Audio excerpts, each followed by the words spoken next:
And I can see, ladies and gentlemen, with the wealth of experience in this sector, and we shall be learning from each other. And we have had people from all over Uganda, we have people from India, namaste. I understand we also have somebody from Rwanda. All of you are most welcome. I come from a place where there's some ancient wisdom. They say, for those who have dark hair should work for the gray hair. For those so in other words, your youthful days should work for your old age. It is pretty much the same thing we're talking in more an advanced way. Informal employment, I understand, constitute about 92% of the working population in employment. So in other words, all of us are more or less informal. So we cannot ignore such a big population. And for that matter, ladies and gentlemen, allow me to invite the accounting officer, Uganda Retirement Benefits Regulatory Authority, to give us the opening remarks and put everything in context. Can we welcome with a round of applause Rita Faith Nansa Waswa.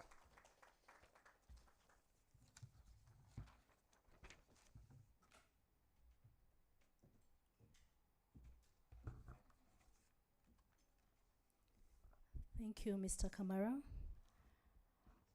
The Honorable Minister of Finance, Planning and Economic Development, I know he will be joining us shortly.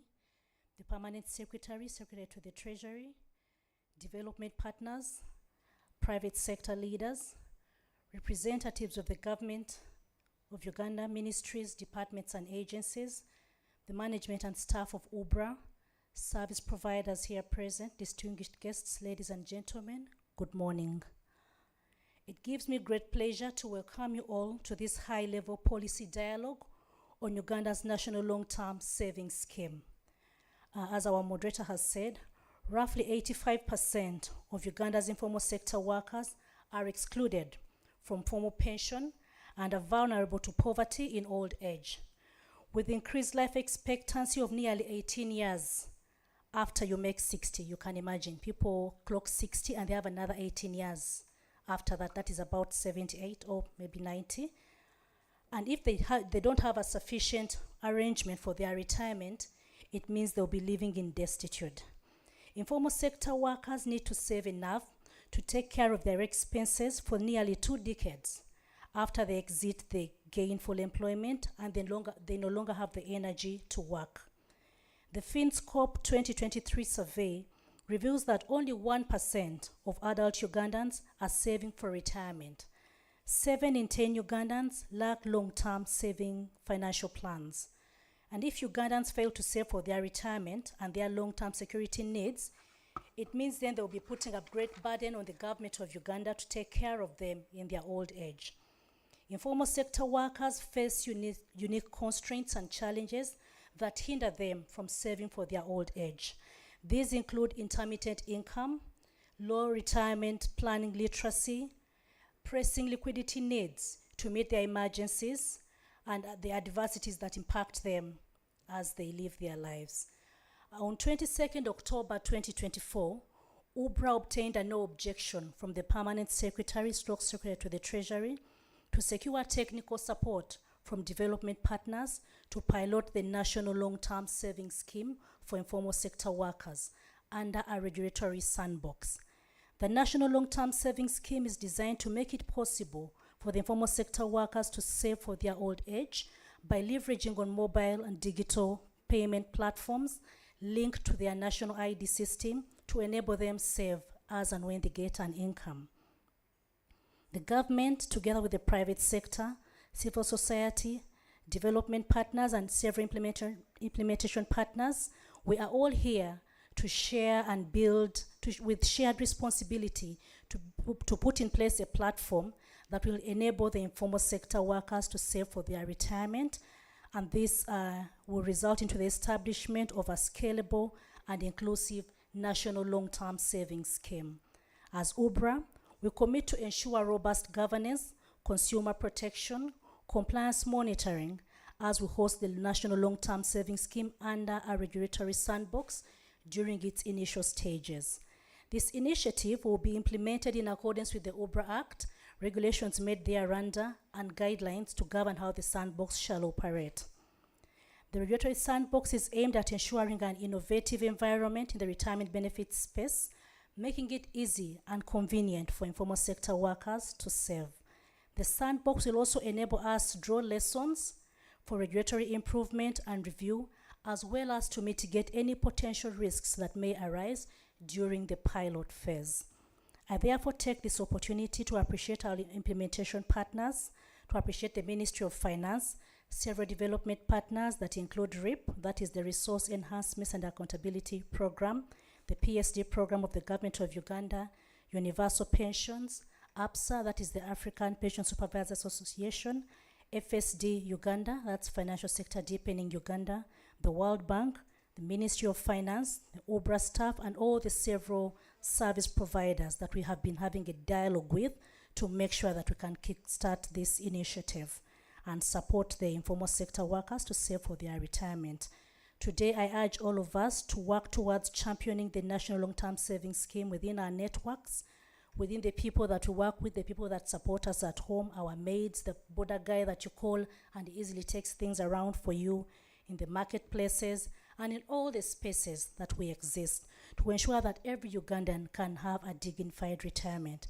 I thank you for God and my country.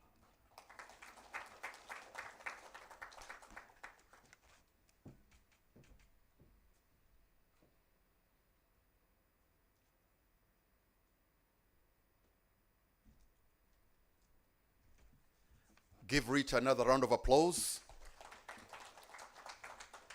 That was Rita Faith Nancy Siwaswa, Accounting Officer, Uganda Retirement Benefits Regulatory Authority.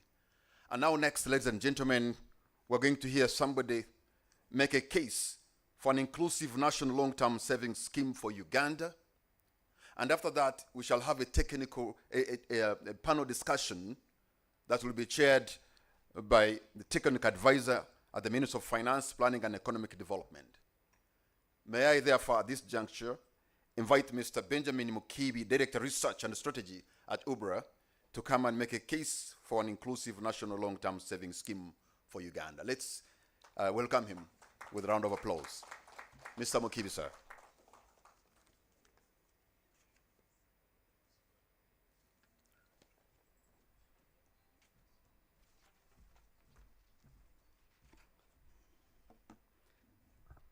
Ladies and gentlemen, good morning. We are pleased to have you this morning. My job is simple, is to make a business case for the National Long-Term Savings Scheme that is proposed. Just to begin with, we have been talking about coverage for the last 10 years. And the question has been, how do we get non-standard workers to save for their future?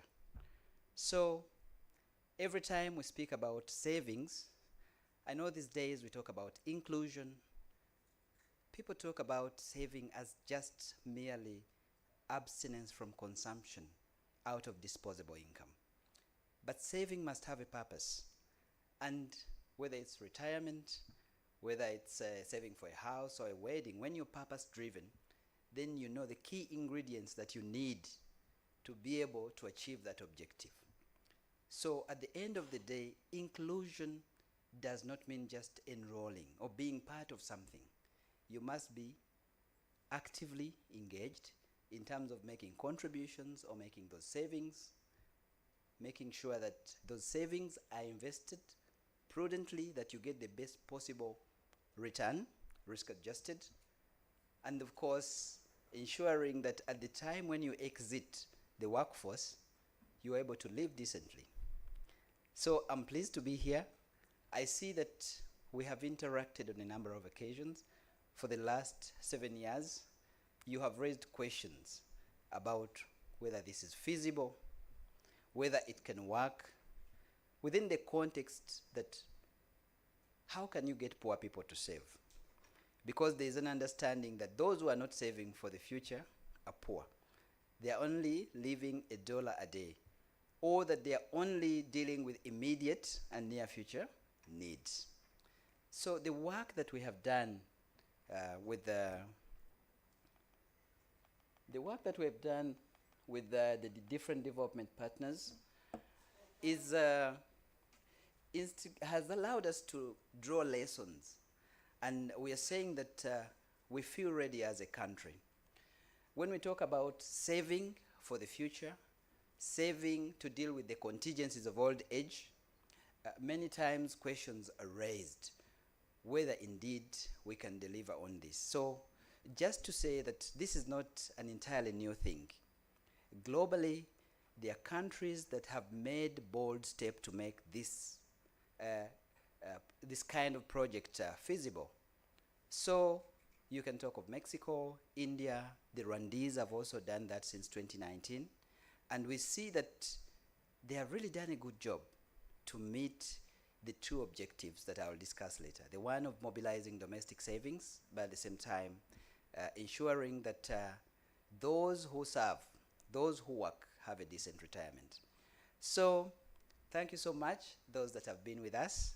As we go along, you will notice that we've worked with different people within Uganda and beyond our borders to make sure that by the time of this meeting, we have a solid understanding of what it is that we must do.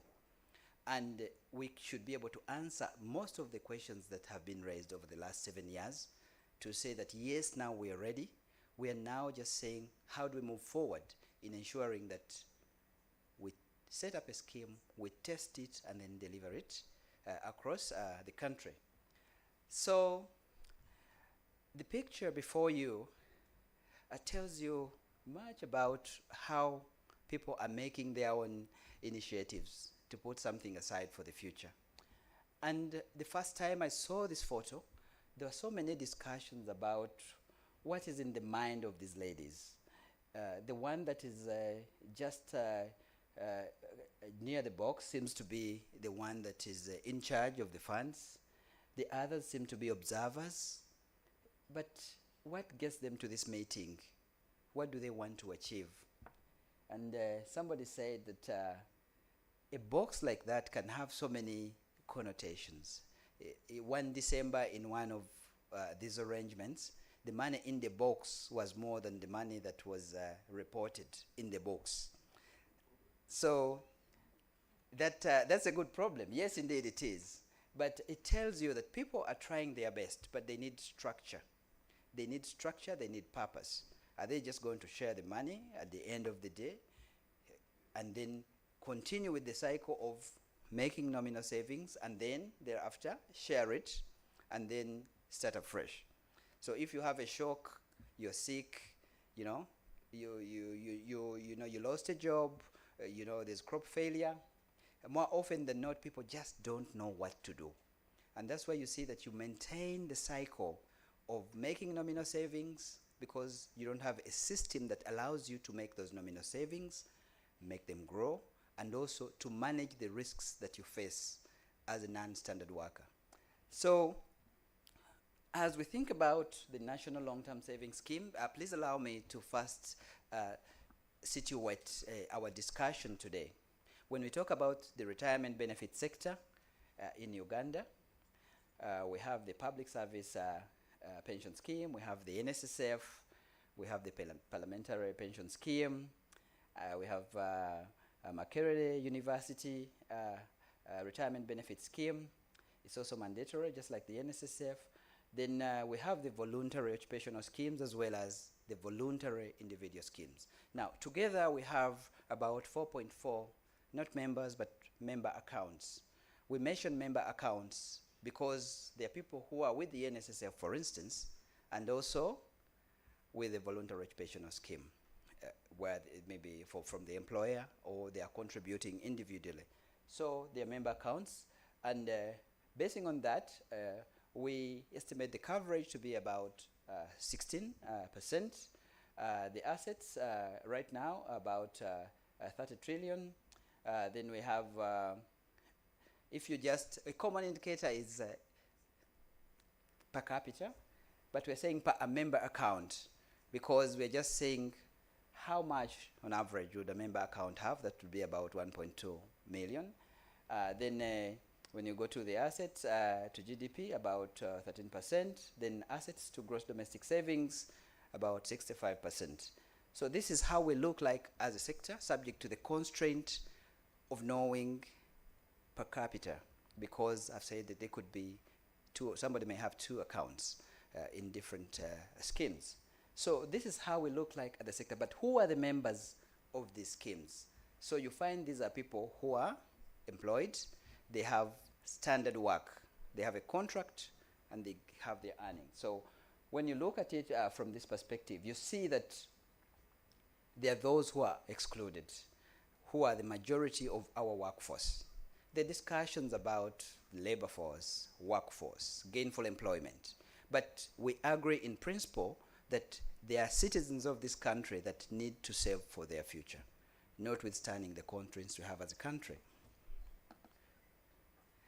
Now, the discussions that I've mentioned to you about the labor force, the workforce, labor force employed, unemployment, can make you refine these statistics to have an objective understanding of who actually are we looking at as a country. Because when you look at the argumentation for who we are looking at, who is a member, who is a potential member, you start getting into the finer details of those of our citizens that are employed or searching for a job are the most likely members. Those who are working in the informal sector and they're transactioning and they're earning, even when there's no standard structure, can also make a decision. But can they make the decision on their own? In the feasibility that we conducted with the support of FSD Uganda, it became apparent that on their own, these people will not save for retirement purposefully and consistently. So we need to support them as a country. We need to encourage, we need to support in different ways. For instance, when you look at the schemes where, for instance, the Rwandese, there was a mass campaign for literacy, retirement literacy. They're also talking about ease of actually accessing a saving arrangement, but most importantly, ensuring that those who run the scheme are accountable for their decisions, that they have a member-focused perspective. So these numbers just give you an indication of what we are looking at. We have a very young population, and this is a very big opportunity for us as a country. So this question has been raised from the time we started talking about coverage. Who are we talking about? When we talk about coverage, what is it that we mean? And most importantly, what prevents non-standard workers or informal sector workers from saving for retirement? So I draw from the findings and the different engagements that we've had to make the business case by problematizing the issue. First, informal sector workers lack knowledge and are excluded from formal pension arrangements. As you have seen, we are talking about public service, the NSSF and others. Most are uninsured and rely on past savings or costly emergency loans when shocks hit. So you notice people taking out their phone cards, their SIM cards, because they have borrowed, they don't want to interface, the MNA is calling all the time. So people do a lot of borrowing and betting using their phones. That's why I mentioned about the purpose. On one hand, we are saying that these people cannot afford to save for their future. On the one hand, we see that they are transactioning. They are betting every weekend with the Champions League and all that. At the same time, they're transactioning. They're paying for utilities and so many other things. And they're paying data that they use to follow up on the games and all that. So the question is this still a dollar a day that we're talking about when we're talking about these client groups? Why is it that the literacy that we have achieved in terms of digital literacy is driving sports betting very well? People are taking loans very fast, but they are slow on saving. So these are some of the questions that we seek to answer. Then, of course, the cost of borrowing, when you see how people borrow informally, it's very high for them. So you are in the cycle of borrowing and paying when you have a shock. So when do you actually save for the future? So we are making a response to this by saying we need a structured arrangement, and it must be one that is trusted by the client groups that we are looking at. Because the questions arise when we did a demand-side survey. People say, but can I trust the system? Can I get my money at some point? Can I access part of it? Who is governing it? Do I know the person? Do I relate to this person? Can I hold them to account? All these questions come through. And the design of the National Long-Term Savings Scheme not only responds to the old age retirement challenge, we are also responding to emergencies with the liquidity option and also insurance, because we understand the client group, we understand what their needs are, what do they spend on, what are their worries. And we've also reached a point where we can now say we have a proof of concept to say that when people make nominal savings and they start early, they can get much better than what government is giving under the SAGE program, about $6 per month. Because the proof of concept indicates to us that assuming you start at 20 years and you just make a nominal contribution of, say, 50,000 a month, or the functional equivalent, either daily or weekly, but about 50,000. We have proven that the moment we encourage persistence, that's why government is very important, then we can have future retirees that have at least 1.5 million. And they can draw down that for the about 20 years that we expect somebody to live. So this is the way we are looking at it. We're saying if you start at 20, the National Long-Term Savings Scheme that we are proposing is supposed to have a relationship with the member for at least 60 years. So you start at 20, you're making your contributions, the money is being prudently invested, well-governed scheme. So at 60, some people say, why not 65? The notional retirement age with the NSSF is 55. Then in other institutions, both private and public, it's 60 years. So the question arises, what is retirement? So within the context of the National Long-Term Savings Scheme, retirement is exit from the workforce for good. You do not work. We don't expect one to work within this context, and you reach 60 and you continue working. And this is meant to make sure that we refine our understanding of the whole purpose of saving for retirement. So somebody starts at 20, you have 40 years of being part of a scheme, and another 20 years of being part of a scheme as a retiree. And that's why in thinking about this, we're not talking about a relationship of 1 year, of 2 years. We are making a business case that you are part of the scheme, and we ensure that that scheme supports you for the 20 years, but you're also engaged and active for the 40 years when you're still part of the workforce. So if you choose to work after 60, that's another thing. But to understand what we are talking about, we agree that after 60, we don't expect you to be actively employed.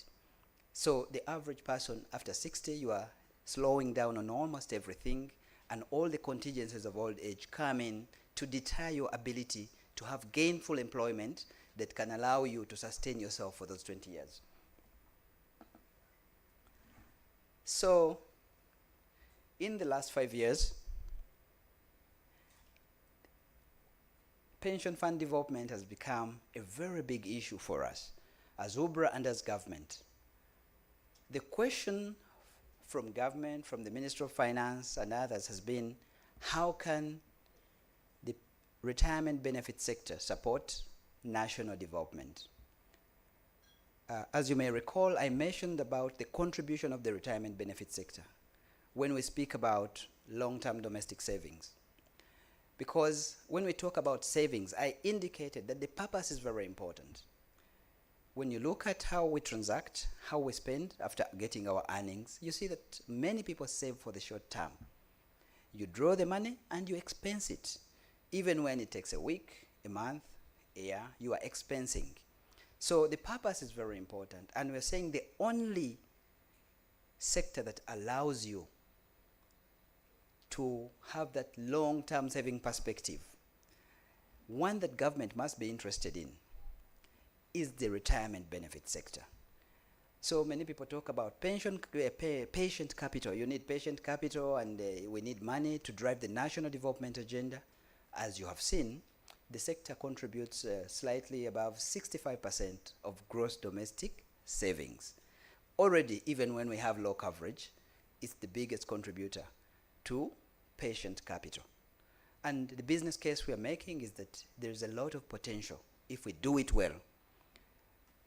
So on the one side, we are telling government and our citizens that the retirement benefit sector can help us push the national development agenda through mobilizing domestic savings, supporting development finance, then also deepen financial markets, then most importantly for us, the sector practitioners, we want to see how the sector prevents the fiscal cost of old age poverty. Because already government has seen that we need to support the older persons in this country. Under the SAGE program, that's the Social Assistance Grant for Empowerment, as well as the Social Enterprise Grant for older persons. Those who may not know what is referred to as SEGOP is that government is looking to support the older persons. They do something. They make a group and do something for themselves, like the way you, as a group, to do some business to sustain yourself. So that is the context. So this is the best evidence that we need to prepare for the future as a country to make sure that future retirees are not a burden to government. So that's very important for us. But more importantly, on the side of retirement security, why UBRA exists is to ensure that those who save their money is safe, it's invested prudently, and that you have a decent retirement. Now, within this context, we expect that we are able to reach a critical mass that allows government and relieves government of the burden, but at the same time have retirees that can live independently.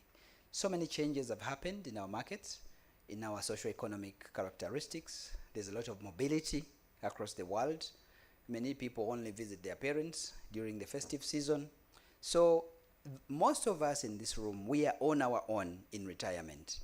So we need to ensure that even though the young ones understand this, in this room, we must ensure that we have that level of independence financially to meet our basic needs as future retirees, and not expect that government will give, for instance, Mr. Kamara 25,000 every month to survive for the next 20 years during his retirement. So it's a call to action to us, first as citizens, but also as future retirees. So, and as policymakers, of course, that this is something we have to react to. The good news is that Uganda has really moved. First, we have favorable policies. I think for the last 5 years, we've been discussing inclusion, we've been discussing social protection, social security, we've been discussing the necessary reforms to mobilize domestic savings. And you will notice that UBRA and you stakeholders have endeavored to ensure that we include something on this matter in all these strategies. So policy-wise, we are in alignment that we must do something about it. Then when you look at the digital infrastructure in this country, we have made bold steps. So there's a lot to leverage on, and later we shall discuss how we can leverage on that. But we're at a level where we can say that people are transactioning using their phones. There's digital literacy. People know what to do, and they have gradually begun to trust the system. They're trusting the infrastructure. I was sharing with a colleague recently that it's still common to find a person like me at an ATM. I draw money, say 100,000, then I count it in that when I'm still at the ATM. So you wonder, I don't trust the ATM. You know, I need to confirm if the money is less, what would I do? Because the dispenser has indicated 100,000. What is the chance that it's 60? So you can imagine what it means to have trust in digital systems. But we see that people are transactioning using the mobile money platforms and all that. So they actually have trust in the system, notwithstanding some of the challenges that we hear about, but many people are actually using this infrastructure, these platforms to transact, and this is something very good for us.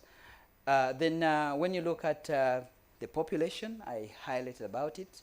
When you look at the outreach that is out there, the only thing about outreach is that we look at telling people it's important for you to save. You must put something aside. Now, in our business case for the National Long-Term Savings Scheme, we are saying whatever we tell people about inclusion, about finance, must be purpose-driven. Why are you doing it, and what it is that you must do to make sure that you do it in a manner that responds to the decision you have made to save. So that's the main difference that we see. So somebody was telling me, for our context, we call it retirement literacy. But they go hand in hand. On one hand, you're talking of retirement literacy that strictly focuses on you as a citizen and planning for your future as a retiree. But when you look at the whole spectrum of financial literacy, it also informs what you do from the time when you start working all through to the time when you retire. So the go-to-market strategy that we are thinking about must be purpose-driven, such that one understands the difference, because there's a lot that is happening. Everybody is talking about how you can save with different products in the country, but the moment you narrow it to the purpose, then you know what to do. Because, for instance, if you want to save for the future, would you be part of a unit trust scheme? Would you be part of a long-term saving scheme? Do you know what a unit trust scheme is about? Because so many times when you see adverts, people say, you just stay home. Then you leave everything with us when you are with a unit trust scheme, for instance. That's all you need to do. Just to bring your money, stay home. But I think people must know more how the unit trust scheme works, and it must respond to what you want to achieve as a saver or as an investor. So that's the context. So I want to share with you that we have really been at it. We have done feasibilities. We've had some schemes that have been piloted to deal with these client groups. We have also come up with a blueprint, which informs part of our discussions today. And of course, we really believe that at this stage, we can answer the questions as I mentioned to you. Now, at UBRA, we want to champion this further. With your support, the National Long-Term Scheme is a transformative solution that caters for the non-standard workers that I spoke about. The workers you see there, the first thought that you get is that they need to be supported. They are not doing much. Just like with businesses, because we say, who is a worker? What is employment? What is a business? So the discussions we've had with you have distinguished these, because a business is not just about registering with the URSB, for instance. A business must have a profitable mandate. You cannot be there just doing the routines and the operational costs are very high, no profitable mandate, and you continue doing the business, or we consider you as a business. Even employment must be gainful. Employment must be one that allows you to put something aside. So when you understand the context, then you know, if I'm to support businesses, if it is a sole proprietor, what is it that I must do? If I'm talking about saving for retirement, how do we structure a product that can actually respond to nominal earners, as opposed to just assuming that people just bring your money and we invest it for you?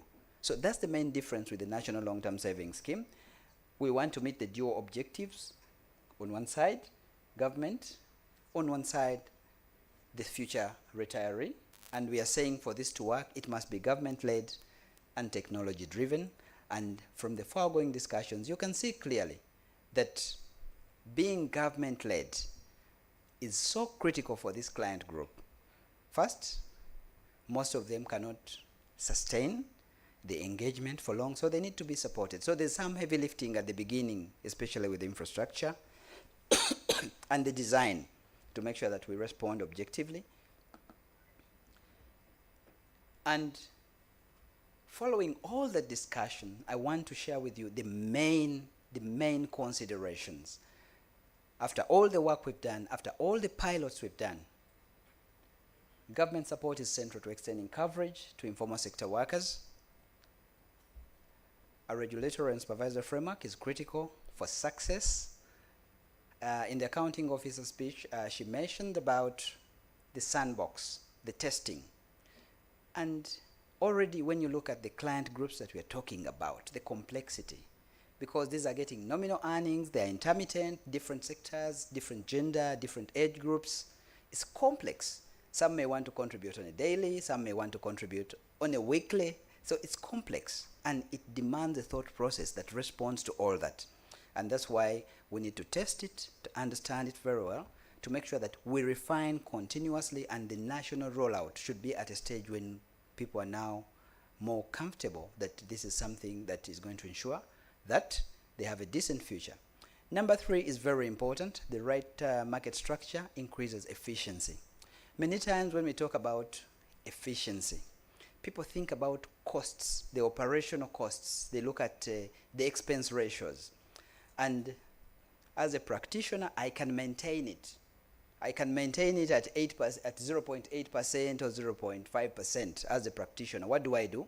I can overstate the value of the assets and understate, or I capitalize the assets. You know, I capitalize expenses or overstate the value of assets. So depending on the way you look at it, when you say our expense ratio is just 0.8%, what does it mean? And that's why in the National Long-Term Savings Scheme, we're saying it must be a member-focused scheme. Member-focused means that you're not going to go there and just say, we spent and we had to spend them. You must be accountable. That everything that you do must ensure that members get the best possible outcome. So governance is very critical for us, because governance dampens everything. Subject to this, to the constraint of supervisory confidentiality, I want to say that what we see at UBRA as supervisors of the sector has allowed us to have the necessary understanding of what we need to do in terms of accountability for decisions and ensuring that members are protected, because we know how schemes are operating, we know what the boards of trustees are doing, we know the decisions that they are making, and the question has been, from the mindset of the regulator, is this responsive to member outcomes? If not, even when you've complied with everything, as long as you don't respond to member outcomes, then you are not doing a good job as a fiduciary, as a board of trustees. So in the National Long-Term Savings Scheme, we are putting emphasis on ensuring that the market structure is very light, very, very robust, and that the governance structure is one that people don't just come to boards to get a retainer, or to come to a board and don't know even what's happening in the scheme. So we're very concerned about that, and those who will be fiduciaries of this scheme will be under a lot of pressure. It's not easy, like if you are a board member of a scheme in Hong Kong, because you are liable. The scope of liability that we are proposing for the governance team of a national long-term savings scheme does not allow you to give excuses, because you are responsible. Then we already have been working with you as stakeholders, and it is a demonstration that we cannot do it alone. We must get the private sector, government, development partners, other experts. Like you see in this room, you come from different places in the world and in different institutions. So we're trying to gather all the lessons from you, and we want to refine it further to the point of the national rollout. So the complexity and the demands of the National Long-Term Savings Scheme are what has brought us to this level, because we wanted to be sure that what we are proposing is good enough, can be tested, is trusted, and is scalable. And we hope that at this stage we should be able to move more firmly with you to make sure that the next 3 years allow us to make the necessary preparations to ensure that we roll out a scheme that can drive the national agenda, but at the same time allow us as future retirees and those that are in the informal sector to have a decent retirement. I thank you very much. A bigger round of applause to Benjamin Mukibi for making that case, and which is going to take us to a panel discussion. And for that matter, may I invite Mr. Moses Bekavier, who will take us to the panel discussion, and Moses will be able to invite the panelists to take their seats. And then after it's going to be a plenary, some kind of a question and answer session. So remember to engage the panelists in their presentation, ask them questions, probably enrich their presentation, agree or disagree, but in case you're going to disagree, remember to disagree with respect.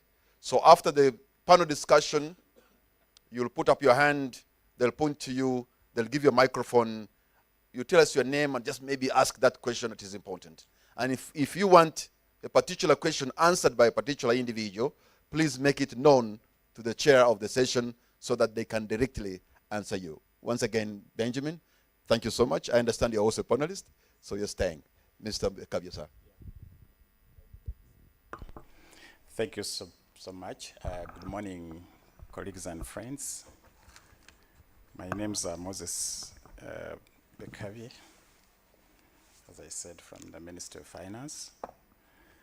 I must say I'm very glad to see our long-term partners from Pennybox who are here this morning and who have supported this agenda this far, and with whom we think we'll continue to work.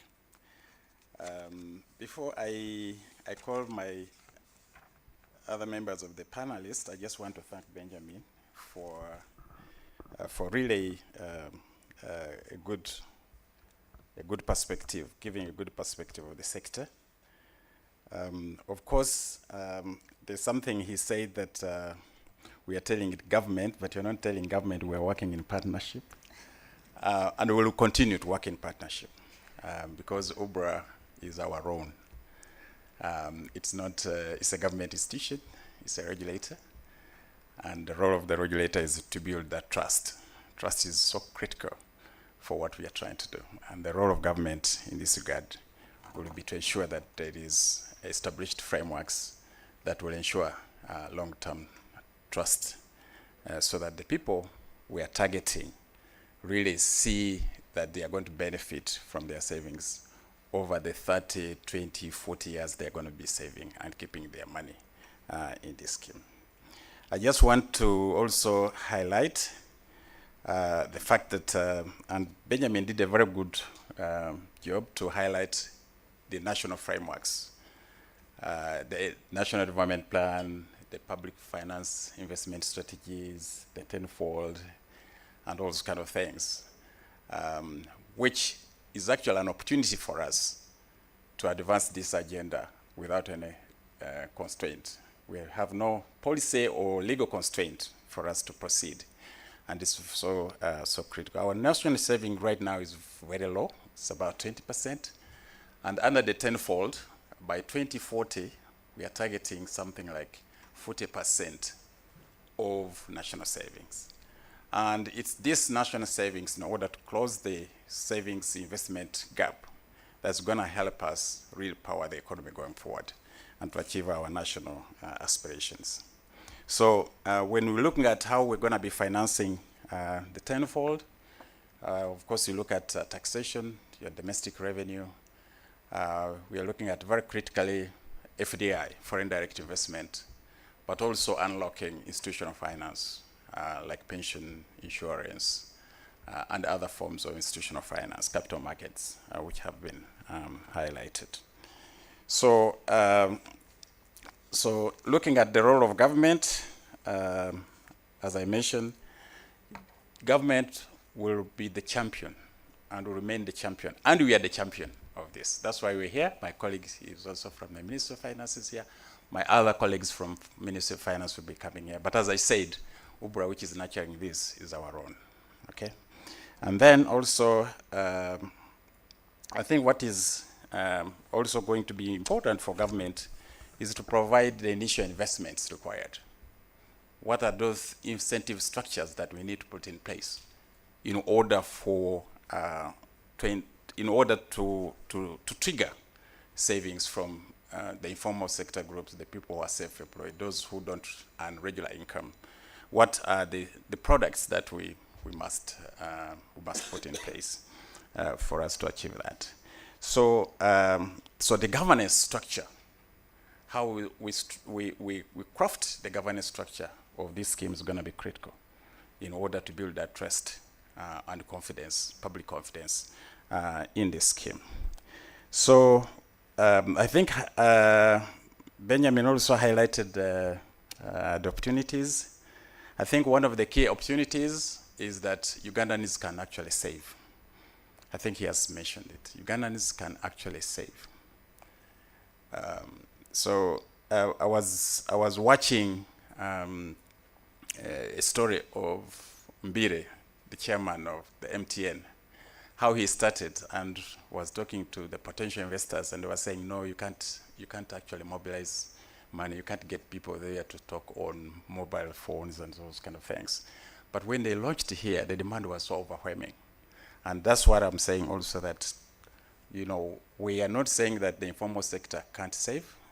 They just need appropriate products. Products that can be trusted. Products that where they know when I save my money, 20 years, 30 years, I'll be able to get my money, plus a benefit, a profit out of the money.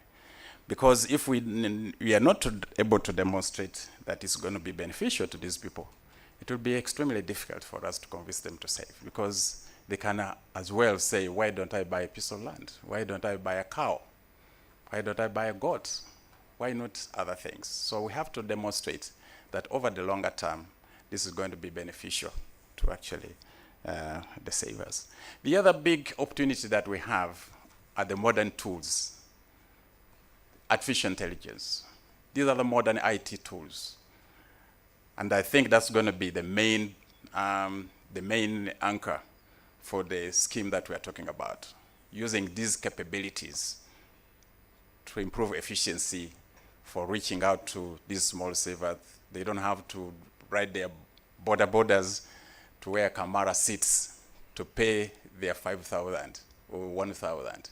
They can do it even when they are in Karamoja electronically, okay? And I think we should leverage on that. And I'm glad that our partners from Pennybox are here. I think they'll highlight some of these global experiences of how this can happen. And then also, as I mentioned, I think the last thing I want to say is we have to build in a very strong communication strategy, because these people must understand where they're saving. We're here, we're talking to ourselves. The language we use has to be simple. Those people out there, they don't know the English we are talking about here. So we have to find a way of communication. How do we communicate to them? How do we communicate en masse using the modern tools that we are talking about, but in simple language, and also demonstrating that actually this is achievable, they'll be beneficial. With those few remarks, I would love to call my panelists. Of course, Benjamin is here. I want to call the other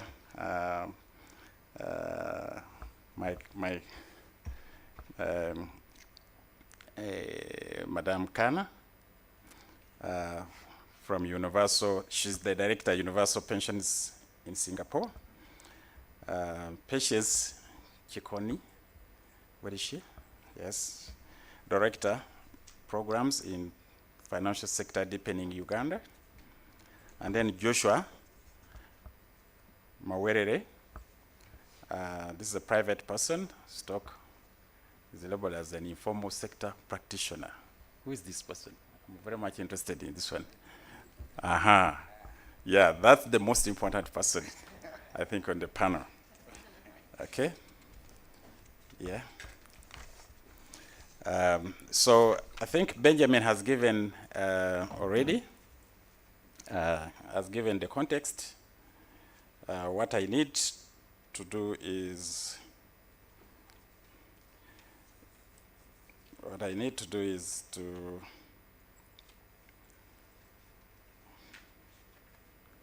to pose the questions to these great panelists.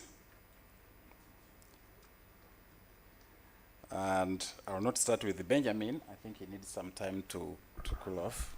I think I should go and sit on their side. But before I do that, I think I'll start with the most important person on this panel, the informal sector practitioner. And I'll pose a question. What do you think are the key features that will encourage informal sector workers traders and SMEs to join the National Long-Term Savings Scheme that we are championing today. Please. Thank you so much, Mr. Moses. Joshua, yes. Thank you so much, Moses. I am a trader, and most importantly, I employ a number of young people in the informal sector. I run 2 businesses that I'll give as a case practice here. One, it's a popcorn business. It has 13 popcorn machines in Kampala. And each popcorn machine is run by one young person who I pay 10,000 shillings per day. And each popcorn machine gives me 20,000 shillings per day in profits. So in the end of the day, I go home with about 260,000 shillings on a daily basis. Now, these young guys have this money on a daily basis. The problem I find with them is that if it accumulates over a period of 2 months, then I have issues of handling people who have money. Then the other issue is now in the supply chain. So I have also other beneficiaries. The women I buy popcorn from, we know my suppliers. They also get popcorn from farmers up country. So it's an entire chain of people who are benefiting from my value addition to popcorns. I am happy today, Moses, that we are discussing about people who visit your homes on a daily basis. Because there's no lawyer who visits you in your office at home in the morning. You don't have a doctor who visits you in the morning at home. But you have this border guy who is always at your gate. You have this plumber who is always at your gate. And you're calling them. And you're employing them. The question is, how do they save? They are your burden because now they are in your social circles. So this discussion is about people who come to your home every day to give you their services. But you don't know whether they will be better after 40 years. That's why it's important. Now, I'll give scenarios because downtown, we run businesses and we have our associations. We have Muno Mukabi, we have other self-help groups, we have barrio groups that our people contribute to. Some on a daily basis, others on a weekly basis. And there are 2 aspects there on governance. The transparency of that group is very, very important. And that's where trust comes from. We know who is the chairperson of that association or that group. We know where they stay. We know the stall they have. We know the businesses they have. And we meet them on those premises almost on a daily basis. If this scheme is headed by somebody that the savers can't control or don't know, it might be a problem. Because for us, we trust those we know. So in your governance framework, the leaders of this savings scheme must be people that people know. And they know them for the good. That's a very key important issue there. When you go to our Chikubo, we borrow money from each other and we don't write anywhere. But somebody can give you 50 million shillings to clear your goods in URA. And after clearing, they give you a month to pay back their money. And you pay back to zero without signing anywhere. Now that's rare in some of these corporate spaces, from what we read in papers. I'll also say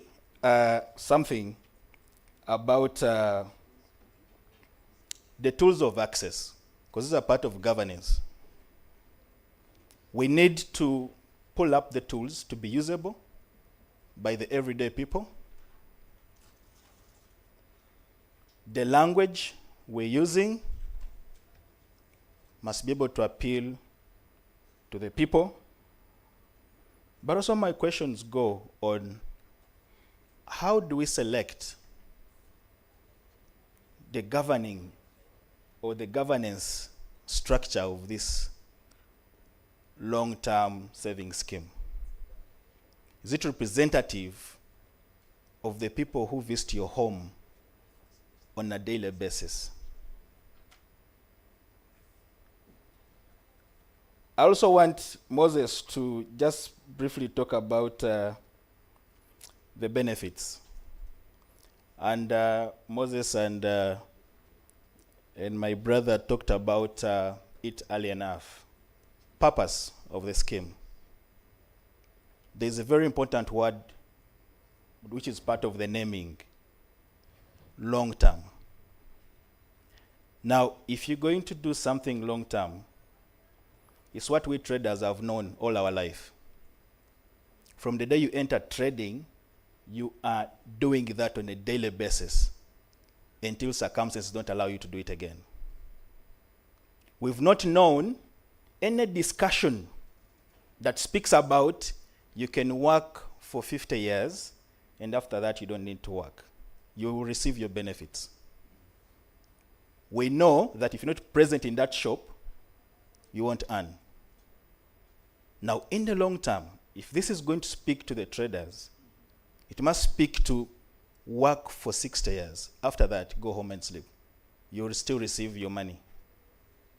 You'll still be paid. We don't know that. We need also to... So I just want to...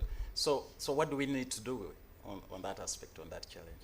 Sorry, I said this is one of the most important, so I'm giving him all the time, so he can give us the insights on the thinking on the other side.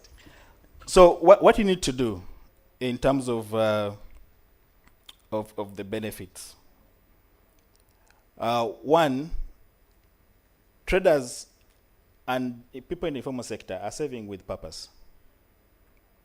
We have our young employees there who somebody will say, I'm saving for a border, to buy a border. It's their purpose. And they say, I'm going to save for 2 years, and then I can buy it. And they will do that. So the benefit, number one, is it must be linked to their purpose. And if the saving scheme speaks to the purpose, some are short-term, some are long-term, some are mid-term. We need to be able to aggregate some products towards these purposes of these people as a benefit. Okay, thank you so much. Thank you so much for those insights. I think we'll come back to you. I just now want to turn to Patience. Financial sector deepening Uganda has championed efforts to increase financial inclusion in Uganda. What strategies or lessons can we draw in terms of our program of national long-term savings scheme that we are talking about to ensure mass adoption? Thank you very much, Moses, and good morning, everyone, again. I'll introduce, like I said, I'm Patience Chikoni, and I'm the Programs Director at Financial Sector Deepening.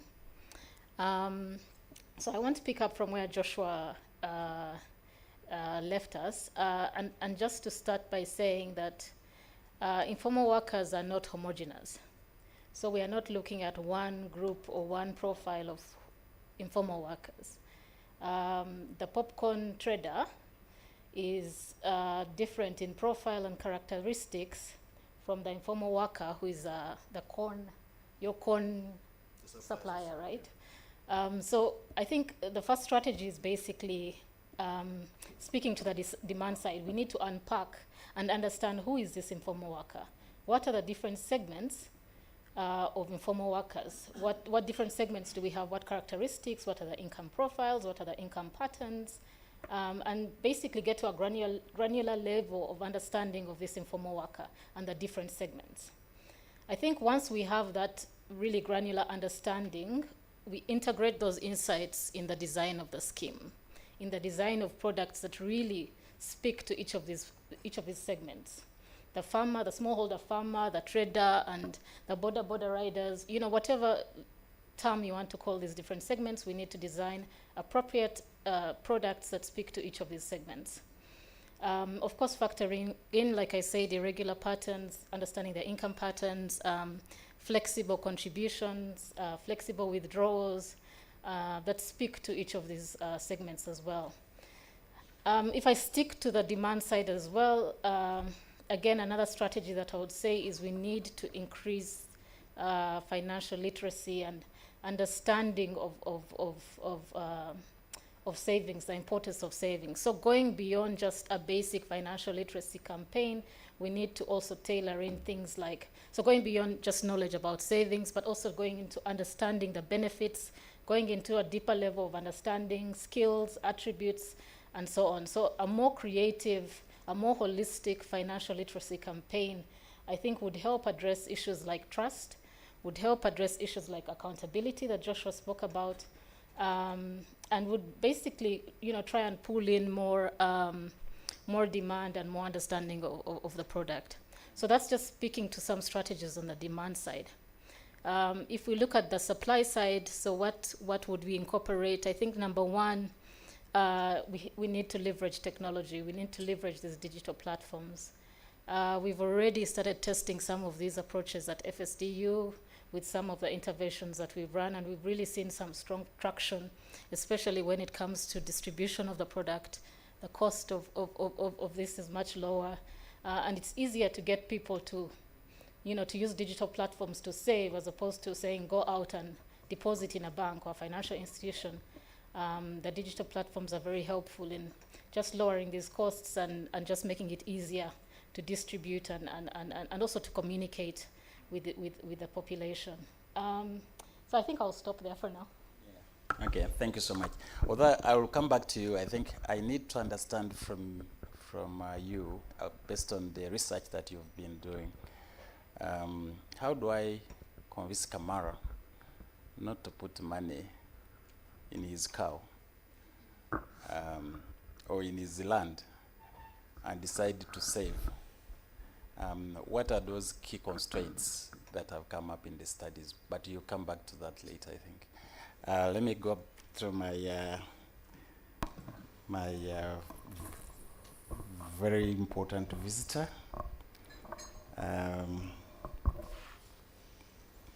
From Pinbox.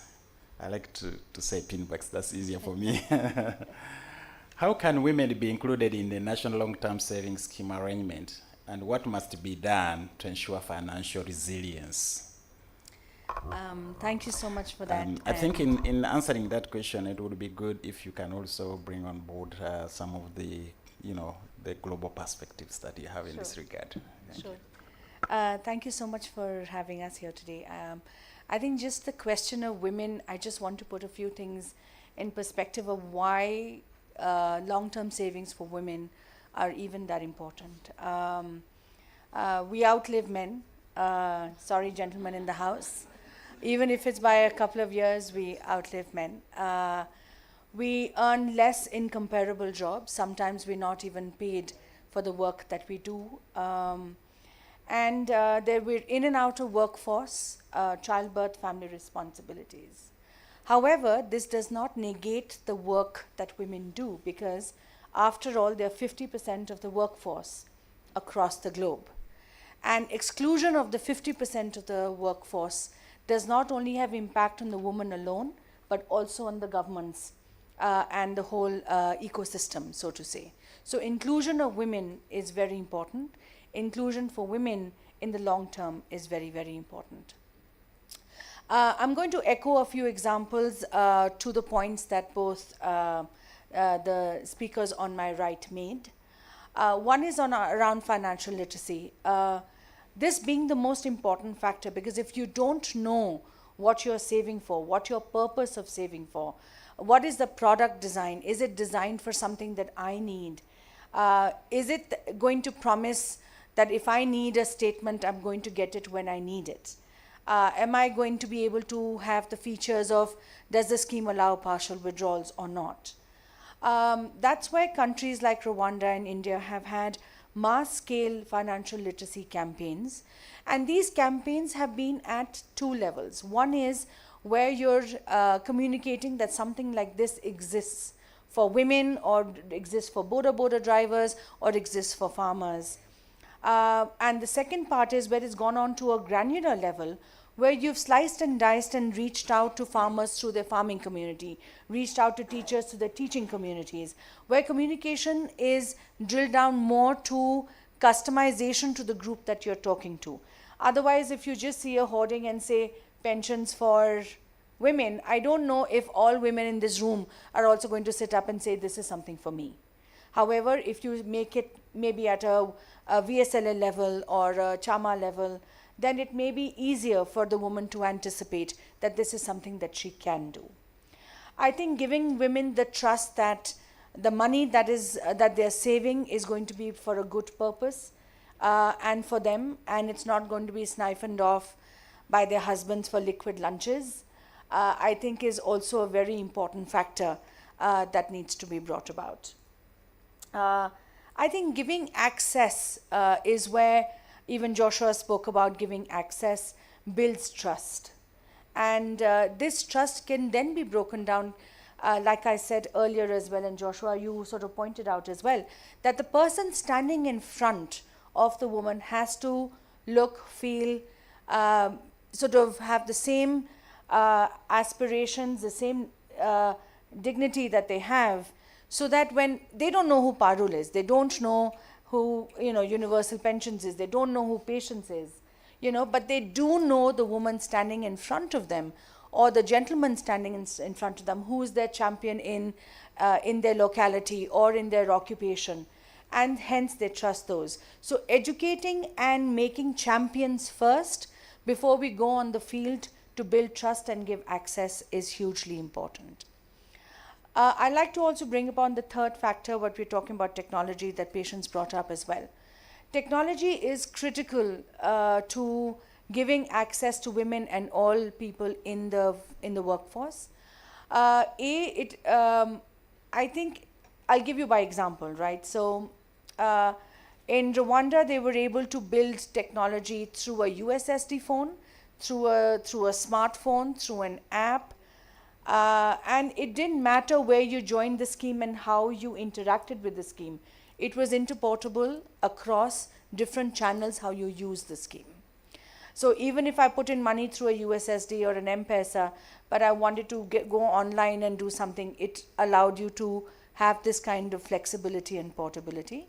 It also allowed for agents to onboard. So if there is a CON leader who's interacting with women, it is possible for you to make that agent interface on the platform so that he can enable assisted opening of accounts and assisted regular payments if any woman or any individual does require. I think another point is your question to me, Moses, was about resilience. So opening accounts, bank accounts, payment systems is financial inclusion.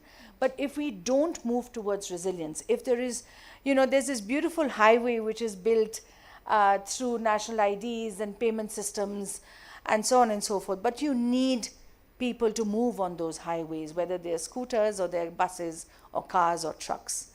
And that is what is resilience. And bundling products to enable long-term savings is something that will be important, Moses, to your question on how do you get the person not to buy a car or not a land, but start saving. So I don't think it's an either or situation. So if we are going to enable an individual and say, we understand you have shocks, we understand you have emergencies, and we certainly understand you have aspirations. It's not only about emergencies and shocks, but it's also about aspirations.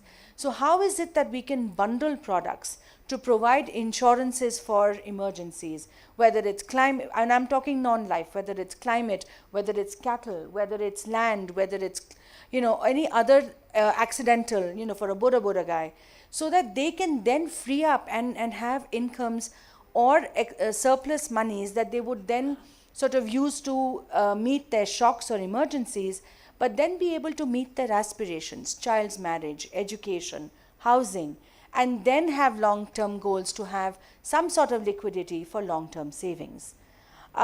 There's just one last point, and I'm going to stop there after that, Moses, is what Patience brought about is having some sort of liquidity in the product.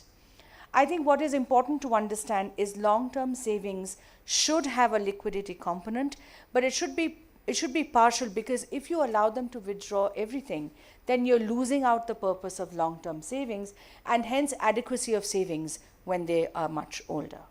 Thank you so much. I just wanted, I think you've helped Patience answer the question, but I want to go back to Benjamin. Benjamin, how does National Long-Term Savings Scheme link with other schemes and other savings products in the market? Please. Benjamin. Sorry, I beg your pardon. You said, how does it link? How does National Long-Term Savings Scheme, the scheme that we are trying to promote here, link with other schemes and other savings products in the market? Yes, thank you very much. Now, I mentioned that there are a number of products on this market, and of course across the region. And in principle, when people save or invest, they invest for a purpose. Now, people respond for the most part to what is available to them. And that's why Joshua mentioned about the target, for instance, for a boda boda. Where do you go, for instance, if you're saving for a boda boda? So if, for instance, you are part of a small circle at your stage, at the border stage, then most likely, locally they call them Chibina groups, that I put in the Chibina an amount on a daily. So in principle, we see that people have intention. For every product, I have managed to subscribe to some of the saving arrangements. First with the retirement benefit sector products, but also with all sorts of products like the investment, the unit trust schemes, and the reason in part was for me to understand what is the intention, why are people part of this. Now, the commonality I see first is that there is a willingness to save, notwithstanding the purpose. But the next thing is that you see that people are concerned about, for instance, the commercial model. They say, if I make this decision to save, for instance, at a village level with my group, there are no costs. So I make a decision to save and there are no costs that come with it. But just try on your phone to contribute to a unit trust scheme, and then you see what happens. Or make a payment to a utility company. Then you start seeing that there are costs that come with it. And you can see that those of us who are transactioning using the platforms, what is common is that there is a commercial model that people interface with, and they start to ask questions. If I'm paying for electricity, or if I'm paying for DSTV, or if I'm contributing to a unit trust scheme, what is it in terms of the fees payable? Just like you see when you make a standing order with the bank and you don't meet your commitment, assuming there's no money on account, immediately there is a fine, and it's not a small fine. So some of the commonalities, first, they highlight the challenge of the actors that we want to interface with. As they say, for instance, how would you expect a border person to appreciate a commercial model when there is a free way where you just say 2,000 today and tomorrow then it will be 4,000. There is nothing in between, and that is the demand. Then the same person, when he's buying yaka at home, he will see that there is a charge on it. So the cash charge comes in there. So the commonality, first to answer you, is on the commercial model. And that's why later we are going to discuss that people are very interested in knowing what are the costs that come with this arrangement. Now, the second thing is about the trust that you have with the system, because the people who save in boxes, when they interface with the person they know, they have confidence that they can hold them to account. Now, the same applies with all these arrangements. When you see people lukewarm, for instance, the change that you see with a lack of activity in some of the products we have on the market, you see people making a decision to say they save 100,000. But whatever happens between the time when they make the saving and the future saving, it disrupts their decision. So people give up so easily. So many people are enrolled in endowment programs with insurance companies, for instance, but they do not maintain the momentum. So somebody like me, I'm part of, say, an endowment scheme, say education for my children. I make the first 100,000. I know that I have to do it on a monthly, but you realize that people stop making that decision to save. Even when you look at some of the schemes we have, the voluntary schemes, you see that the persistence is not there. Now, the difference you see with these people who meet every day is that as you hold the people receiving the money to account, they are also holding you to account, because at the weekly meeting, they are saying, where is your money? So that is those are some of the linkages that we see. So the same person that must make a contribution every Sunday is the same person who is failing to make a decision every month, even when they have a contract that has been signed. So these are some of the things that we are looking at, and the linkages have allowed us to understand that beyond just telling people to save, there is a way they are responding across whether the retirement benefit sector, the insurance sector, or even in capital markets. The way people are behaving, while we may think that they are concerned about trust alone, but they are experiencing the systems every day and they are reacting accordingly to that. So that's what I can say about the linkages and the relationships that we see, because people behave differently basing on who they are dealing with and how they have experienced that investment product or the people who are running it. So much. The four of us are quasi-government, Benjamin, my visitor, Patience, and myself. Either we are government or quasi-government. The only person I have who is most important is Joshua. Now, Joshua, I'm sorry to stress you. Just tell us, if we have this platform, you don't know the person who is behind this platform, okay? And this person is telling you, contribute 1,000 shillings electronically. Would you do it for 1 year, for 10 years? And what would you need for this person who is telling you to contribute to a platform you cannot sit around with it and ask it to account to you?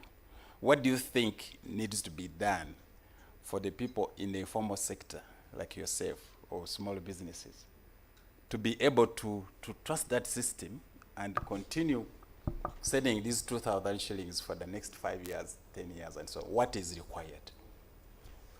Thank you so much. From our experience, one is, of course, from technologies that are there now, you should be able to see your balance at any time. It's very, very important. Two, there should be acknowledgement. If I've saved my 10,000, I should receive acknowledgement that you have received it, and also receive acknowledgement that it left my account and went to your side. Those two messages are very, very important to build my trust to the system.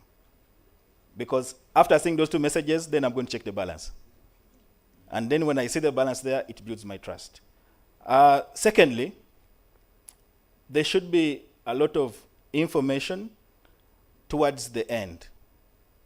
My purpose of saving, the purpose of the scheme, should be very clear to the saver. Very, very clear, and should meet the fact that my savings, it's for me as an individual, so I can live a better life at the end of the day. Yes. And the third, this technology should not be complicated. If, this is what happens downtown. If you do a transaction and the next person tries immediately after you and it's not on, there's an issue. We do this with a lot of government programs. If they say there is money in private sector development, you send there, somebody you know qualifies to get that money. And if they try to access the money and they fail, they bring back the feedback. So we do litmus. So we have a litmus paper. And if that person says, you know, it is impossible to get that money, you may never get any other person try it out. Okay. Thank you so much for those insights. This is very, very interesting. Switch off your mic there. I think I'm going to ask like 2 or 3 people to ask questions. Bob, do you have a question or a comment? Maybe we can give them more rules of engagement. Yes. Sometimes people have a lot of ideas here. Yes. In case they don't pick you, it doesn't mean that they don't want you to talk. It's a question of time. So you'll put up your hand, and the chairman of the session will point at you. I'll bring the microphone. You tell us your name and make it precise and concise. Okay. Who wants to ask questions? No, we'll not start with you. This is government. Is there someone from, okay, yes. Thank you so much. My name is Mkunda Julius. I think the one big elephant in this room is transparent, Moses. Just one scandal will make everybody stop sending that money, because remember it is a voluntary. How then do we ensure that we separate the roles of the regulator and the person really managing our resources? Thank you. I think I'll allocate that to any of you. Okay, the second one. A lady, yes. Thank you very much. My name is Evelyn Nkalubo Muemba. When you talk of long-term saving, certainly by the time you begin saving, that means you actually have enough to feed on and a balance to save. So how much do these people who are in the long-term saving, especially if there are people downtown who actually have to strive to actually see that they earn something for the day, this long-term saving scheme has to be attractive for starters.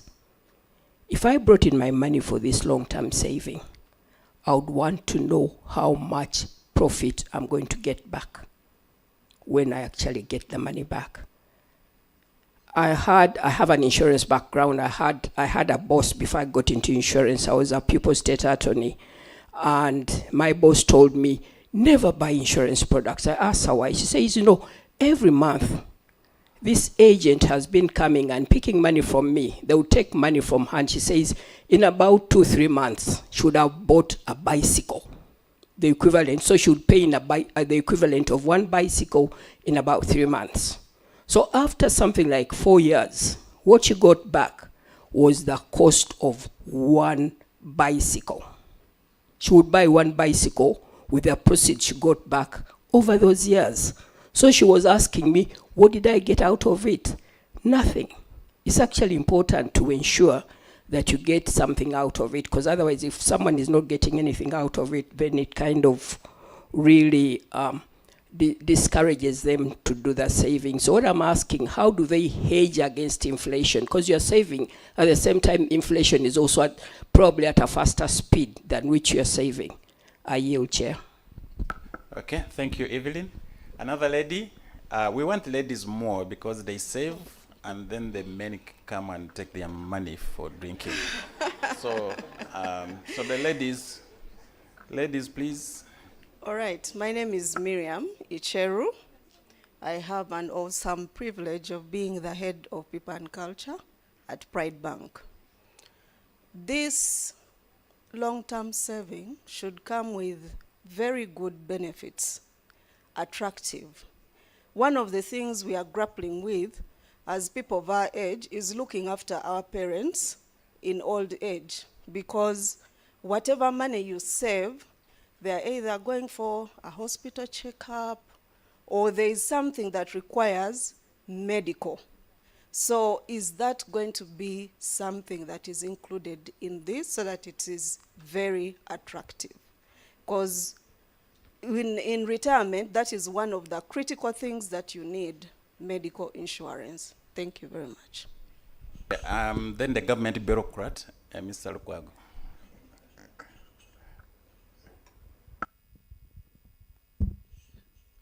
Thank you, Chair. Senior Advisor. My name is Musa Lukwago, Principal Economist, Minister of Finance.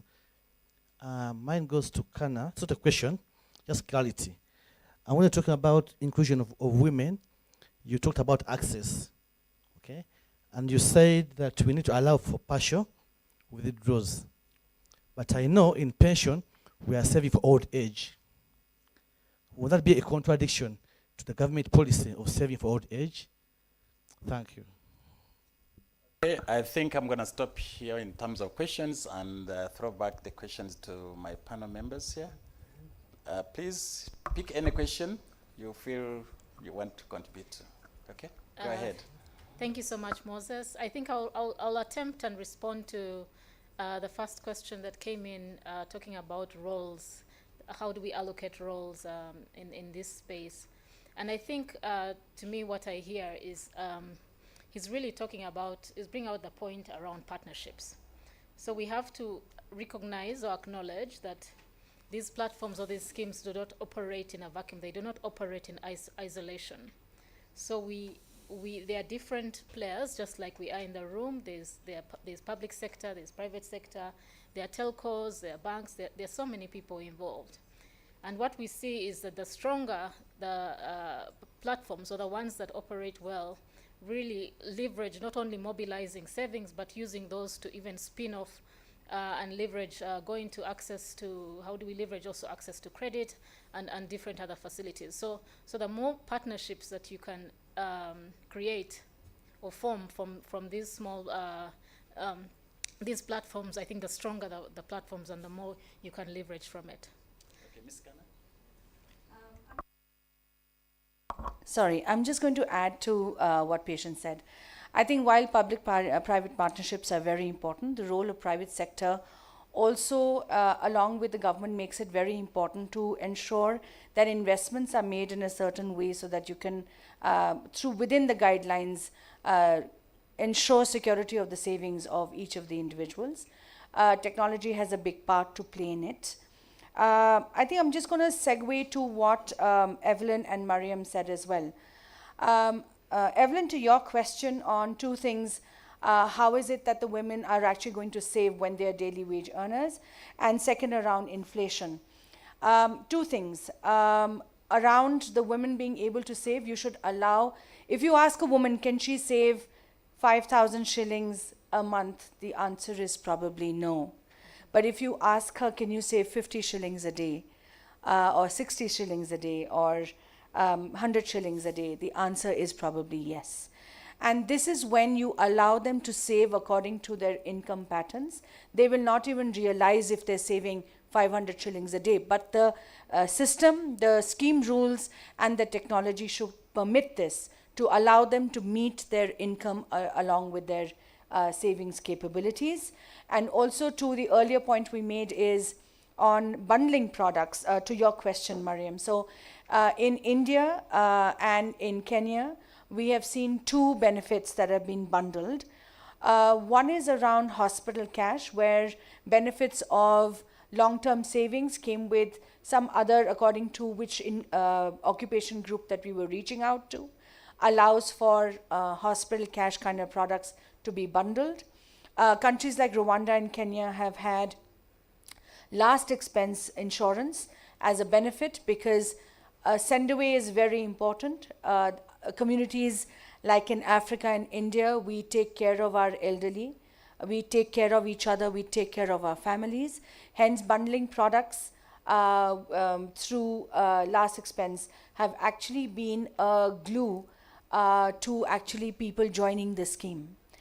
The third point I wanted to make around what you asked me, sir, is it a contradiction when we're allowing for people to have savings for the long term, but also they have short-term needs. Did I get your question correct? Right. It's actually, it's the two sides of the same coin. Why I say that is, if you do not allow, and the scheme does not allow partial access to savings or giving alternate short-term savings products, they will anyway not be able to save for the long term. So you have to allow in the product design for them to have some access. But I say this word some access very carefully because the agenda is long-term savings. And we have seen this in the design. In fact, my colleague here, Gautam, sat here and designed it for India, which allows milestone savings. It allows partial withdrawals up to 20%. If you have not saved enough for the next 5 years, you can withdraw the entire amount. And countries like Rwanda have allowed for you to have goal-based savings while there are also long-term savings bundled in the product. So my answer is really around how do you design at the product level and the execution level to allow such savings to happen. There's only one last point I wanted to make. Moses, you had mentioned something about technology and AI coming forward. I think it's important for all of us to understand. We have a term that we have concocted as FinTouch. So you can have the best back-end technology at the front end, but there will always be that woman standing in front wanting a receipt or wanting someone to explain something to her. So technology has to be cutting edge. There will be AI at the back end. There will be lots of other things. But the front end has to be simple. And the success will only be when technology is the glue and not the glitter in the room. Joshua, do you want to say anything? Yes, I just want to add on briefly, just to give an example. Imagine this scheme was running already, and our trader has experienced flooding recently. There should be a level of access of this person that they get from their long-term saving to save their business and their families to come back again and do business. So if that is not permissible, then it becomes a problem for them to build trust to continue saving for the long term. Okay, thank you so much. Benjamin, do you still have energy to say anything? Yes, I do. And first, I just want to mention that in the blueprint for the proposed National Long-Term Savings Scheme, we draw lessons from the demand side, and we are responsive to the fact that these client groups need to access money. And we are taking it to be a 60-30-10, as I indicated to you. So that is well appreciated, and it's only about refining to really understand how best to deliver on it. But on the side of trust, I think that was the first question. First, I'd like to speak with the regulator's perspective. Having been in the financial sector for all these years, I have proven that governance dampens everything. For instance, at UBRA, to license a scheme, we ensure that there's a separation of roles. For instance, you have a custodian who is responsible for keeping the assets. Then you have the administrator who is about records, the information about members and reporting and all that. Then you have a fund manager responsible for investment. Then you have, of course, the trustees. They're the ones who appoint all these service providers. Now, what does UBRA do? At UBRA, when you apply to set up a scheme, say the National Long-Term Savings Scheme, you must bring the constitutive documents to say, what is the scheme about? What is the scope of liability for everybody involved in this? And once we give you the license, you must comply with the UBRA Act and established regulations and any other statutory obligations. For instance, if we think about the National Long-Term Savings Scheme as technology-driven, the technology must embed the separation of roles to ensure that there are no agency risks. The schemes that perform best in Uganda, like for instance, some of the occupational schemes that we see as the best performing, the biggest ingredient is governance. Yes, For instance, if you want to experience it, you can go to an AGM of the Makerere University AGM, and you see what it means to be a fiduciary. There are demands to give accountability, the disclosure to the detail. So nothing is left in ambiguity. So we would like the National Long-Term Savings Scheme to mirror the separation of roles and demands for accountability for all the actors. So Joshua mentioned real-time information to see what happens. So you can see beyond just seeing your balance, the regulators, whether it is a central bank or it's insurance authority or UBRA, must be able to see exactly what's happening, because that's what we demand in the National Long-Term Savings Scheme, because we see that it helps when you separate roles, because we expect the board members to be prudent, but there are cases when they are not. And UBRA, for instance, when we issued the regulations on full disclosure in 2016, we were responding to the question of failure by trustees to disclose the events that occurred fully during the year. And in 2018, we recovered 40 billion, where the authority was in doubt, when the trustees could not give sufficient evidence that they spent in good spirit with a member's perspective. The authority recovered 40 billion shillings from some of the schemes. Okay. So thank you very much. On that good note, I think we need to end here. I think some of the key words that we picked from this discussion is a good and strong governance framework that ensures transparency and accountability, and ensuring that actually the people who are going to save, they have benefits and they have products that speak to their needs. Thank you so much. Give, yes. Give them another bigger round of applause. Thank you, Moses. Thank you, Benjamin. Thank you, Paru. Thank you, Patience and Joshua. Thank you very much. They've been able to dig deep and make a case on why Uganda needs a new approach. And I think we have learned something today.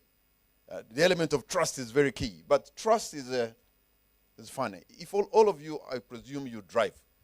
And I'm sure when you're parking here at the Serena after locking your car, you still put your hand in. That's us. You cannot even trust the car you drive every day. So you can imagine. So thank you so much. Ladies and gentlemen, we're going to have a tea break, a coffee break. And they've given us only 15 minutes to do this. And our tea or coffee is prepared just outside as you go out. And also, by the way, the washrooms are in the corridor on your right when you go out. And they are also, again, on the right in that corridor. Can we have our tea break or coffee break in 15 minutes? And we should be able to come back and see how more we can try to build this trust thing. Thank you very much.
with voluntary micro-pensions.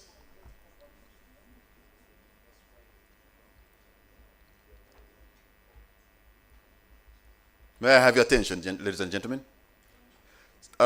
So this session will feature presentations on Rwanda's Ejoheza long-term savings scheme and India's national pension system. These two successful examples of voluntary pensions programs, and a talk by APSA on micro-pension inclusion efforts across the continent. Presenters will discuss how technology, incentives, governance, and communication were used to drive scale and trust in India and Rwanda, and how these insights can inform Uganda's scheme. So ladies and gentlemen, let us welcome here on the stage Dr. Shem Ouma, Head of Secretariat, Africa Pensions Supervisors Association. Let us welcome Dr. Ouma with a round of applause. After his presentation, we shall have a panel discussion, and which will also be followed by a Q&A. Dr. Ouma, sir.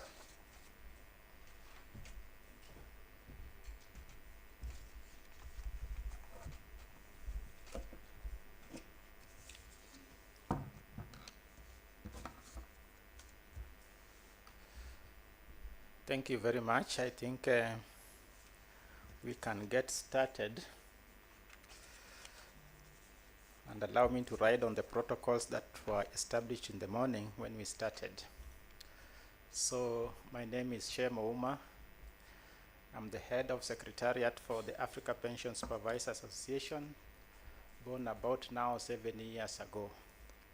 And Uganda is a key member of that association. The Uganda Retirement Benefits Regulatory Authority is a key member of that association. Actually, it is in the executive committee of EAPSA as the secretary. That is how important it is to us at APSA, and the role that it has been able to play over those 7 years is great. I just wanted to mention that the challenge we're discussing today for the case of Uganda is not unique to Uganda. It is common across our membership in the continent. It is also common even amongst pensions jurisdictions in the continent that have not yet joined APSA. But it goes beyond Africa as well. In the developing countries also have that particular challenge. And so the session we are going to have is we are going to borrow lessons from across the continent and across the developing world to be able to inform the process of developing Uganda's long-term savings scheme. And that is why for this particular session we chose to have a presentation from India. We wanted to have a presentation from Rwanda. I'll give you a brief about that process that has gone forth in Kenya, and just a little bit on Nigeria. So as we start, I have a short presentation. I don't know if it has been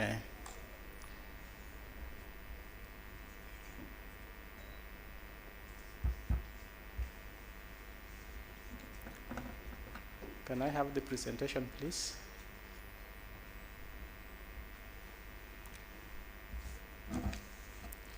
So this is a conversation that we have with many of our members of APSA. So we have this conversation here today in Kampala. We have had similar discussions with Botswana, with Zambia, with Nigeria, and with Ghana as well, and Kenya too.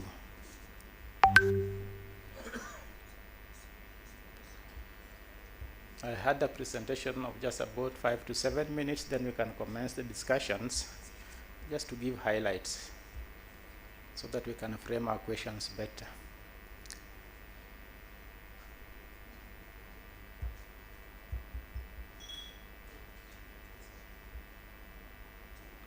Thank you very much.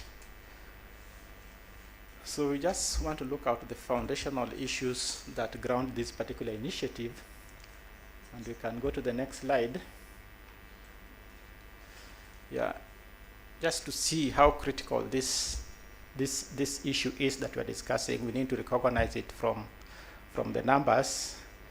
And across our continent, as was said in the morning, most of our workers are actually working in the informal labor market, more than 80% of them. And if you listen to Joshua in the morning, the picture he painted was that this ecosystem is one that is really thriving in the continent. It's a continent of micro-entrepreneurs, artisans, small-scale traders, farmers, and the self-employed. We also need to recognize that we live in a continent that is very youthful. So using the median age as a proxy, the African continent is 19 years, significantly lower compared to the global average of 30.5 years. Compared to Europe, which is significantly the oldest society we have on the globe at a median age of 42 years. So we are happy that we have a young continent, we have very many young bodies, people who can actually contribute a lot towards institutional savings that Moses was referring to. And so we have that particular advantage, but we have a looming challenge. The challenge we have is that all of them are going to retire together. And if we are not prepared to keep them longer in old age, then that is a challenge. Our pension systems across the continent have been designed for formal sector workers, both in the public and the private sector. People with steady incomes and the people who can regularly contribute predetermined amounts to pension schemes. That is not the case for workers. That's not the case for workers like Joshua. Sometimes they have the money, sometimes they don't have. So we need to be able to provide for that huge market of informal sector workers to enable them save for retirement as well from their unsteady incomes and unpredictability as to when they save and how much they save. So the legal framework has been biased against them, and so the existing pension systems are not able to mobilize adequate savings from them. So what is the challenge that we are facing as a continent or as the developing world is that our pension coverage is low. If you look at an average for the continent, it's below 10%. It's actually about 9.6%. So 10 out of our workers are going to retire in old age destitution, in poverty. Will not meet one of the SDGs of fighting poverty if we do nothing about it. And imagine they are going to live longer. And according to the Secretary of APSA, life expectancy at retirement is growing everywhere. In Uganda, it is 17 to 18 years. So imagine living that expanded lifestyle and you have no support in terms of savings that you would have made in the past. So that's a real challenge that we need to address. What do we need to do? We need to set up sustainable pension systems today when our population is still young, so that we are prepared to handle them when they have retired and they can lead decent lives. So we need pension systems that are adapted to an environment with a high share of workers in the informal sector. And we need them to encourage them to save. But as we encourage them to save, we need to encourage them to save beyond what the state provides as a social benefit. For example, in Kenya, there's a cash transfer to the elderly, 65 years and above, which is 2,000 Kenya shillings. If this group, we cannot encourage them to save more than that, then by default, they will wait for that social benefit from government, which is not assured because of the challenges government faces during the budget. So these are the issues that we need to think about now rather than later, and it is urgent and important for us to do this to avoid old age poverty. And I said this problem is not Uganda's alone, and a number of pension jurisdictions are struggling as well to be able to find a formula, to find the models that can actually provide some relief where this challenge is. And I'm going to use a few country studies. I'll just mention a few facts. And because I've come from Kenya, let me use Kenya as an example. I'll also use Rwanda as an example, and Nigeria as well.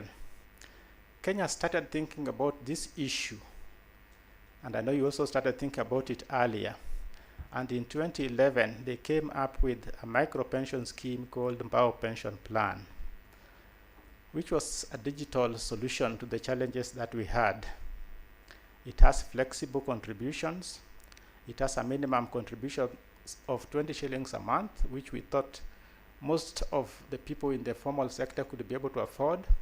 And contributions were made flexible. They can do it on a daily basis, weekly basis, monthly basis, contribute zero when you don't have, to be able to live within their sphere. After that, Kenya has tried a number of initiatives. The regulator there, I used to be a regulator there before until 2 years ago. And so we allowed also stakeholders in the pension sector to innovate.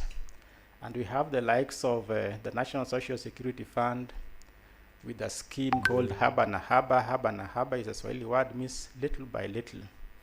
And also Zamara came up with a gift a pension. And here you can gift a pension even to your children. It's an innovation. And we have Octagon Financial Services came up with the Mobikeza pension scheme. All of them are based on a digital solution. And they also provide access after substantial savings have been made after a given year. I think that issue was concerning us a lot. And then we also allow all independent pension plans, which to date are, I didn't put the number there, I think there are about 35 now, to also be able to attract savings for informal sector workers. What we were able to achieve from BAO by 2019 was to have 100,000 members enrolled. We thought we should have done better than that. It didn't. And to date, if you combine all those efforts from BAO to all individual pension plans, we have a total, in terms of enrollment, of 225,921. And so the thinking has not stopped, because we have done several studies and found out why Mbao failed, and we are trying to cure. Well, they have provided lessons, and so that is why today we have a Kenya National Entrepreneur Savings Trust, which commenced in 2013, nationally sponsored by government, and targeting informal sector workers especially, but open to everybody. And then when our new administration, which is in place now, came into place, they also came up with the Hustler Fund, which provides unsecured digital credit, which if you access that credit, you must save 5% of the loan. And that 5% of the loan is split into two categories: short term, which you can access to address some of your shocks, and long term, which is 70%. And to date, it's accumulated quite some substantial savings, but it has its governance challenges, which we hope will be addressed shortly. So you can access your short-term savings after you've been saving for a year, but long-term savings are locked until you retire. There's some government matching of a ratio of 2 to 1 if you have been borrowing and repaying without defaulting. So if you put in a shilling, the government will put for you 50 cents. If you put 100 shillings, the government will put for you 50 shillings. But remember, you should not be defaulting. But because this was an initiative of government, and we live in a democracy, the opposition side of government has been advising members to access and not repay. So the rate of default is very high. So that's the challenge we have. So you can see the effort that Kenya has been making. We have not reached there. Let me show you now the example of Nigeria. I'll conclude with Rwanda.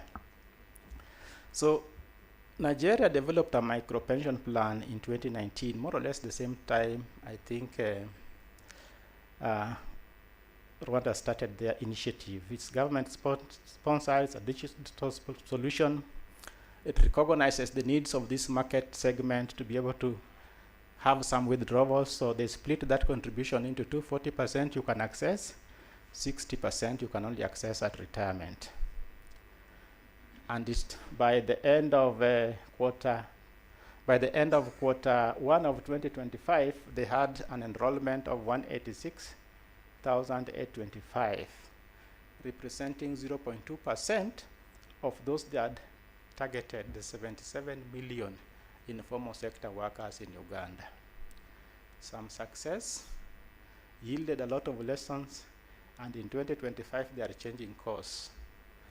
They are trying to do some of the things they didn't imagine they would be able to do in 2019. So they are initiating this move by introducing a pension fund grant, which is a financial incentive provided by government agencies, development partners, foundations, NGOs, and any other approved entities to encourage participation in this particular scheme. It's still government sponsored, relies a lot on digital solutions, but it has done what it didn't do in 2019. So it has provided insurance products to it. So it's offering a bundled product now: health insurance, personal accident cover, and if you are bereaved, then you can be able to meet those costs.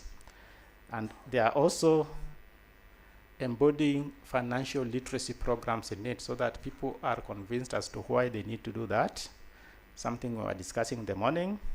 They are also encouraging members to be enrolled. So below 18, you are a minor, you cannot own a pension account, but you can be sponsored by a parent or a guardian. But now they have moved the split upwards. Withdrawals 50%, long-term savings 50%. I think that does something, giving you more access to your savings, but not helping you very much in the long term. Because what happens to your long-term ability to fight old age poverty? They also allow retirees to continue participating in that scheme, but only allow you to withdraw your money every 5 years. So we don't know how this has performed because this is just beginning, so the devil will still be in the details. But I think they have some beautiful things they're thinking about going forward. The case of Rwanda, and I think this is not new to any of us, I think this is initiated in 2018, sponsored by government, digitally enabled, leveraging on technology, and they have flexible savings. You save what you have, what amount you have. When you don't have, you don't save, and when you have not saved, you are not penalized. They allow early withdrawals of 40% of your total savings, but they have to be in excess of 4 million Rwandese francs. And you can borrow it for educational purposes, or if you want to buy a house or build a house. Their government benefits are tied to it, so there's life and funeral insurance, and there are other government incentives, matching of first 3 years contributions, but is capped at 18,000 Rwandese francs. It opens to Rwandese living at home and Rwandese working abroad, so it is able to attract diaspora remittances. And they are trying to peg against inflation, and they're saying your monthly pension every year should increase by 5%. And what has been the participation rate to date? They have, by 2024, they had about 3.2 million members, which represented about 38.7% of the working age population. So they have had some increase. They started in 2018. The Nigerian case started in 2019. The Kenyan case started in 2011. So I want you to hold those comparisons, and we'll discuss those going forward. It is something that we must do as a continent. It's something that we must do as a country, Uganda, and it's something that I think we need to do across the developing world. I just wanted to share with you a bit of that so that we can be able to reframe our questions better. We have, in this particular session, also, I didn't talk about India because we have India's presence, I think, online. So we have Mr. Ashmir Kumar, Chief General Manager, and Mr. Prodipto Chatterjee, Deputy General Manager, Pension Fund Regulatory and Development Authority of India. they are going to paint for us the picture for India. And if they can hear us, I want to give them this time to make a very brief presentation before we go into discussion. So, Mr. Ashish, if you are hearing us, you have the floor. Thank you. Yeah, good morning. This is Ashish Kumar. Can you hear me? Yes, we can hear you loud and clear. Please go ahead. Yeah, good morning, all of you. So first of all, I would like to thank you for this opportunity. So in India, we want to share some experience, what we experienced in last 20 years. And we are having a presentation. Just wanted to make a brief that we started this contributory pension scheme for government employees in 2004. Earlier, it started for central government employees. Then we moved to state government employees. Then in 2009, we started pension scheme for citizens of India. And 2010, we started one scheme for informal sector, that is NPS Lite. And we found certain concerns in that particular scheme. So we modified that scheme in 2015 and came with a new name, that is Atal Pension Yojana. In 2024, we started a new pension scheme for minors even. And in 2025, we started various pension schemes for persona, like gig and platform workers, housewives, working people. So we have different kind of pension scheme for these. Now I would like to request my colleague, Mr. Pradipto, to make a presentation on our journey. Thank you very much. Very good morning to all of the people present over there. So I would like to share the screen to share my presentation right now. Is my presentation visible? Can anybody please confirm?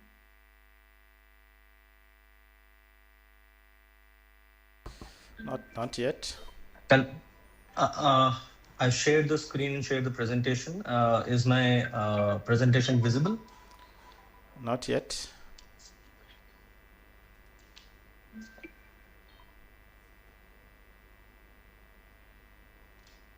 Try again.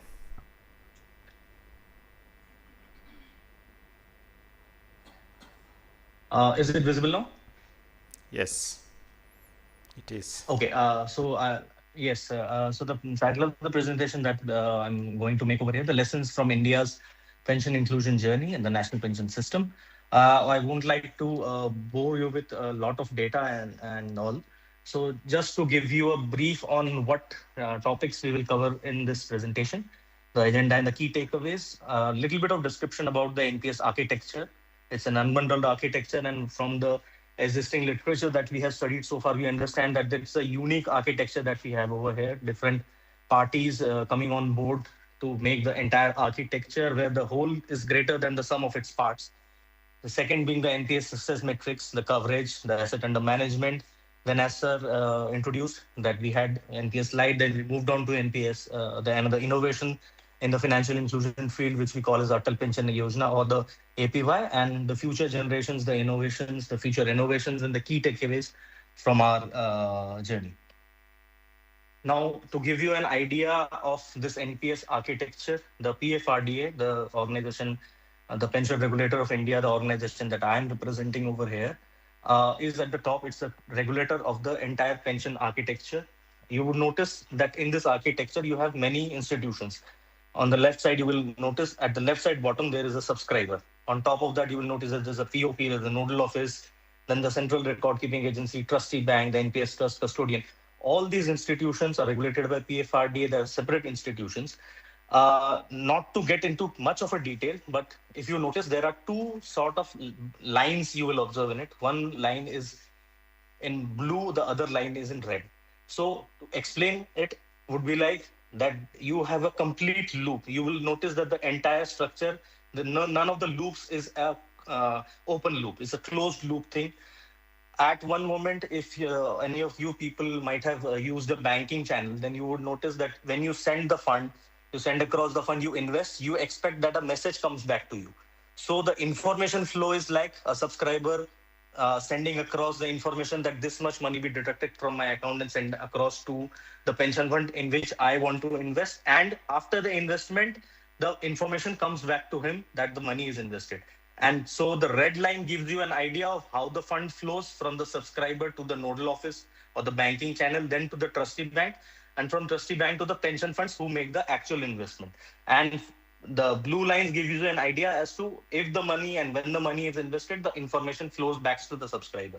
Similarly, when the subscriber retires, how the system is placed, like where the information goes to the annuity service provider that this subscriber is retiring and this is the annuity plan that he or she has chosen. Now you have to give the money to him and as well as the information. So if you see this in detail, you will find that the information flow and the money flow both are taken into in this unbundled architecture. Moving ahead, now the advantages of the unbundled architecture, lower overall cost of the entire system.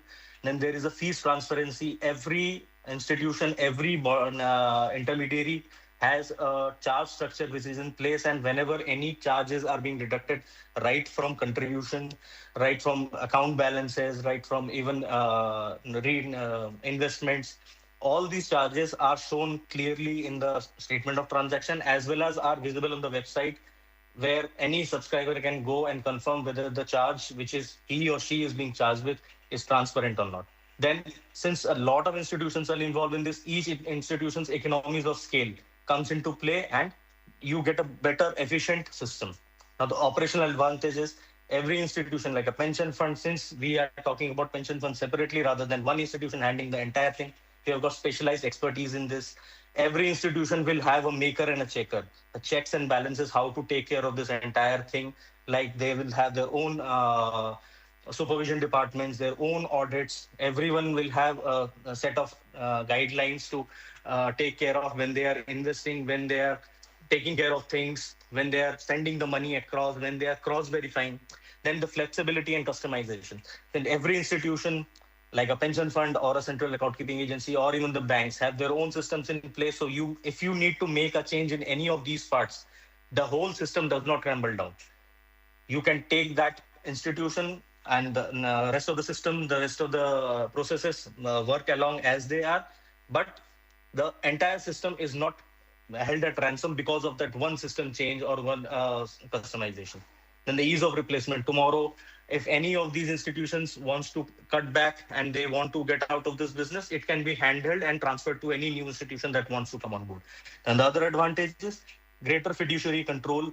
A fiduciary control in terms of the pension fund having, although they act as a pass-through agent, but still, since they are into the investment business, they take care of this thing that the subscriber is not at loss in terms of the investment decisions and all.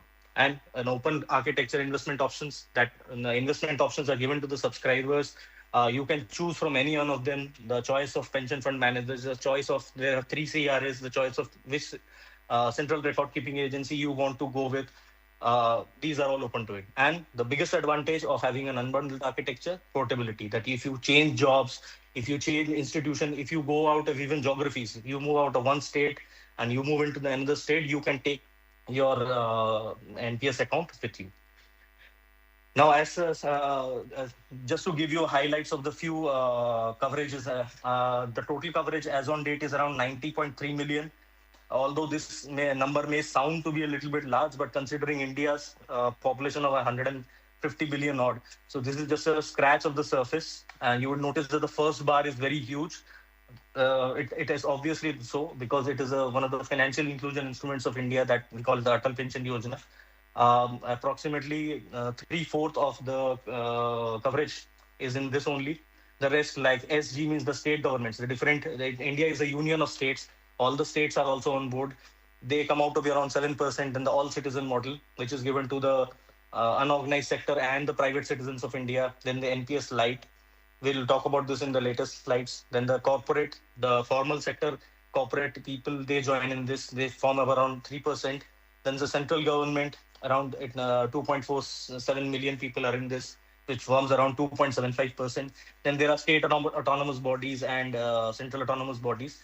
And the new scheme that Sir just talked about, the NPS Vatsalya, in which the kids' pension accounts are also being opened. I just heard Sir talk about new innovation that they have also brought in, that children's pension accounts are being opened. I think this is also just a mirror image of that. And the new scheme that came about in April this year, the UPS, the Unified Pension Scheme, it provides inflation indexed assured benefit to the central government employees. And to give you an idea of the asset under management that we have converted into USD for the better understanding of the people over here. Total 182 billion is the asset under management as on October 19th, out of which approximately 76.83 billion is with the central state government. And then the bulk of whatever asset management we have, approximately 80% of is in the government sector only. The private sector forms the rest, 20%, which comprises of the corporate sector, the state autonomous bodies, all citizen and all.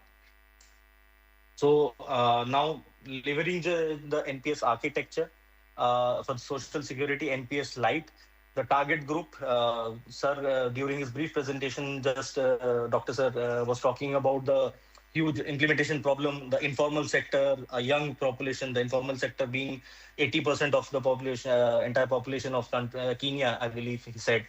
So that those same problems are with India also. So that was the target group that was selected.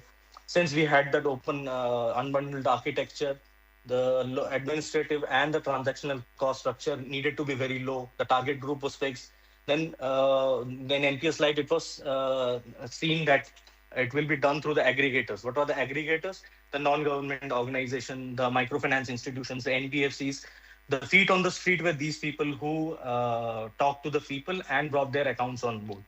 The voluntary contributions, like the minimum annual contribution recommended was 1,000 rupees, and the people brought in those 1,000 rupees, a co-contribution amount. The sort of a behavioral financial nudge was provided to people to come on board. The asset allocation, considering we were talking about an informal sector, mostly conservative, it was a debt-heavy scheme, invested majorly in the government and the corporate bonds. And the exit rules that 60-40% of the corpus, whatever was generated across the contributions life cycle, was taken out as annuities, and the 60% was given as a scheme, as a tax-free lump sum. Now, what was observed was, in this scheme, the biggest disadvantage that we found, that although approximately 4 million people joined during its lifetime from 2010 to 2015, the average account balance and the average corpus under these accounts, the NPS Lite accounts, was very low. And the biggest reason that was found, even research suggested, was that because there was no end period goal as to what would be the predictable pension payout that you would receive at the end of the period. So this was taken into account, and we corrected on it, and came the scheme which we now call as the Atal Pension Yojana. The need was that the pension that you are going to give to the informal sector, financially illiterate or low literate people, has to be guaranteed in nature. The contribution that these people need to play on a monthly basis has to be fixed. It cannot be variable in nature, taking into account their job profile also. The solution that was arrived at, you will have 5 pension slabs, 1,000, 2,000, 3,000, 4,500. People from 18 to 40 years could join this scheme, and the contribution amount will be fixed according to the age when he or she is joining. So, and it leveraged the NPS framework for the mass social security mobilization. The administration charges and the incentives were borne by the government. Union government is also funding any periodic actuarial evaluation of the assets are done, and if they find that there is any shortfall in the assets which are being accumulated for this guarantee scheme, they part fund that also. Now the APY innovation, generally this is one of the communications that we use, very simplistic communication, 3 benefits. Minimum guaranteed pension, 1,000 to 5,000. The same guaranteed pension is available to the spouse, and after the subscriber's death is the spouse death, it is given, the return of purchase price is provided to the nominee, and the nominee receives the pension bill. So these 3 are the basic pitch, if I use the word that was being used in marketing, the pitch deck things that we use to sell the APY. Now, the APY gross enrollments, you will observe that it has seen quite a substantial growth. This is the data which provides an idea of the gross enrollments. The last data that I showed gives you an idea of how many of those accounts are active right now. This gives you an idea of what has been the gross enrollments every year. So from 2.5 million in the first year, now we are at 76.1 million coverage right now. This is the data up to March 31st, by the way. And now this gives you an idea of the age profile across the years, a trend line. Initially, you will observe a high age bracket people were joining into the scheme. Now, the reason why this could have been true was during 15-16, a co-contribution was provided to people who came on board for the next 5 years. So this was one of the financial incentives that was available to the people to join into the scheme. And we observed that this brought a lot of terminal age, that 26 to 40 age people on board, which has since seen a trend of drop, and young aged people are joining more. Similarly, we observe that the gap between the male and female enrollments has slowly narrowed down. And if I am to understand that it is almost equal right now during the last 6-7 months of this financial year, in the range of around 48-52%. Now, the trend analysis of the pension-wise enrollments, you would observe that initially the 5,000 pension account was at the higher amount, was the share of the 5,000 rupees pension account was very high. The reason being the financial incentives that was being provided, which was taken off from 2016 onwards. And we have seen that the 1,000 rupee pension accounts are gradually seeing a rise. They almost mirror each other, the 5,000 and the 1,000 rupee pension account, with the rest 2,000, 3,000, 4,000 are in the range of around 2.5% to 4% of the entire pension slab structure. Now, the innovations and the success in APY. First, we use the existing unbundled architecture, merged it with the existing nationalized and all the banks' core banking system. So no setup cost was actually required. Only the linkage of the bank and this unbundled architecture was needed. So the existing system was there, and the rollout could be very fast. Then the Aadhaar based, if you are not initiated, the Aadhaar is sort of the American Social Security card that we have in India. Through it, we launched the KYC through a handheld biometric verification machines.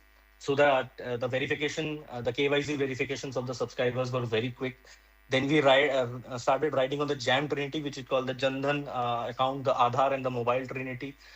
With a penetration of mobile approximately in the 90% in India, this actually helped rollout of the scheme very quickly.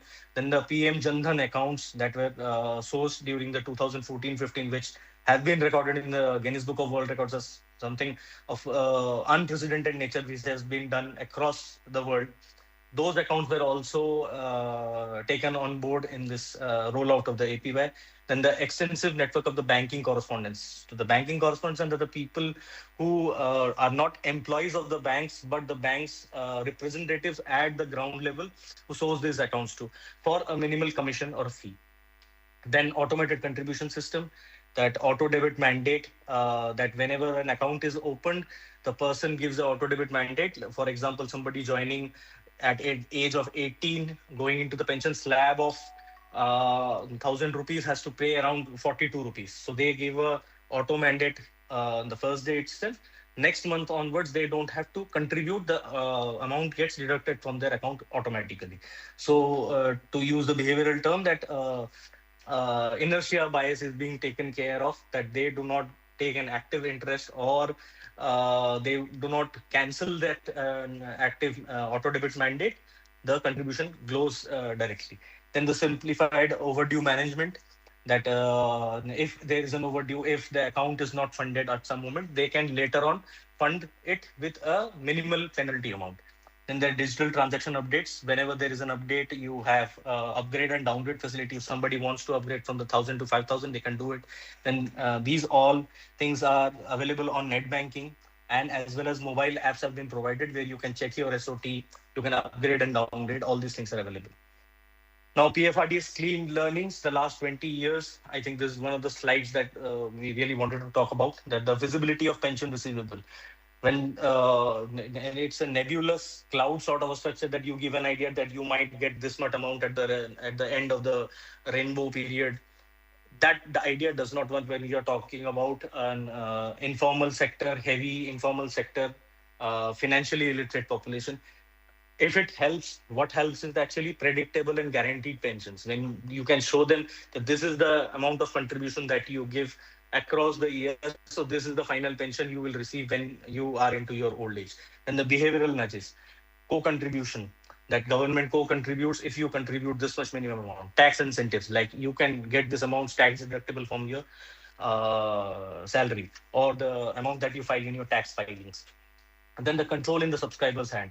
Then systematic lump sum withdrawal, that if we are observing that there is a longer work life, there is an issue of longevity, and people want to go for predictable pension income and income adequacy, we give them option of systematic withdrawal, which eventually is more like the systematic withdrawal plans that you observe in mutual funds.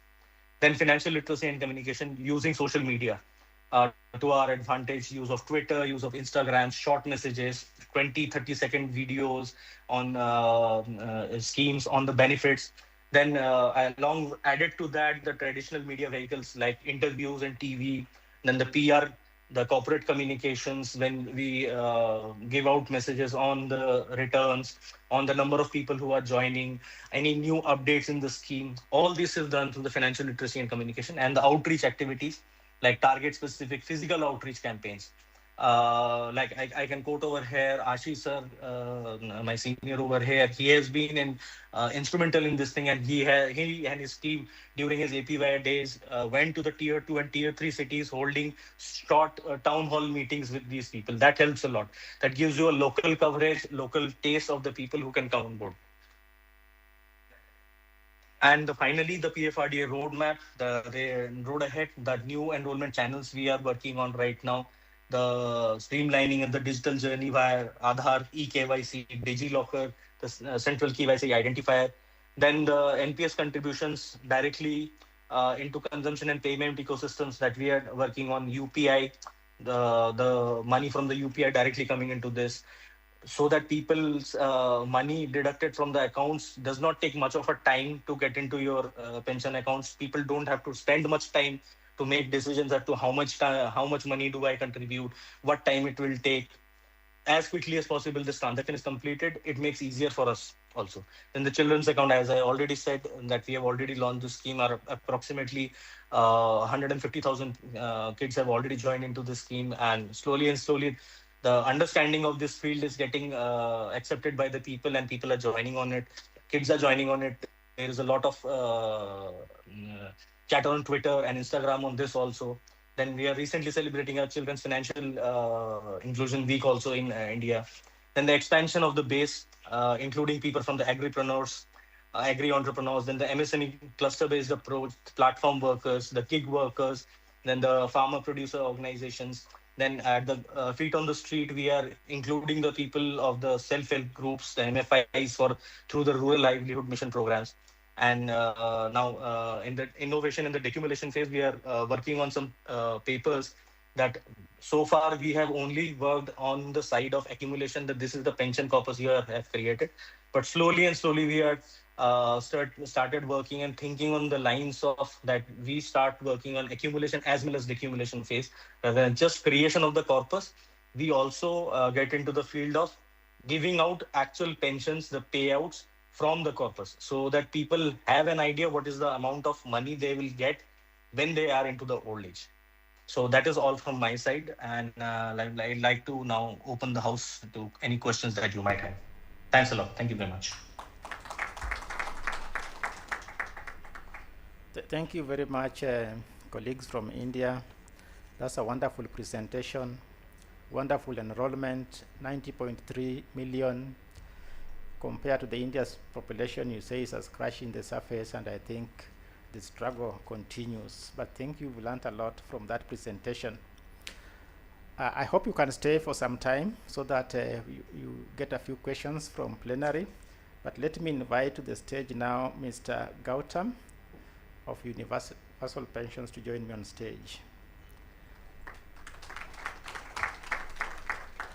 He's a director of Universal Pensions, the former Pinbox. Welcome, Gautam. I just want you to breathe a little and let me throw this question directly to before, systems can be disappointing.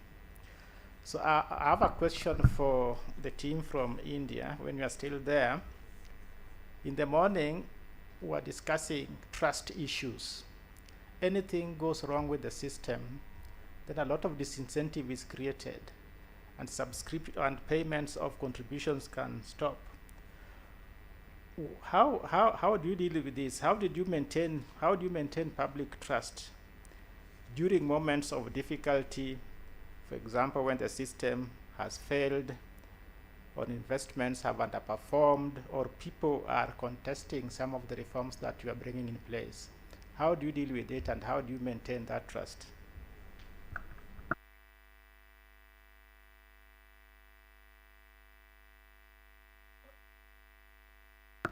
Can I take that question, sir?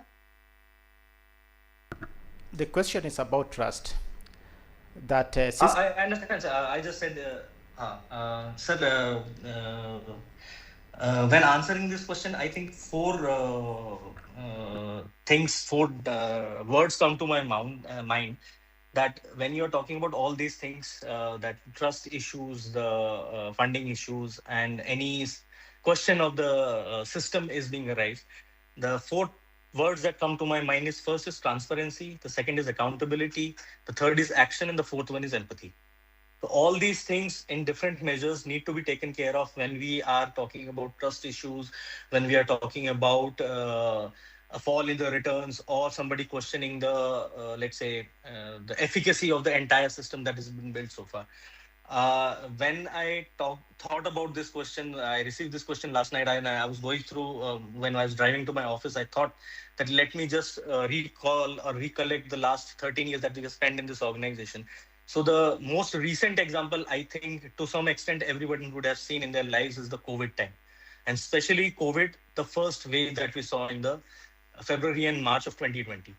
Utter confusion. Nobody knew what was happening across the world.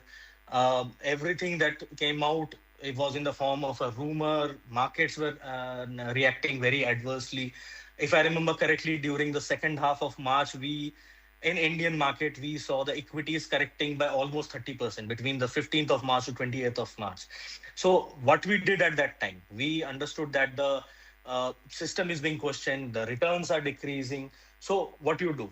We, as and in our communications itself, we were very transparent. Our communication went on to say that although the markets are reacting very adversely, do not panic, don't take your money out so quickly, just remain with the system, trust the system. These are the sort of messages that we were coming out with. We are transparent, we are not hiding our returns, that since the returns are falling, let's not declare them. Nothing like that happened. We were forthwith with the declaration of the returns that we were coming out. There was no stoppage in the communication. The grievance handling, the customer communication was very forthwith, and people were coming out with reports. And rather, there were reports in media also that although the returns are decreasing, it's a across market phenomenon. And since it is a long-term product, you should not panic. And since then, we have seen that the trust of the people has grown so far. Apart from that, there have been a few instances where there have been frauds. Obviously, fraud itself is an operational risk. It will come anywhere that the humans are involved. There will be a risk of fraud. But anywhere and everywhere, when such frauds have occurred or have been reported in media, nothing has been done to hide those reports. Rather, we have gone on record to address that situation, that there is an accountability which has been fixed, the investigation is going on, and whatever actions we have taken out, we have been very transparent on that regard. So I believe that answers the question that sir has addressed, and I would request Ashish sir to add to that also. Sir, please.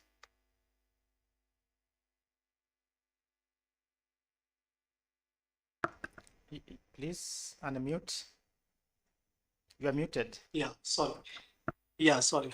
So, in terms of practical way, if we discuss about trust in India, Atal Pension Yojana was successful because it was introduced by Government of India. It was distributed through banking sector, mostly public sector banks, which were owned by Government of India.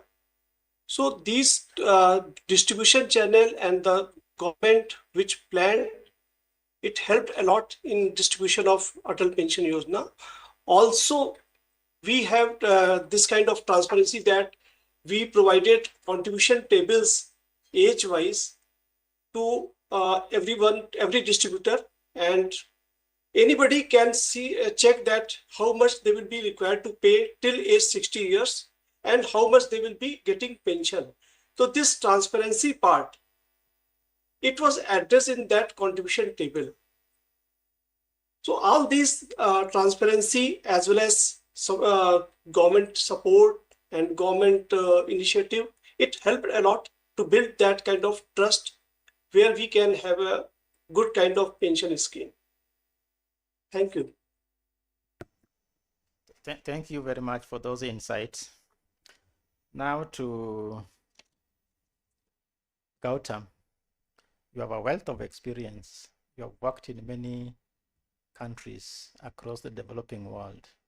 Papua New Guinea, Kenya, Rwanda, now Uganda, and I think Nigeria as well.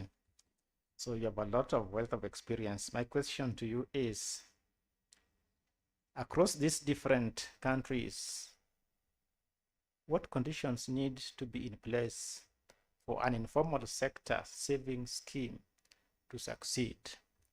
And remember, the slides I showed some stunted growth for micro pensions across some of the countries that I looked at. What do we need to get right? Thank you. Thanks, Dr. Shem. Good afternoon, everybody.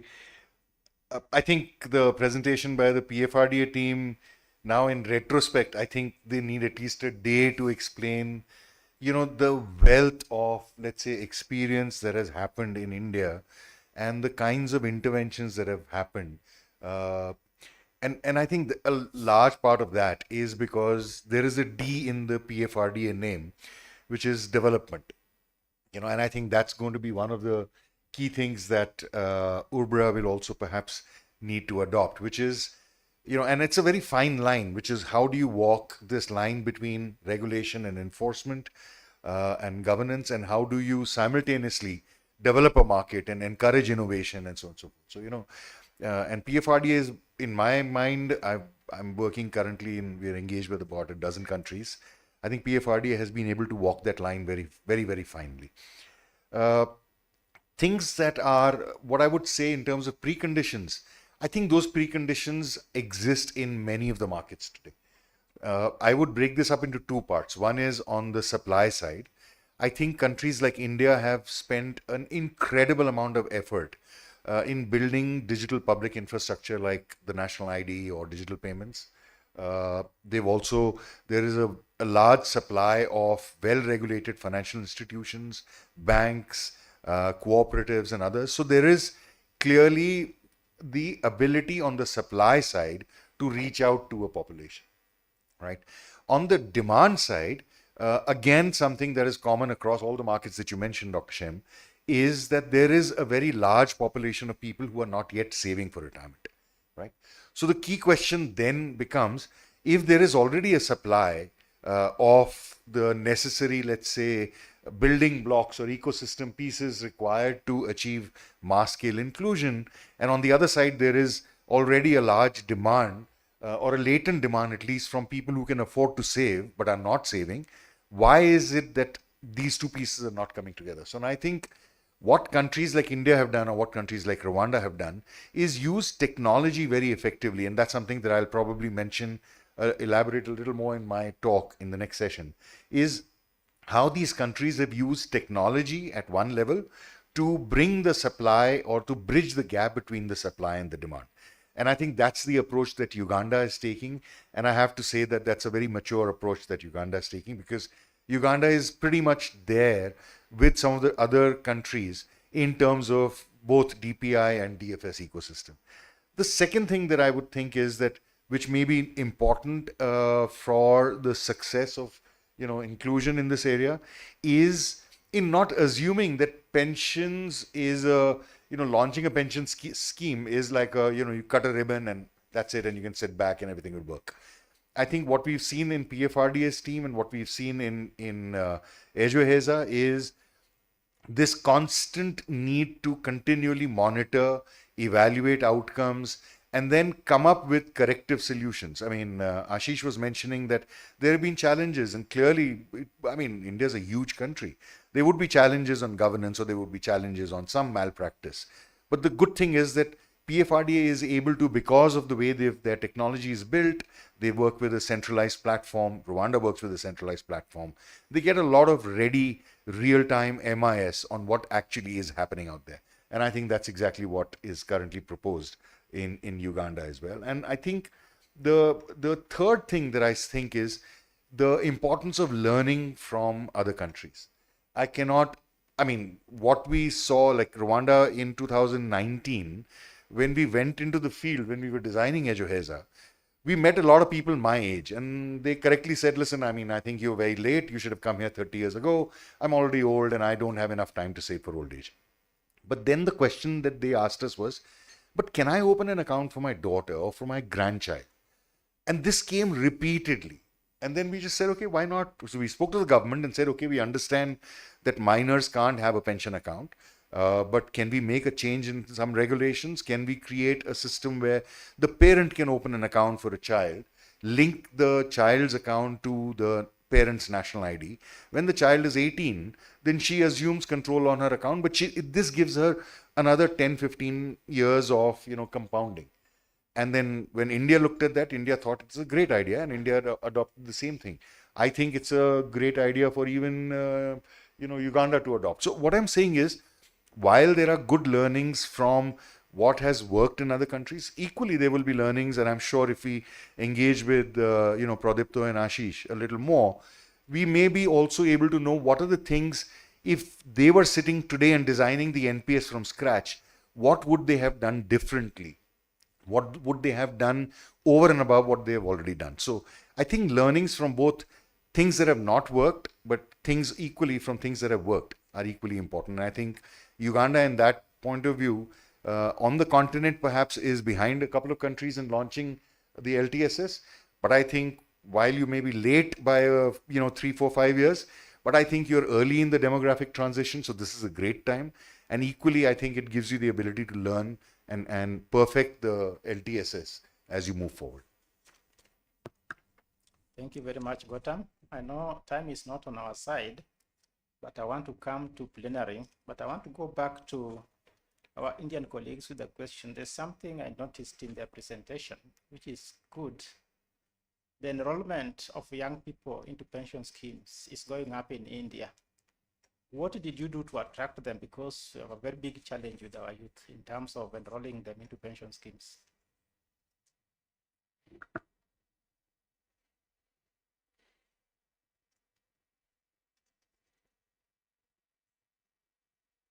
Can they hear us?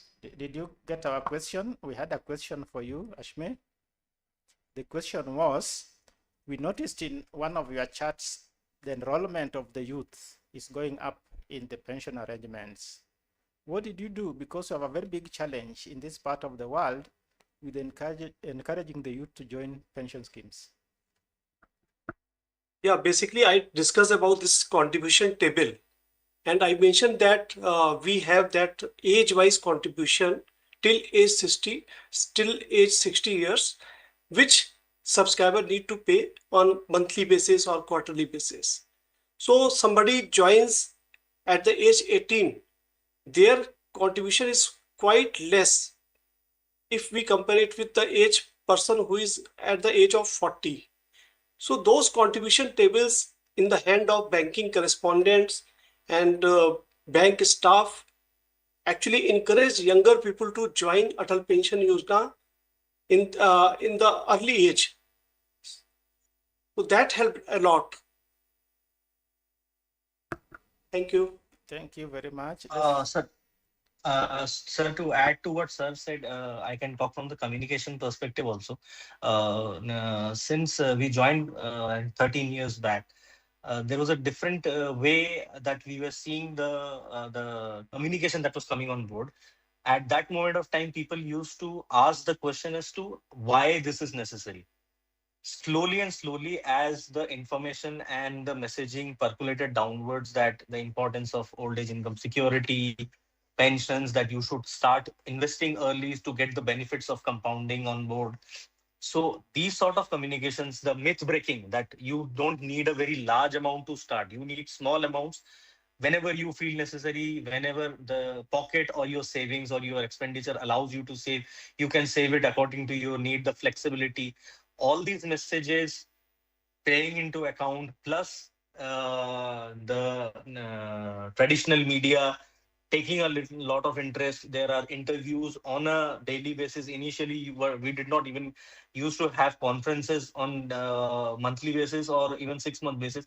Now, on a daily basis, some of the institutions, top speakers, our chairmen, sir, the members, or the executive directors, or even the senior management people are going to the ground, talking to people.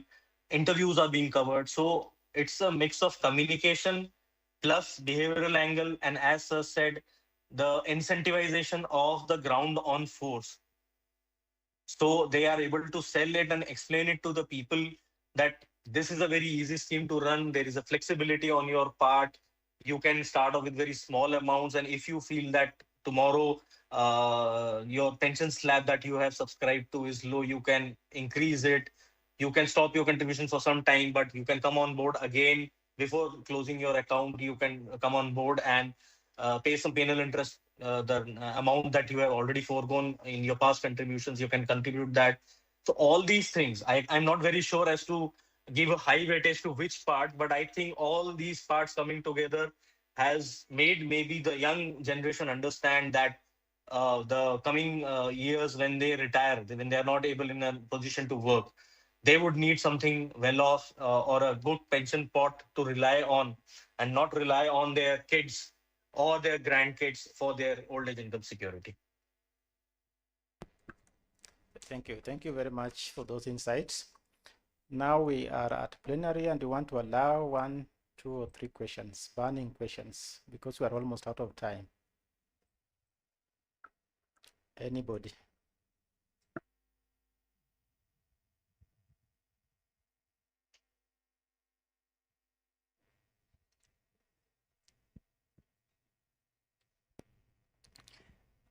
Hello, thank you. My name is Joshua Ikayu. I'm from NITA. From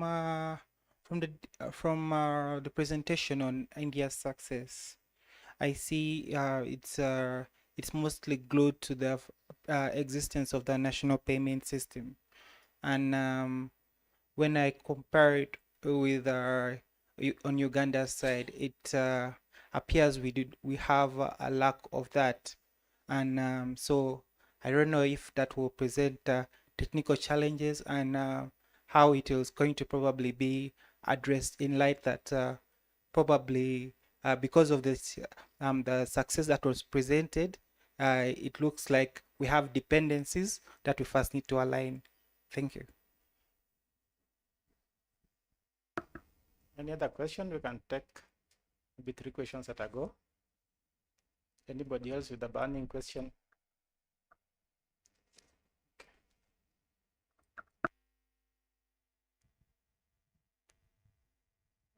Thank you so much.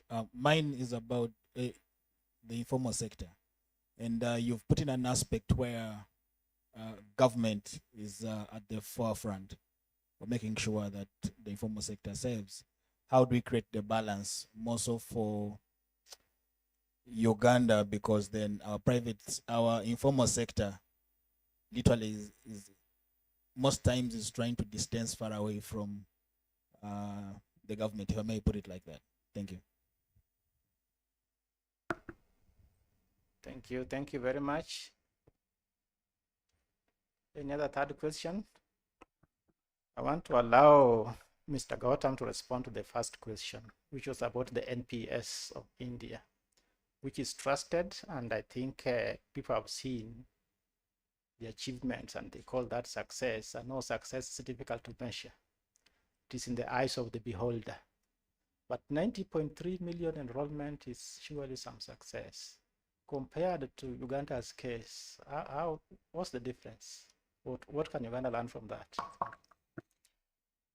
I think there are broadly, I would say, well, there are many factors, but a couple of things that come up, higher in that, in the order would be, one is governance and transparency. I think the NPS of, accountability, I think over time, I think it's just a demonstration over time, because trust is built over time. But once we do the right things, and which we intend to do over time, I think trust will be built. It's not an overnight thing. It's built over time. But what we are talking about here, even given the modern tools that bring about greater transparency, I think the government and the public, can agree to an ecosystem that builds this trust. And I think we're on that path. But I must acknowledge that it's a difficult question. Thank you. Yes, Gautam, another point. Sorry, I know we are very, very late on this session, but thank you. I think Moses has a very valid point. I think it's also to do with how we design for things. So let me just give you a very small example. So there is in India, there is a public distribution system, which is a base of small shopkeepers, who deliver subsidized food grain to the public, right? So the government would normally give this PDS shopkeeper, say 100 kgs of rice, and say, okay, now the market price for this rice is, say, 50 rupees a kg, but you will need to sell it to lower income people at 10 rupees a kg. So what this guy would typically do is he would sell, out of the 100 kg, he would sell 10 kgs and black market the balance 90 kgs, right? And nobody trusted those guys. They said, okay, I mean, what the hell? I don't get my food grains and I just don't trust this person. He's selling I'm buying the same food grain I'm eligible for in the black market at the market rate. And then the government created a system which is linked to national ID. So when I went to that shop next time, I would be identified with my national ID. If I was whatever is the weighing scale was actually mapped to my national ID. So and if I bought, say, 5 kgs of rice, it got logged in my account. And the transparency that created just did not permit the shopkeeper to ever do any fraud.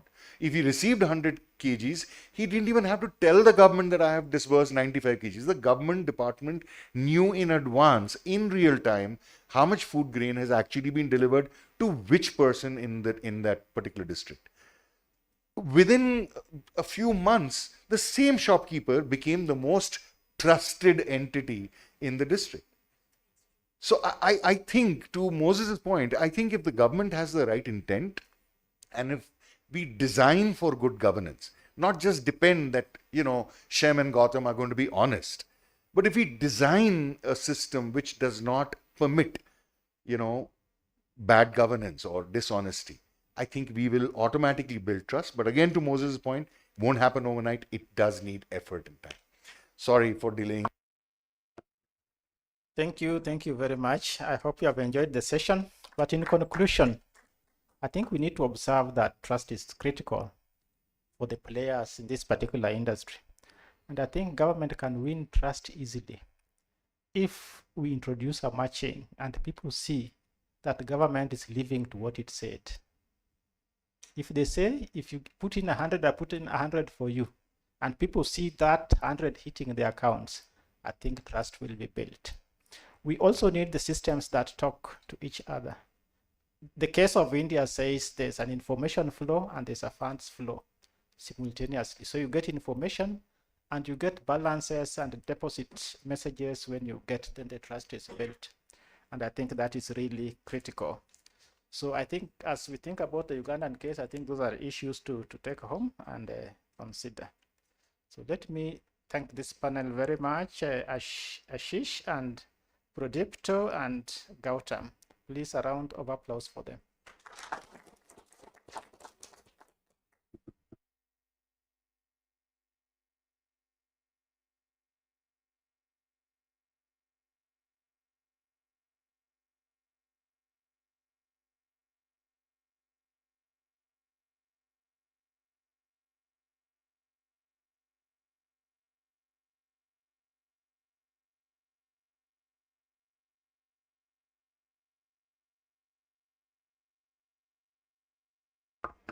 Trust, trust, and more trust. I think that is the elephant in the room, and we're trying to address it. Every panelist, every speaker is giving us some ways on how trust can be built, because it is important when you're dealing with issues of money and savings.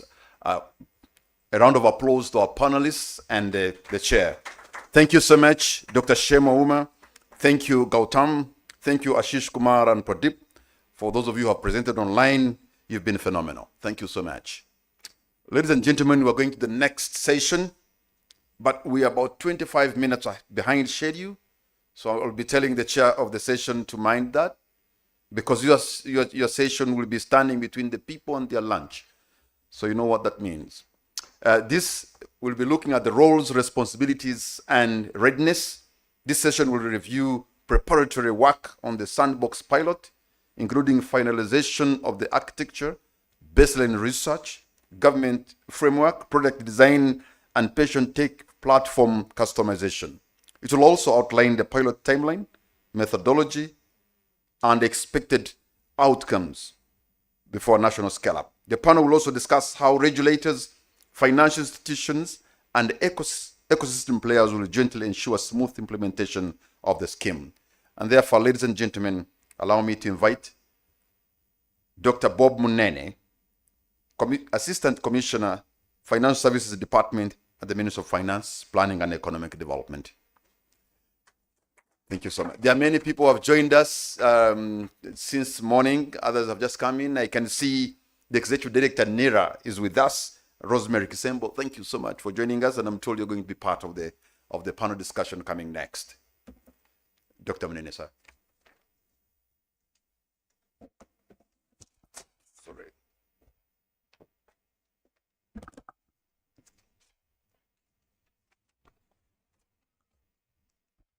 Thank you, Kamara. Good afternoon. As I was told, it's almost lunchtime, so I have to mind about time. Kamara has already summarized what I ought have said.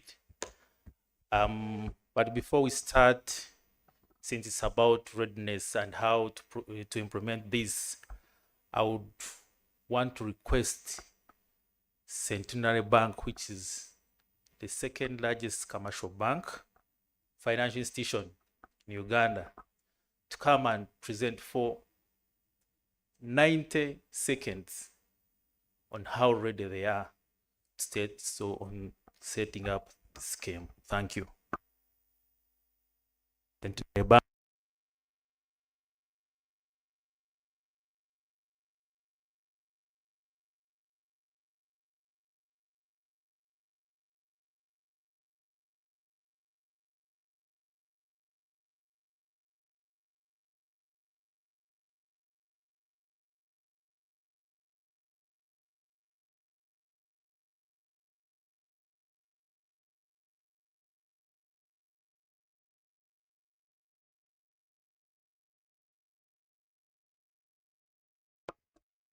Sorry. Good afternoon to you all. As earlier introduced, my name is Pauline Kansime from Centenary Bank, and we are the custodian for the National Long-Term Savings Scheme. So in terms of our readiness, allow me to set the stage a bit. Centenary Bank is the second bank in the country in terms of profitability. We have about 82 branches currently and approximately 3 million customers. So in terms of the custody role, we are fully licensed by UBRA, even Capital Markets Authority. We are also a participant at the Uganda Securities Exchange. and we've since implemented our system for custodial services. We also have partnerships in the region with the Cooperative Bank and CRDB Bank, where we'll be able to execute our role in those regions. That team is also fully constituted, and much as we are fairly new in the custody space as Centenary Bank, the individuals on the team have expertise spanning over 6 to 10 years in the market. So part of our readiness is we're going to leverage off the customer base. We have about 3 million customers, as highlighted, and most of them are microfinance clients, and I believe the interest for the discussion today. So through the different groups, saving groups that we already look after as a bank, we have so many VSLAs, and given also the brand and the trust that we carry with our brand, which is our bank, we hope to have financial literacy sessions for these groups that will also enable the enrollment to the National Long-Term Savings Scheme. We also have a digital services through our USSD, through our core bank, so our USSD and also app, and this will also support easy accessibility to the bank, and also bearing in mind the other saving group, which is the younger group, the Gen Zs, that don't like the manual processes. So we also have the different church enrollments that will be what we already have as the bank, and we will definitely be able to recruit some of the members of the clergy into the scheme. So I think in a nutshell, given our brand, given our numbers, the technology that we possess, the trust that we built in the market, because trust has come up a lot this morning, and also the overall bank technology for the structures as a payment, one of the leading payment participants in the market, we'll be able to deliver on this role. Thank you.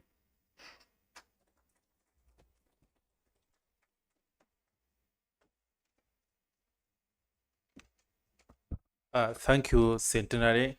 No doubt, I think every corner of Uganda you'll find there either a branch or a super agent of Centenary.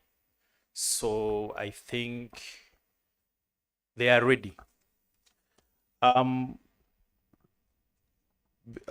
We are going to discuss on how Uganda can leverage the digital pension infrastructure and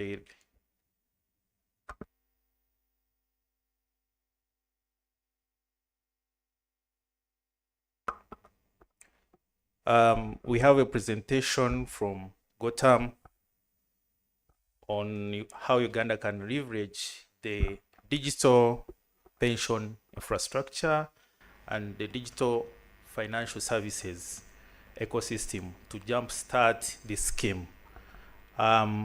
Gotham is an experienced gentleman in the pension sector, currently working with the Universal Pensions of Singapore. People were talking about not trusting governments. I think everyone, if you want to benchmark about trust of governments, you go to Singapore. Gotham, come and make your presentation. Thank you.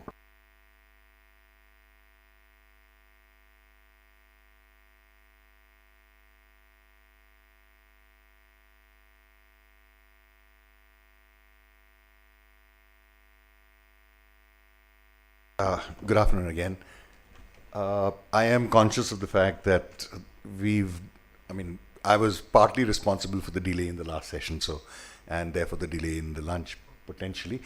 Can you please put on my slides? Okay, so,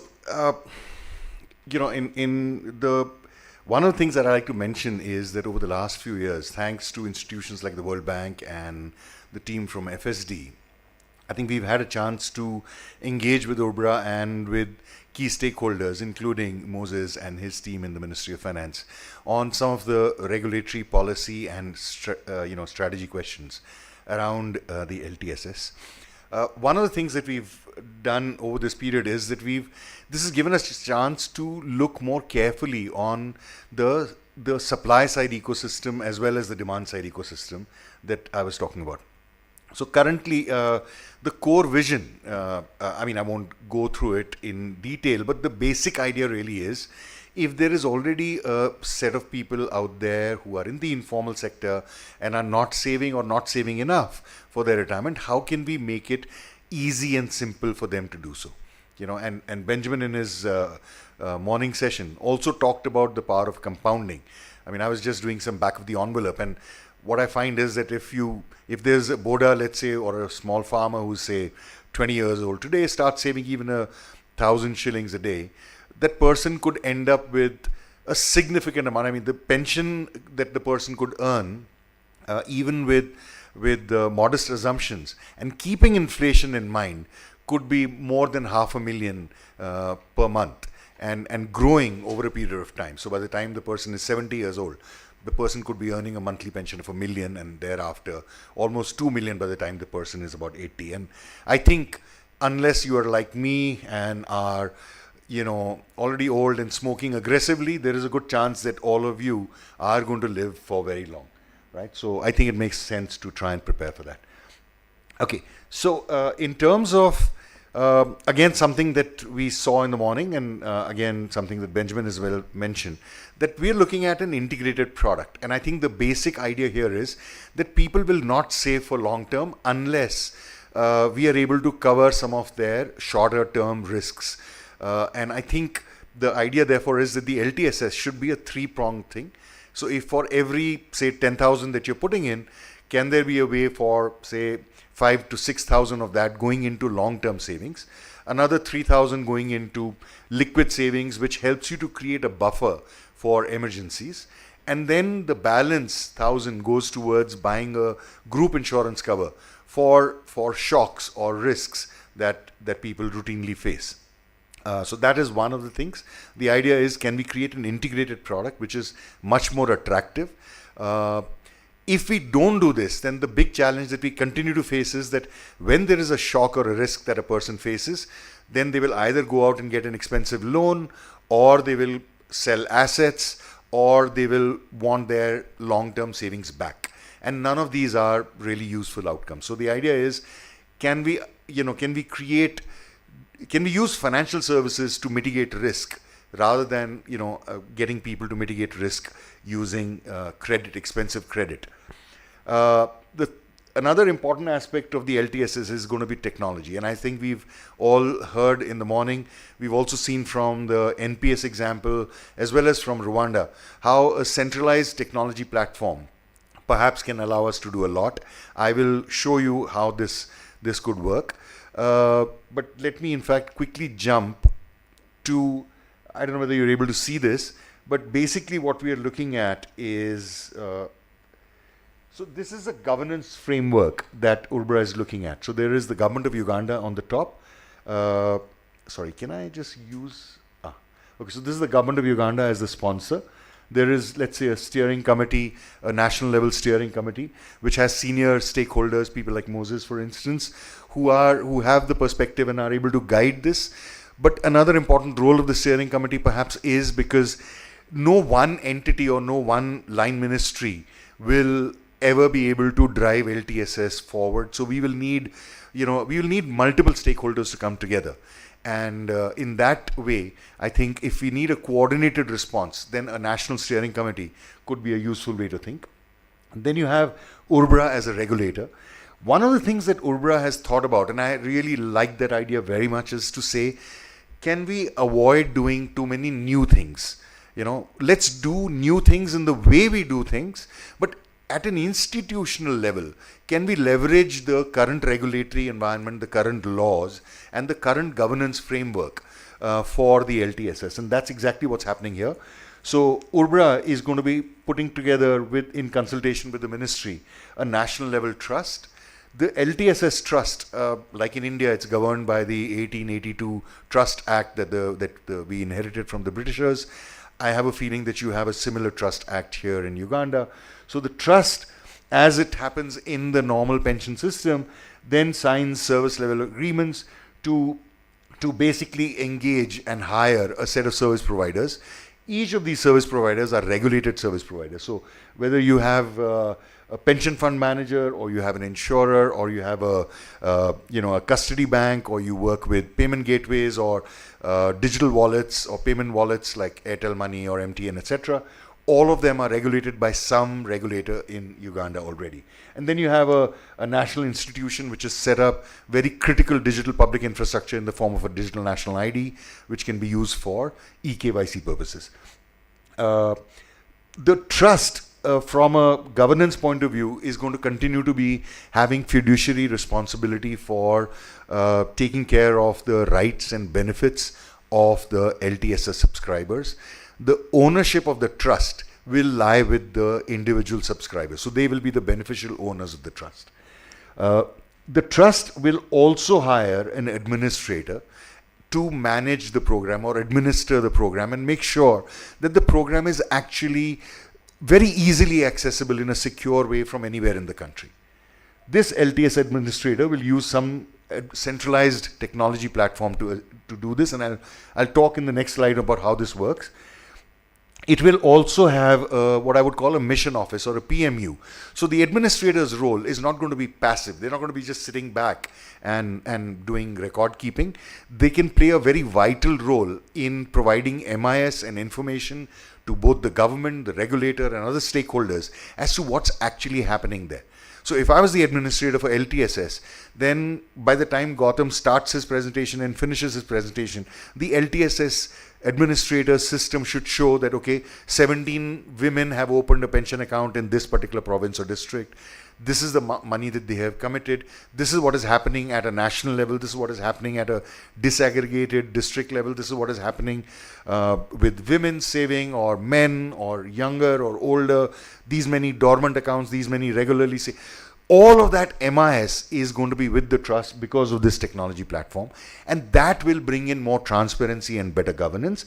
But equally, it will allow timely actions. So because that platform will also show how many complaints have come in, how many have been resolved, how many are outstanding, how many are related to money not being received at the other end, or something to do with something which can then, instead of solving them at an individual level, then you can, the regulator can take a step back and say, okay, this seems to be a systemic problem. There are many thousand people facing the same challenge. There are many complaints about this particular issue. So instead of addressing only those complaints, let's address the core issue to make sure those complaints can cease. Okay, and then once that is done, then institutions like Centenary Bank and others can they can be contracted through the LTSS administrator and the mission office to say, okay, now you as BRAC or Centenary or Pride have already got an X base of customers.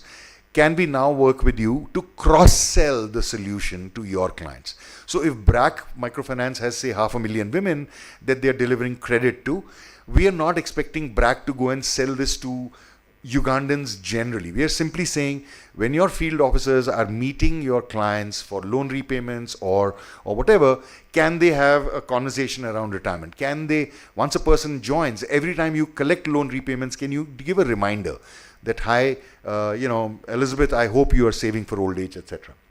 Once that happens, so effectively the governance framework, if you notice in this, everybody is a regulated entity. So nothing needs to be done from scratch. There is nothing new that Uganda needs to build, except maybe have some technology. But other than that, everything is something that already exists. Now, the good thing in this is, even at the level of costs, now if MTN Money has to take my 5,000 shillings and send it to a fund manager, the cost of that transfer will be the same as I would be sending 5,000 shillings to Parul, who's my colleague or my friend. So therefore there is no, because we are not expecting MTN to build new infrastructure for collecting pension contribution. We are simply saying this is just a remittance transaction. So whatever are the fees and charges that you would have for paying a utility bill or for remittances more generally, that's the same kind of a expense that people should bear. And if there is no capital cost that MTN is bearing to deliver LTSS payment solutions, then they should be able to work on an operating cost basis. So effectively what is happening in this is we are not only leveraging infrastructure that exists, we are able to launch the program very quickly because nobody has to build anything new. We are able to launch a program where everybody continues to do what they do best. We are not going to ask MTN to do fund management. We are not asking MTN to do, provide insurance. We are saying, you do payments, please continue to do payments. If you are a bank and you do something, or if you are an insurer, please provide insurance. We are not asking you to educate people. So everybody, it's like horses for courses. So we are saying in this kind of a diagram or in this kind of an architecture, we are leveraging what already exists. Nobody has to spend capital. This can be launched very quickly using stable institutions who are already well regulated. How this works is, let me just show you a quick example. This I've already told you that there is on one side all these institutions. There are APIs which integrate with the national platform. This national platform, once these integrations are done, becomes like an Amazon but for pensions. Now anybody in the country can access this platform using any device. So you have a smartphone, you can use a smartphone to go onto this platform, but instead of buying a pair of shoes, you are actually buying a small ticket pension product or a small ticket insurance product. And you're able to do it at a minimal transaction cost. I want to just show you now, this will take time. Let me show you two quick examples. These are both 2-minute videos, and I promise, Mr. Chair, that I will get out of this off the stage in those 4 minutes. This is one of the things is that how do we reach out to people digitally? We're looking at people who are maybe digitally illiterate. Then we have to convince them to download some app and then teach them how to use that app. And while I could find it very easy, but let's say Mr. Chair might not find it very easy, or vice versa. So how do we create an app which everybody can use equally easily? In Kenya, people are actually using USSD, or in Rwanda are using USSD to open a national ID linked pension account in 2 minutes. But then when we started thinking about this more broadly, one of the things we realized that a lot of people today are using WhatsApp. Okay, so we said, what if we were allowing people to use WhatsApp to open a pension account? And therefore, I don't have to teach people about WhatsApp. I don't have to convince them to download the app. Nothing. They just have to use WhatsApp like the way they use WhatsApp, except this is how it works. So this is John. He's a carpenter in Kenya. This is how he opens a national ID linked pension account. It's a small self-link video. So all he does is he saves a number of the scheme, which is run by Zamara in Kenya, as a contact. And he starts a chat with the Zamara scheme by saying hi. He instantly gets a message saying, okay, how can we help you today? He types 1 to say, I want to open a new account. Okay, are you a citizen or a foreigner? He says, I'm a citizen, so he types 1. Then we're saying, okay, we will now fetch your KYC details from this bureau, which is like NIRA there. So we need your permission to do that, and we need your national ID number and your first name. That's all we collect. So he gives us his national ID number and his first name. We send this data in real time to the NIRA equivalent there. They send us this information back, which is shown to John. He can see his information. He says, yes, this is correct. So he types 1. Now we're simply saying, how often would you like to save? He types 2 to say, I want to save once a week. Second, how much do you want to save every week? He says, I want to save 200 shillings a week. The third question is, do you want to index your contributions every year because your income may go up? So he says, yes, I want to save 5% more every year. So if he's saving 200 this now, he'll save 210 next year. The last thing is that you will also be eligible for a group life insurance for last expenses for 25,000 shillings, for which you have to pay a premium of 100 shillings per year, and this will be provided through Prudential. So now he's giving his nominee details. Rose Mwangi is his nominee, her date of birth, she doesn't have a mobile number that he can share, and he chooses his relationship. So Rose is his sister. And that's it. His account is now open. He's told, this is your account number. you will now receive a 400 shilling request, collect request from on your M-Pesa. This is the breakup of that. The last 100 is going to, say, Centenary's field officer who has done some enrollment. He receives a request. All he does is puts a pin and the money is debited. It instantly hits the custody account, and tomorrow morning onwards, whenever John wants, he can put money in. Okay. Let me just show you one more last video. And by the way, after this, he receives a call from the helpline to confirm that he's understood the scheme properly and there is no mis-selling that has been involved. And that's an important part. This is about domestic help. Now, one of the things that we've realized is that people, and I think FSD, the lady from FSD, patients mentioned that, you know, informal workers are very heterogeneous. And I think that's very true all over the world. But they don't, you know, so it's very difficult to, if I think of 20 million Ugandans, you sort of, your mind boggles and you think, okay, what do they want? And who are these people? I mean, how do I reach out to them? But the moment you start thinking from say, if you start disaggregating this and segmenting the population, then suddenly the picture becomes clearer. So if I was designing a scheme for teachers and I announce a scheme saying pensions for teachers, all the teachers will sit up firstly. Secondly, I know what a teacher's income looks like, what her demography could look like, etc., etc., etc. I can design a scheme for teachers. This was one of the populations we designed for. So Zamara is doing this in Kenya with us, and we are doing this in India. So this is a program called Gift a Pension. This is Shanta. She's 22 years old.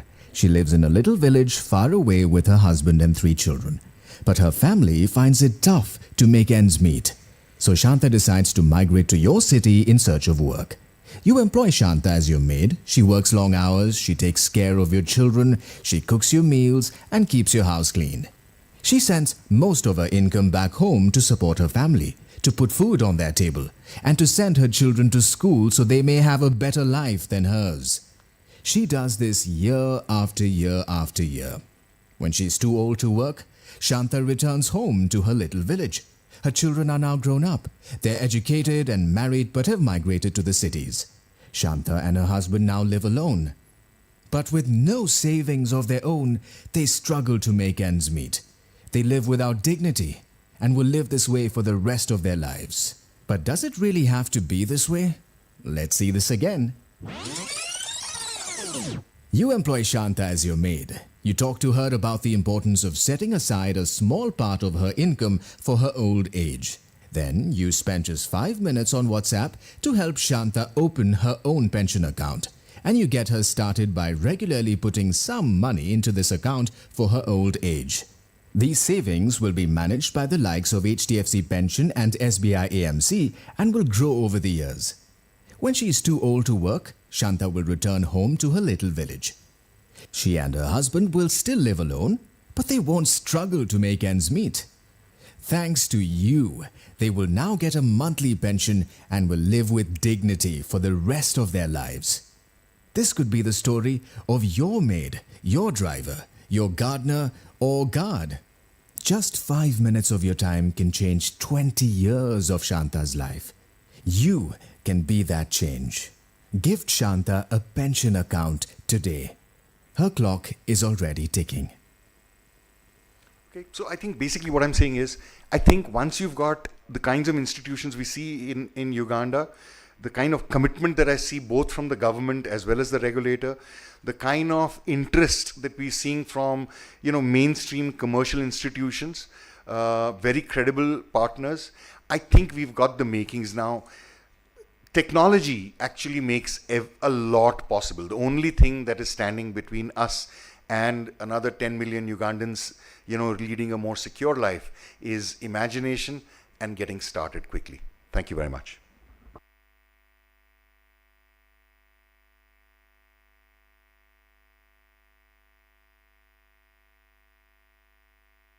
Thank you, Gatem. From the presentation, it clearly shows that the infrastructure is there. All we need is to build on infrastructure by integrating what we have. The institutions are there. All we need is to agree on how to start. Sometimes you enjoy the presentation, but when you leave the room and they call you to discuss, when I was a student, when I was doing my PhD, I would record my professor because he would talk, I would be enjoying, and then he says, please, can you discuss?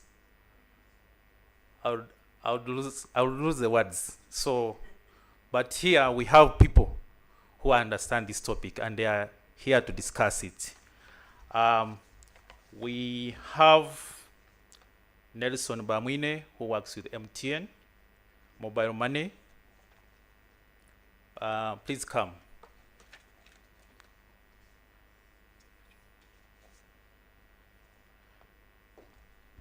We have Grace Semakura, who works with Securities Uganda. I think Stanbic, right? Then we have Robert Ruvuma, who works with Payroll Agency.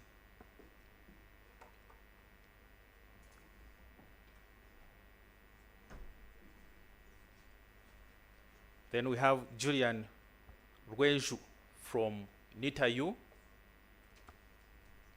And lastly, we have the ED NIRA, Miss Rosemary Kisembo.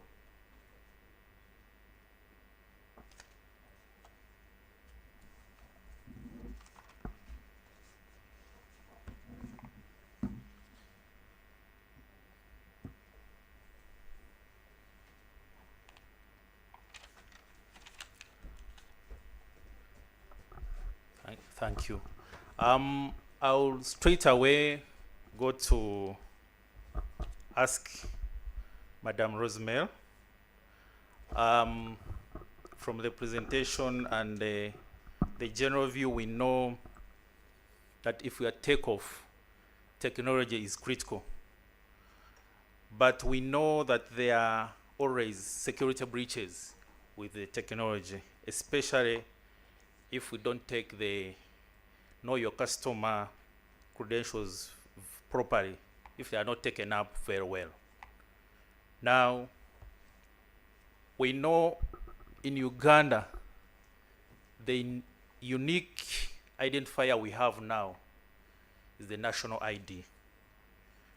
How can NIRA database be leveraged to guarantee security of setting up the national long-term savings scheme? Thank you very much.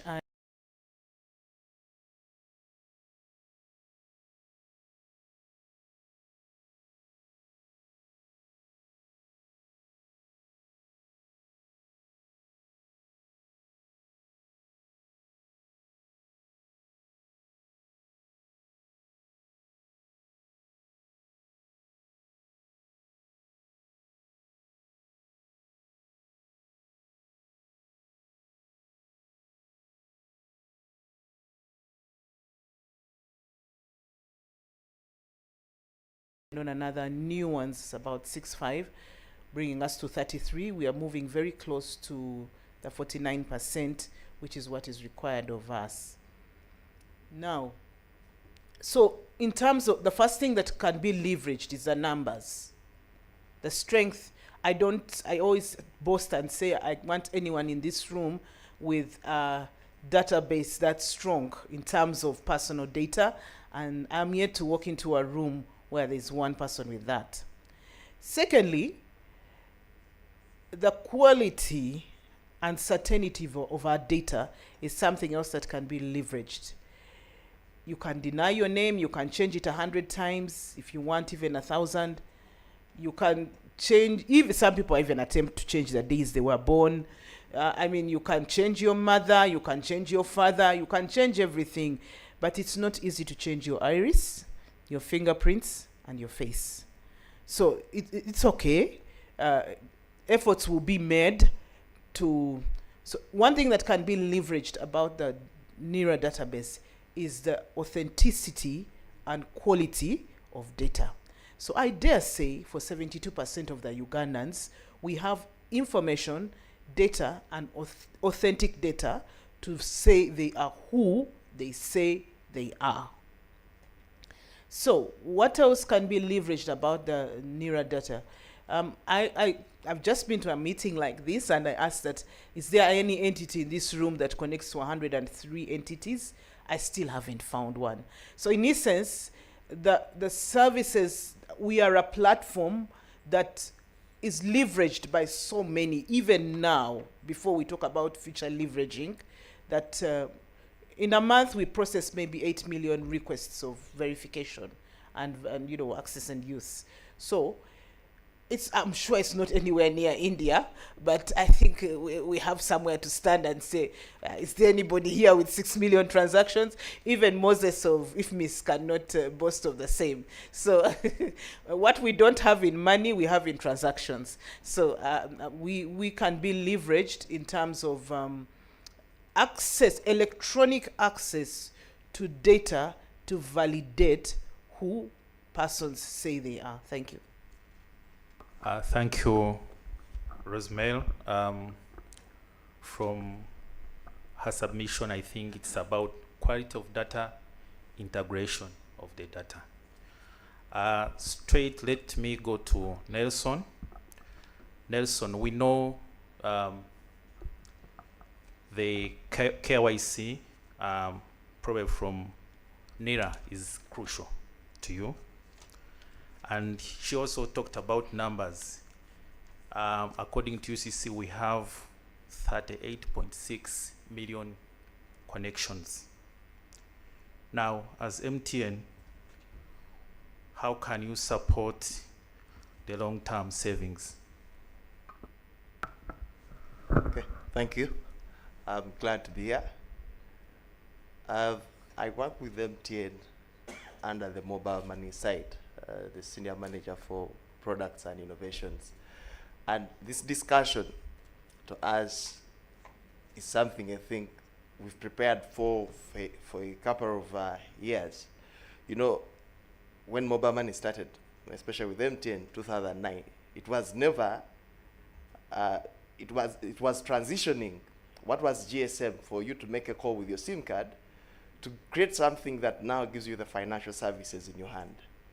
Over time, with partners coming on board, with the demand for services coming on board, now the telecom and the mobile money evolved into a road for any other thing that the future will hold. And of late, if you've seen the mobile money, that's why we are saying we are giving the power to be more, to invest, to save, and do all these things. But we cannot do that without the likes of NERA, without the likes of the banks, without the likes of UPRA providing the services that the consumers need. So mobile money has been crafted around being part of your lifestyle. And today's lifestyle is not about you paying your bill, it's about you saving for the future. It's about you that tomorrow, once you have saved with us, it will return you back to the network to say that I've come now maybe to save more. It keeps you as an active customer. So at all times, we are seeking to have more use cases, more data that brings back the customer to stay in the ecosystem. And that's why over the months now, the telecom has opened up. It's no longer that even you find us as competitors, we are trying to share data in between us. If say you have a loan the other side, we want to know before even you borrow. The same, we're applying it to the savings. Sanlam is here, like recently we launched a savings product, the investor with them, where we are allowing even someone to save just 500 shillings. But to do that still, there must be data and there must be sharing and connectivity. So that way, as an MNO, we believe now we are a gateway to all the services, even this as you launch it. You were talking about the channels that customers are used to. Customers have been used to, maybe, yes, they understand WhatsApp, they used to understand Facebook long time ago, but now also the mobile money gateways have become part of the things they know. If you call your mother in the village and say, I'm sending money, no one doesn't know 165.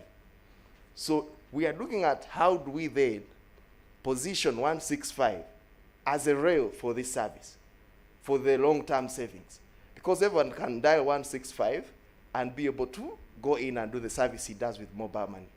How do we partner with you, the players, in this, so that we stay the gateway, we stay the road on which you're riding this?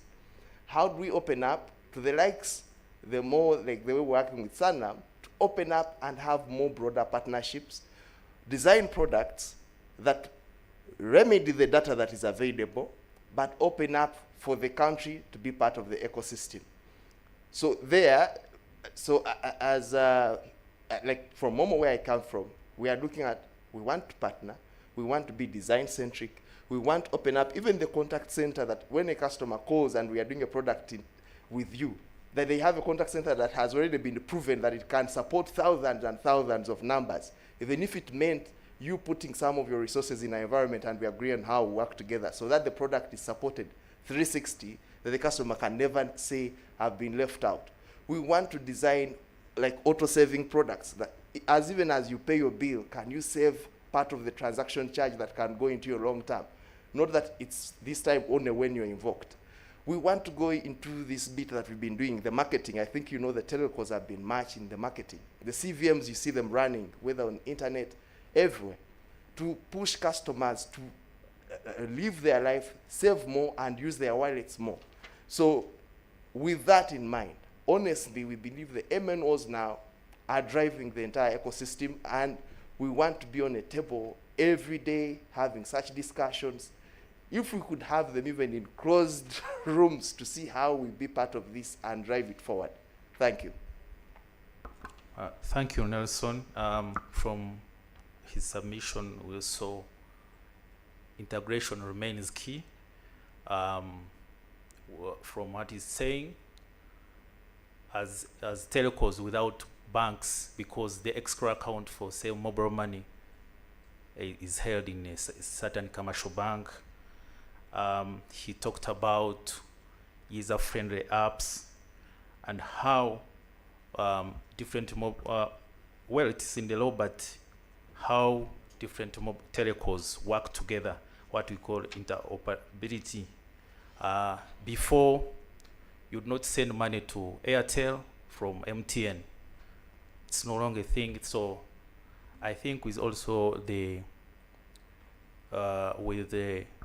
this scheme, I hope it will be the same to enable our people, the law, the informal sector, to be able to save. It's about technology, but the backbone is held by NITAU. Uganda invested a lot of money in the northern corridor to build a backbone for internet accessibility. Now, I want, this question goes to Julian. What role can NITAU play to ensure that the scheme we are proposing benefits from the private sector and the public sector in digital infrastructure? Thank you. Thank you. Thank you for having us as NITA Uganda. I think from the beginning, everybody was talking about technology as an enabler, and we're in the right space.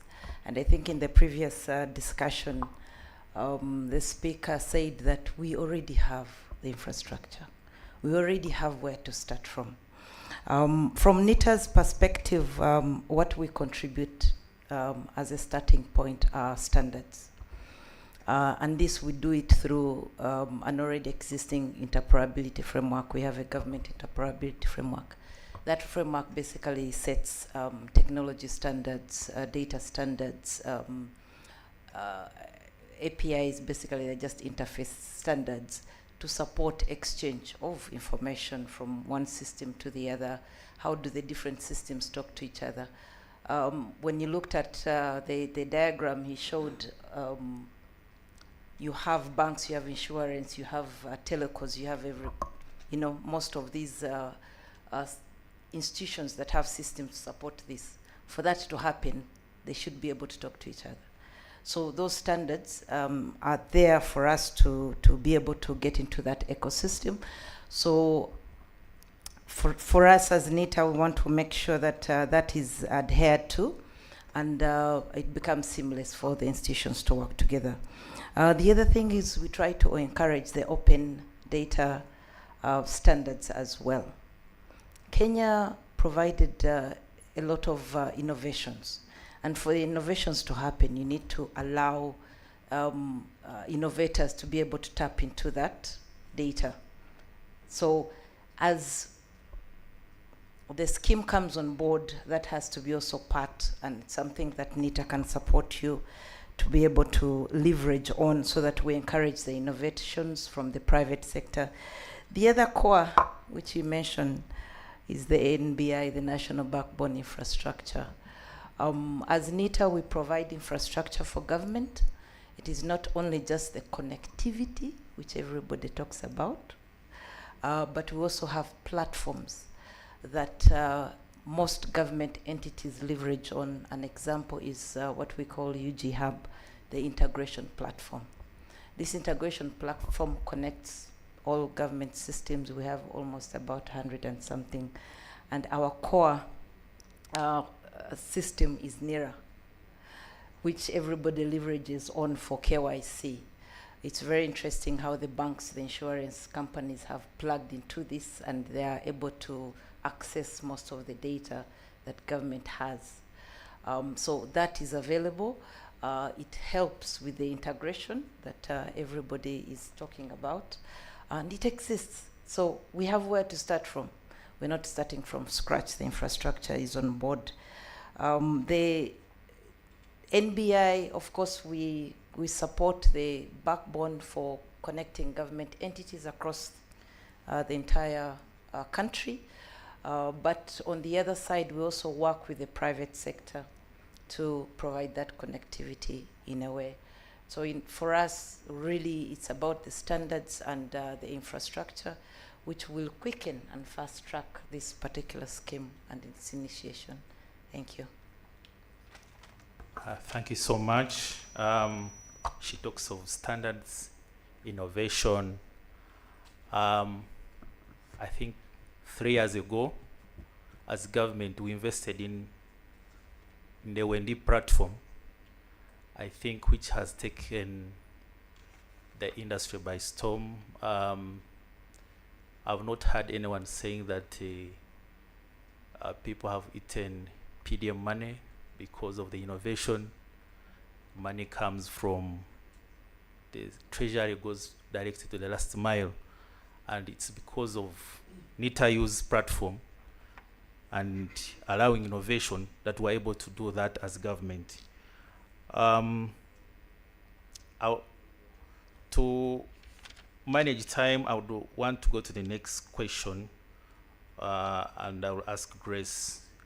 And we know that savings are equal to investment. That's standard. I mean, even if you didn't go to school, if you are in NSF, people are at the end of the AGM, people are waiting, what is the return?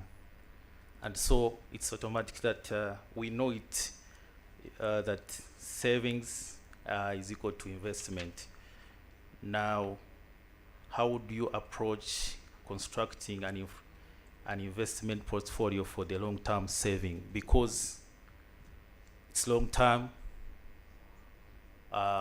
you cannot tell people that, I mean, long-term, that is patient investment. So how can you construct it? Which approach can you take? And also make sure that people are attracted to this scheme. Thank you. Thank you for the question. Good afternoon, everyone. Just to reiterate that we are really thrilled to be a part of this initiative to bring access to retirement security to the many in the informal sector that don't have current access. Just to confirm, SBG Securities is a subsidiary of Stanbic. We are fund managers. Sometimes people hear SBG Securities and they think we are a security company, but no, we are fund managers. In terms of our capabilities in asset management, we are the third largest asset manager on the continent. That's across Standard Bank by assets under management and assets under administration. Our role in this framework really is to create value and to multiply value for members, and for us, it's really about prudent risk management, about prudent investments, and also a responsible approach to how we invest. So I think before I go into the question, I just want to emphasize that for this program to succeed, what's really key is getting governance right. So outside of setting up the structures, which we have seen, when it comes to investment governance, it's very important that the NLTSS trust develops a very robust investment policy statement. Because as the fund managers, we come in to execute what the trustees have put in place as a policy statement that speaks to the objectives of the scheme, both on a risk perspective, but also returns. So that's a process that we're willing to support. Best practice is always that document is developed in partnership with an independent consultant, but of course in the formative stages of the pilot, that's something that we are very keen to support. So I think maybe just to give you an example, the reason why establishing a robust policy statement is key is that document will state what the return objective of the NLTSS is. Someone talked about, are the returns sufficient to meet inflation or to beat inflation? So, for example, a sample return objective could be that the NLTSS targets to deliver inflation plus 3 or 5%. Okay, so just having that as very robust, very well stated, will give structure and context to the investment program. So, when we think about how the scheme is considering the rollout of the pilot to target or to meet three key areas. One, a portion of the funds being invested for the long term, another portion being put aside for emergencies, and another being put aside, for an insurance basket. If you break up those three to say, okay, let's say that the trustees decide that the appropriate mix is to have 60% of those funds going into the long-term portion, maybe 30% going into an emergency or an accessible pot, and 10% going into the insurance portion. I think that gives structure to how we would go about the asset construction. Looking at the nature of the scheme, that would lean more towards long-term fixed income investments to address the bias for the long-term pot. But of course, within that, it's important to also create some room for growth. So that's investing in assets like equities, public equities, both public and non-public equities. To be able to meet the needs for the 30% investment allocation into emergency funds, that a significant portion of the portfolio would need to be invested, for instance, in cash and short-term money market instruments. Now, the fund does not necessarily have to have a 30% allocation to cash and short-term securities, because when we do, I believe when the behavioral work is starting to study how are members actually accessing these funds, we may find that maybe not the full 30% is required, and maybe it will be about 10 or 15%. So we think that there's room to invest a significantly lower portion of that into short-term money market securities, and then of course the insurance portion of the portfolio will be biased towards fixed income. So broadly, how we see the portfolio construction for this fund, it's largely conservative, mostly government securities, long-term securities, I think there's opportunity for, infrastructure. We've talked about, I know about 2 weeks ago, there was a deep conversation about what pension funds can do in terms of driving economic development and infrastructure. I think there's room to cater for an allocation to infrastructure, whether that's through an infrastructure bond in fixed income or direct infrastructure if it's packaged properly. But just to reiterate, is the development of a very robust investment policy asset allocation is something that we will do in conjunction with the trustees, with the trust. It will not be static. It will be, it will evolve as we look at capital market expectations, how we expect markets to evolve in the future. But our role is really to drive returns, to create value for members in a way that is prudent, sustainable, and considers responsible investment policies. Thank you.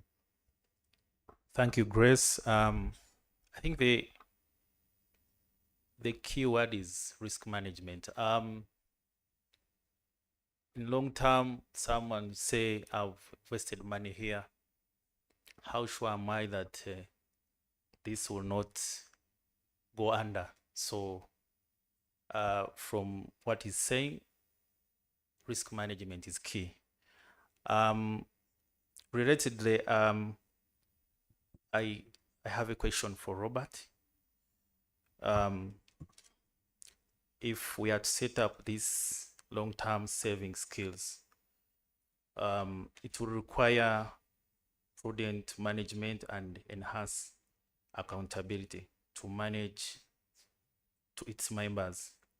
From a trustee's seat, what new responsibilities and risks come with overseeing a national scheme mainly for low income and informal workers? Thank you. Thanks very much. I'm called Robert from Pearl Trustee Services. We are corporate trustees, and from that you discover that a trustee were managing assets on someone's behalf. The call of duty for a trustee is extremely high because someone has trusted you with the assets to manage on their behalf. You are supposed to make decision. The regulator has been insisting in the best interest of the what?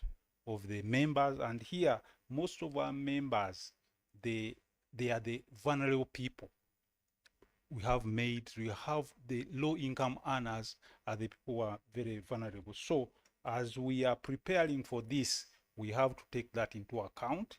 The first thing which is very, very important, Grace has talked about it, is basically you must have clear policies in place and service level agreements with the different service providers.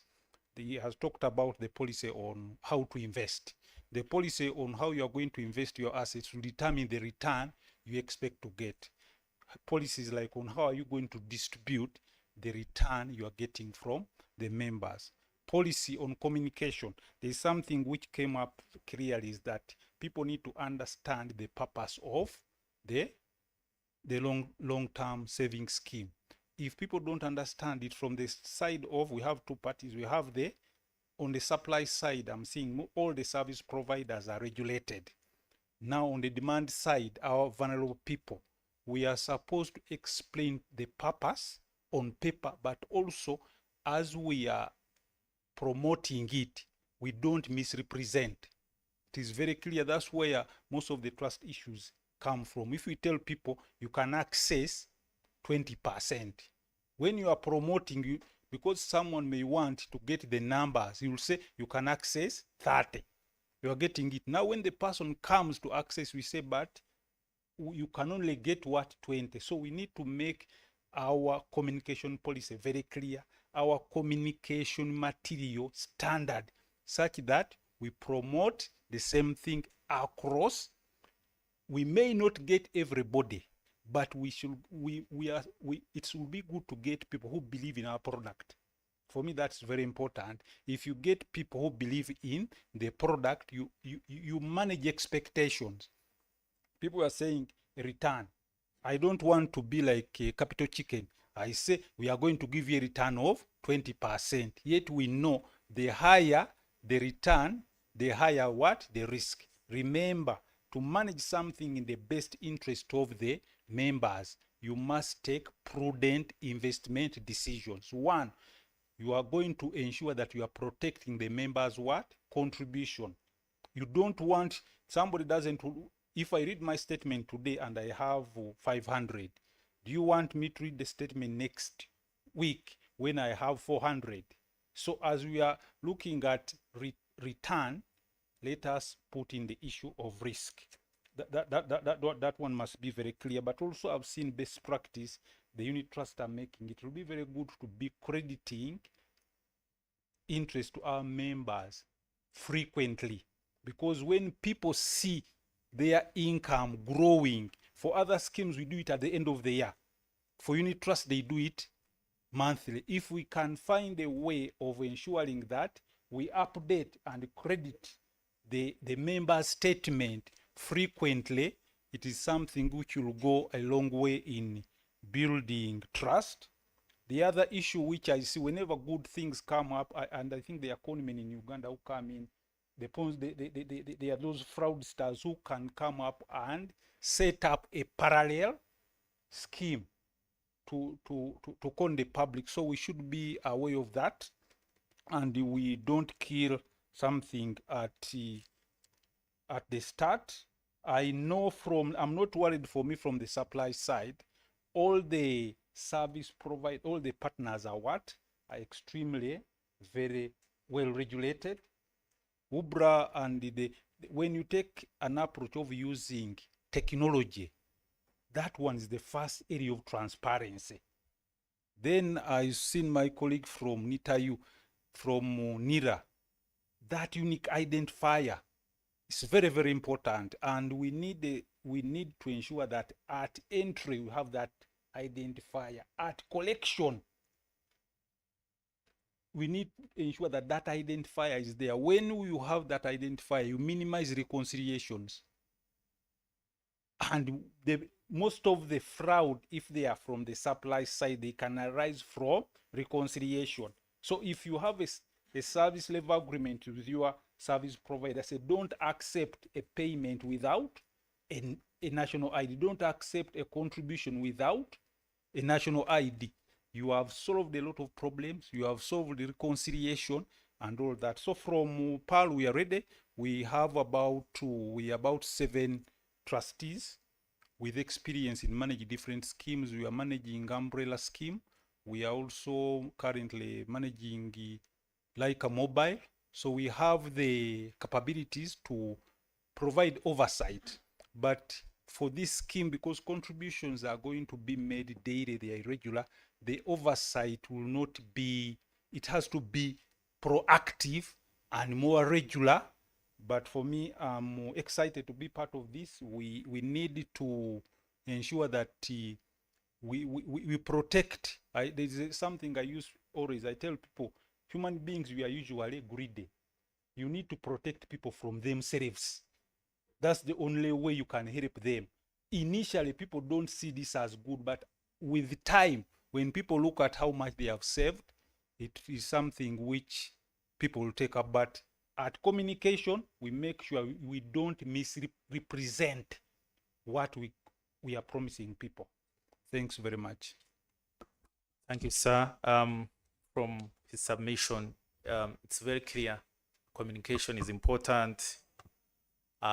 If I'm going to invest, there must be defined and clear returns. This will enable people to join the scheme, because I know someone who had a savings account, and at the end of the year,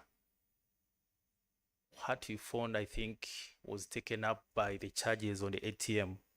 So if he knew, if the communication was clear and the returns were defined at the time of investment, probably he would have gone somewhere else. I want to thank members for this discussion. I think we have tried to manage time. At 2, the minister is coming, so we tried to summarize. Thank you so much. Thank you for your time.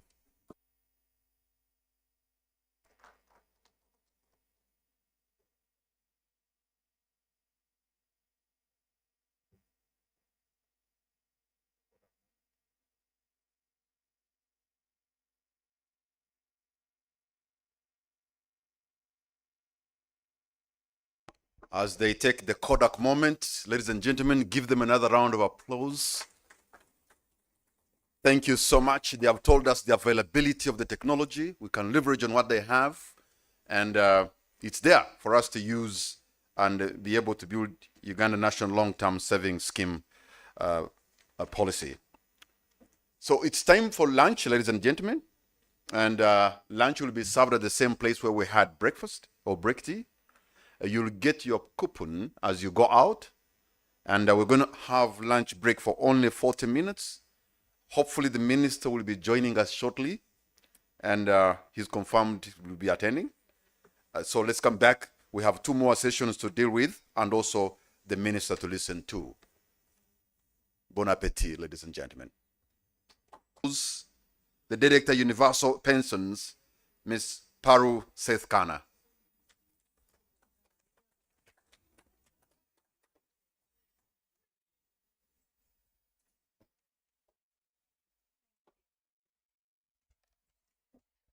Thank you, everyone. Post-lunch session, the clapping was very lackluster, but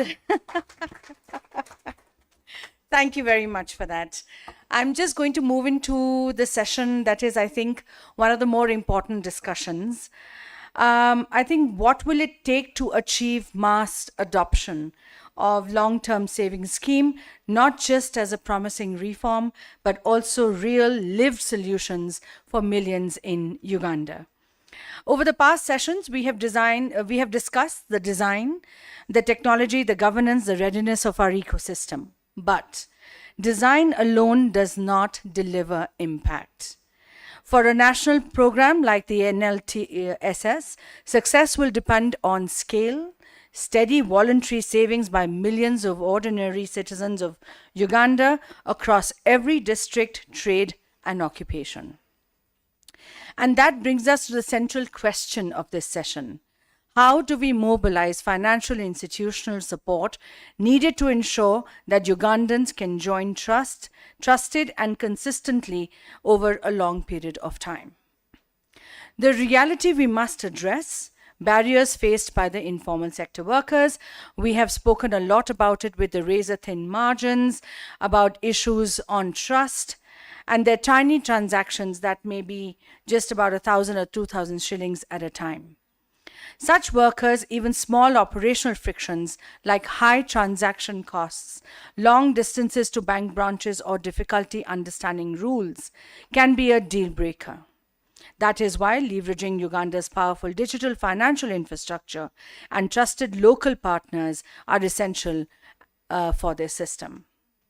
Why DFIs and the government support matters? I think this is a very important question. Globally, voluntary long-term savings programs reach scale only when public institutions, regulators, and DFIs come together to reduce the cost of entry, whether through technology subsidies, co-contribution incentives, field-level capacity building, or broad-based communication campaigns. We have heard even in earlier sessions today that Uganda already has the national ID, the digital payment system, credible financial institutions, and a regulator who is a thinker. The next step to achieve these trends through coordinated financial support, technical assistance, and incentive mechanisms so that NLTSS becomes simple, affordable, attractive for every individual in Uganda. Evidence from countries like Rwanda and India is clear. Mass adoption is driven by 2 things: incentives that nudge people to start and sustain their savings, and 2, trusted field partners who help citizens understand, enroll, and stay the course. Uganda's MFIs, microbanks, SACCOs, cooperatives already serve the right demographics, but they will need resources. They will need training, small grants, operational support to educate clients and help them on board. At the same time, subscribers, especially women, youth, and low-income earners, may require well-designed targeted fiscal incentives to start saving to build confidence in the system. So we are fortunate to have an exceptional panel representing diverse perspectives from regulation and investment expertise to international research and national development planning.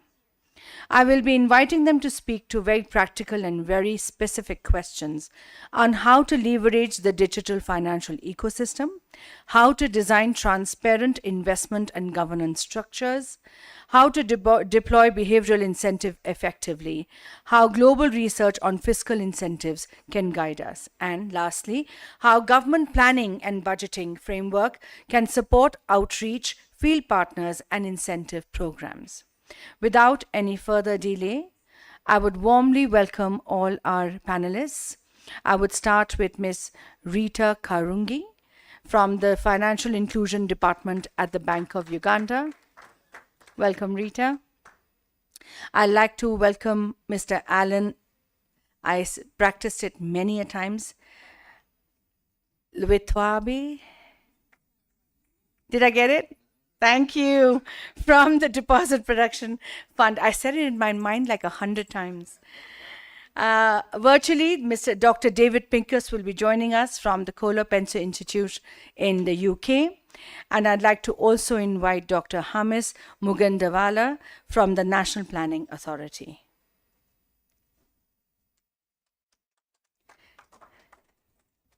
A warm welcome to you all. I'm just going to sit in the corner, but I'll just flash away the first question to you, Rita, and before we go on any further. Thank you so much for taking the time to being here. I think I want to just start with the Bank of Uganda has been instrumental in strengthening Uganda's digital financial and payments ecosystem. So congratulations to you for that. But how do you think this infrastructure can be leveraged to reduce transaction costs and perhaps friction amongst the informal sector workers who will be contributing to NLTSS, especially for women, for people who have small savings and amounts every day?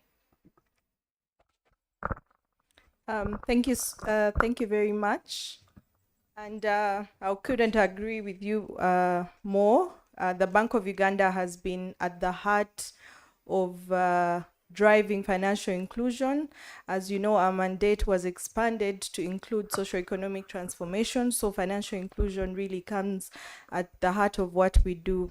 And as you know, in 2020, we did take on a new mandate. We now do regulate the payments ecosystem, and this has given us much traction in pushing for financial inclusion, where we see people that are in the underserved regions and areas where the formal financial service providers were not able to reach. People are now accessing products, and for us this is a big step in bringing everybody into the formal financial system. Like I mentioned, we've seen a growth in the uptake. Our latest FinScope study indicates that 81% of Ugandans have some sort of account, either a mobile money account or a bank account. And for us, this is very good news. And of the 81%, 68% is by digital financial services. So it also brings me back to some of the efforts that we're really trying to push through the government of Uganda. One of our biggest projects that we're pushing is full interoperability of this space, where all the payment service providers are able to provide seamless payments. And this project is called the National Switch Project. It's one of those things that we are trying to push through. And one of us here was asking the Indian case, and the Indian market was really pushed or boosted by this infrastructure that brought about reduced cost of doing business and making sure that no, any amount, whether small player or big player, everybody is able to transact seamlessly and in real time. Maybe the other part I would like to speak about is policy, where we see the National Financial Inclusion Strategy really bringing stakeholders together to push for financial inclusion. You know that UBRA is part of the steering committee that's chaired by the Minister of Finance, and this really boosts our efforts in trying to push for all these innovations to see that all the subsectors in the financial sector are represented and that we are bringing more people, of which this long-term savings scheme is not any different. It's one of those initiatives under our strategy where we anticipate that the uptake of the pensions will be boosted to 8%. We are now at 2%, but we hope by 2028, it's an ambitious plan, we'll be able to move to 8% of adoption in terms of pension coverage. Thank you so much, Rita. I couldn't agree with you more that national switch will be a key to reducing costs and transaction. And I think it also is an equalizer with formal sector, informal sector. It doesn't matter what the transaction amount is, it becomes an equalizer. With that, I would just segue to you, Alan, because given your expertise in long-term funds, managing long-term funds, what investments and risk management principles should be sort of guiding the national long-term savings scheme, especially while it is at the pilot stage as well? Good afternoon, and thank you for that question. I think before we start running ahead of the design, thinking about the endpoint, the investments, we need to focus more on answering two questions. Is the opportunity big enough to justify all our efforts? I think that's a question. It's an elephant in the room, but we must answer that question. The figures we are looking at, almost 25 million Ugandans who are in the non-standard workforce. However, in terms of their potential regular savings, we are talking about $10 a month. Is it even possible that people have $10 a month? Are we looking at maybe $3 a month? But does the number justify, even in aggregate, does it justify the creation of a very elaborate layered structure? We are talking about government, private sector. We are talking about clusters. Casita has their own design. Perhaps gold miners, artisanal designers also have their own association. How do we put all this together? How do we make it create sufficient value for everybody involved? So for me, that is a very important question that perhaps we could start with. Is it a 24 trillion potential market? Are we looking at 5 billion Uganda shillings? Because if we don't answer those questions, then a lot of the design elements will collapse. But parking that on the side, when Joseph mentioned something in the morning, we have our border people bring milk in the morning. We have our security guards. We have the gardeners and all these people. If they're in my ecosystem, most of them have been with me in my family. Some have been 5 years, 3 years. It's almost a stable work relationship. How do I support them? And when he posed that question, an idea came to me. How do I create a last mile uptake that is very simple, almost hidden to the person, but still beneficial? And an idea came to me that what if we have, or we encourage the usage of digital channels, mobile money for one. Usually when you pay with mobile money, a fee is deducted. Maybe at that point, if we are encouraging and I'm paying my gardener using mobile money, there could be a secondary element. A portion of that money, a portion of that payment then could be the micro pension element in addition to the mobile money fee. And it's could be embedded in the app or embedded in the payment mechanism. So for me, those create some of the ways we could solve the last mile issues. Because the question at the back of my mind has been the whole day, how is Mama Mboga in Kalere going to pay this on a regular? How is she going to send money voluntarily, monthly, weekly, for 10 years consistently. It's going to be very difficult. And perhaps we may want to think about a layered approach in collections, a more automatic way of collecting if we are using digital channels, backstopped or supported by the complementary voluntary push and pull mechanism where they have to send additional funds. So for me, if these are well done, then we start to envision a governance structure that starts to make sense. Because at the bottom end, you know that funds are coming in almost on a regular basis, but also funds can go out as easily. And so ensuring that for each account in your profile, there is a likelihood that 60 to 80% of money will flow out in a given week.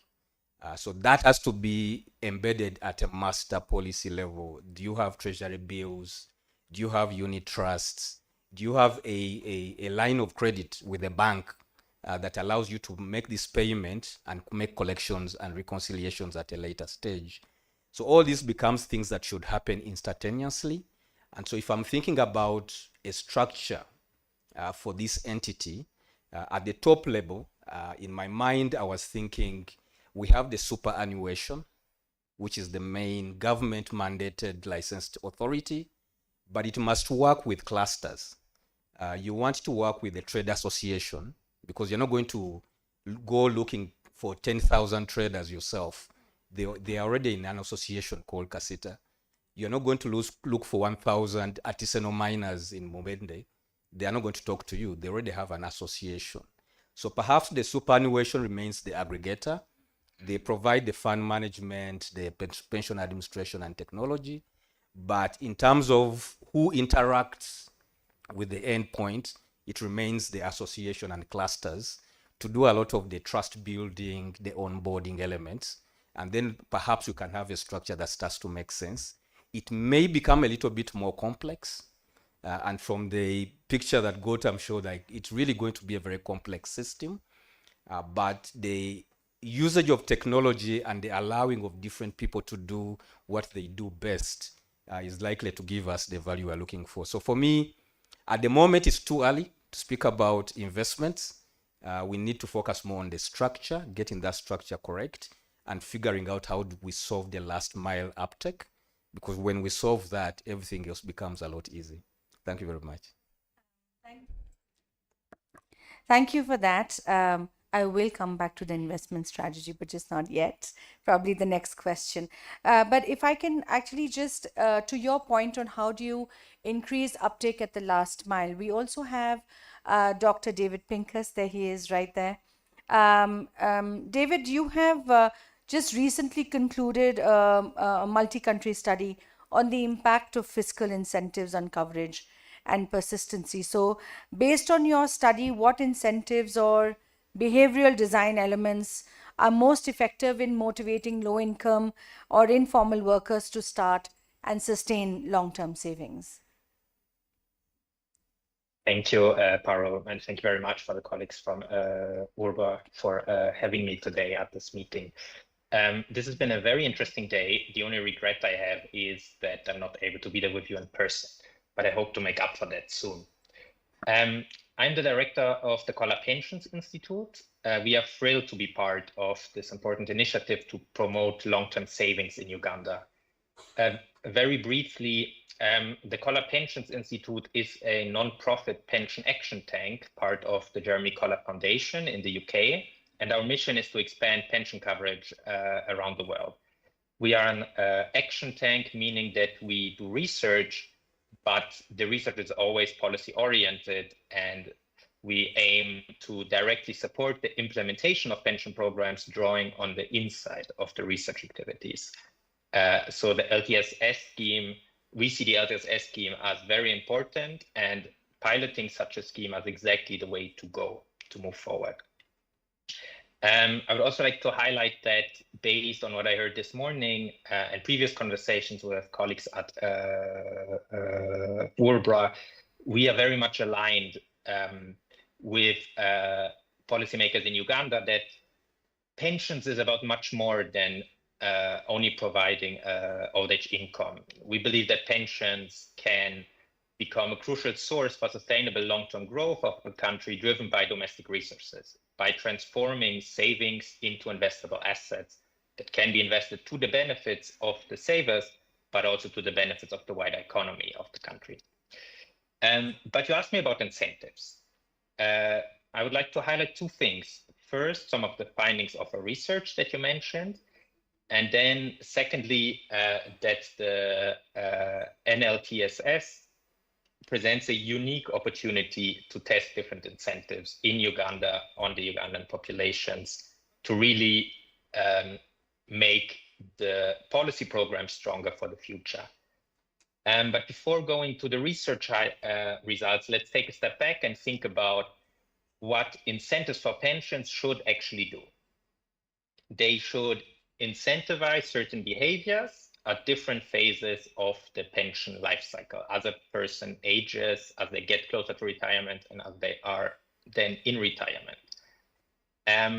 We separate this cycle into three different phases. First, the registration. So here it's about incentivizing account opening and making a first contribution, getting people acquainted with the system.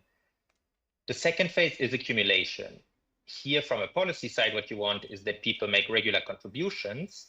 You want them to see the investment return and profit from the investment return, and also to keep people saving as long as possible so that they can build up a significant savings stock. And the last phase is decumulation. This is when people retire and draw down these savings.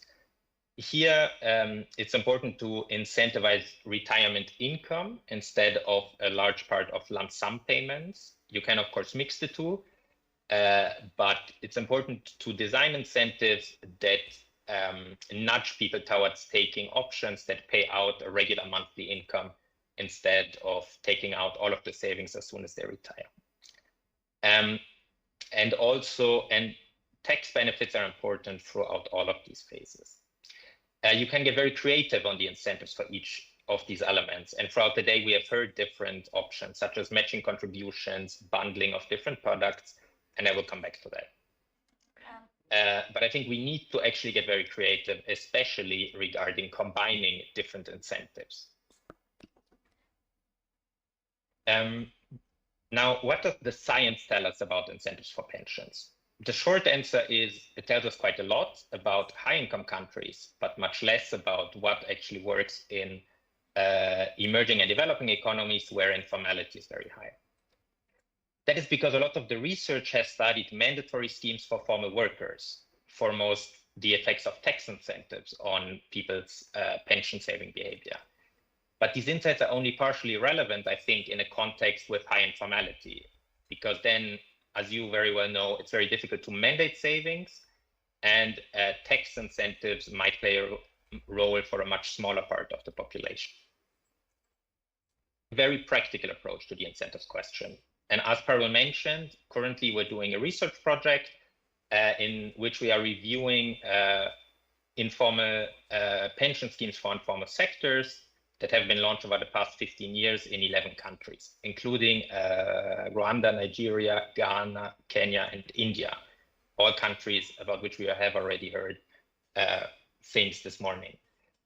We are doing this together with Will Price and his team from D3P Global, which some of you in the room may know. The goal of this work is to understand what has worked, what has not worked, and why. Not only from a theoretical point of view, but very much from an implementation point of view, and teasing out the practical differences and how these schemes work and how they have been implemented. Let me share some preliminary conclusions from this research as we are finalizing the paper. So first, tax incentives alone are not enough for informal sector workers. Second, additional incentives do actually have an impact. Matching contributions or bundling with insurance against other risks is a promising way forward. I will get back to this with some evidence from Turkey and Malaysia, but you can also see this in Rwanda, for example. And third, that the enabling conditions are important. Trust, but also the technical infrastructure, the government infrastructure, and very importantly, the interconnection of these systems so that you make it as easy as possible for people to actually contribute and keep saving. On matching contributions specifically, If you look at Turkey, in their voluntary pension saving scheme, they replaced tax incentives with a 25% match in 2013, and then increased this to 30% in 2022. And if you look at the data on accounts, in the years following each of these two interventions, you can see a notable uptake in account openings. Sorry, David, to come in here. I'm so sorry. We have the Honorable Minister of Finance here, where we'll just take a little pause and invite him. So kindly allow us to welcome, sir, please. Thank you very much. Honorable Minister, our guest of honor, thank you so much for joining us. You found when Paro is moderating a panel discussion on the long-term, national long-term savings scheme, and we're getting examples from across the world.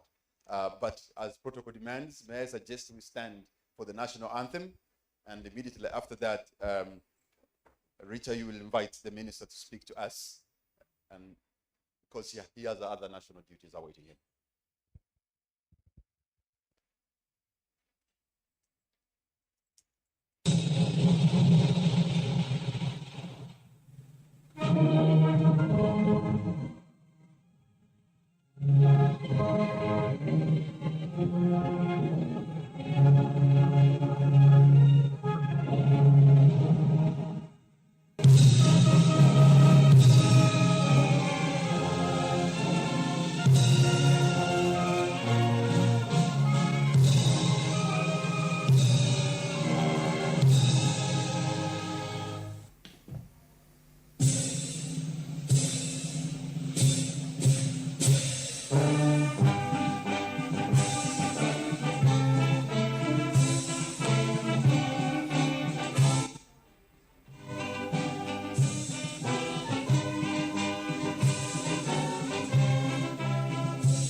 Thank you, the Honorable Matia Kasaija, Honorable Minister of Finance, Planning and Economic Development. We are privileged, sir, to give us time amidst your busy schedule to come and give the remarks. Before you, Honorable Minister, are development partners who have been working with OBRA. We have FSD Uganda, APSA, that is Africa Pension Supervisors. We have RIP, this is a program within the Ministry of Finance, and several other service providers here who have been working with OBRA to support the expansion of coverage to the informal sector. And this is going to greatly contribute towards the tenfold growth strategy for the government of Uganda, whereby every Ugandan is going to be encouraged to save. And we're having a policy dialogue to discuss the national long-term savings scheme, a scheme tailored for the informal sector workers to enable them to save in their intermittent income, and that will contribute to the economic development of our country. We are honored, sir, to have your remarks, and I use this opportunity to welcome you. You're welcome, Honorable Minister.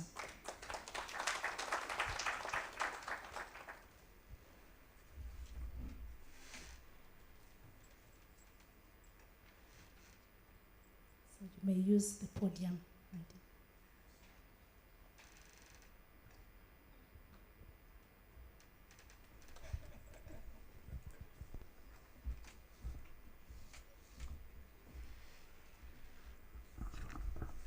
Sorry to interrupt your program, but if you don't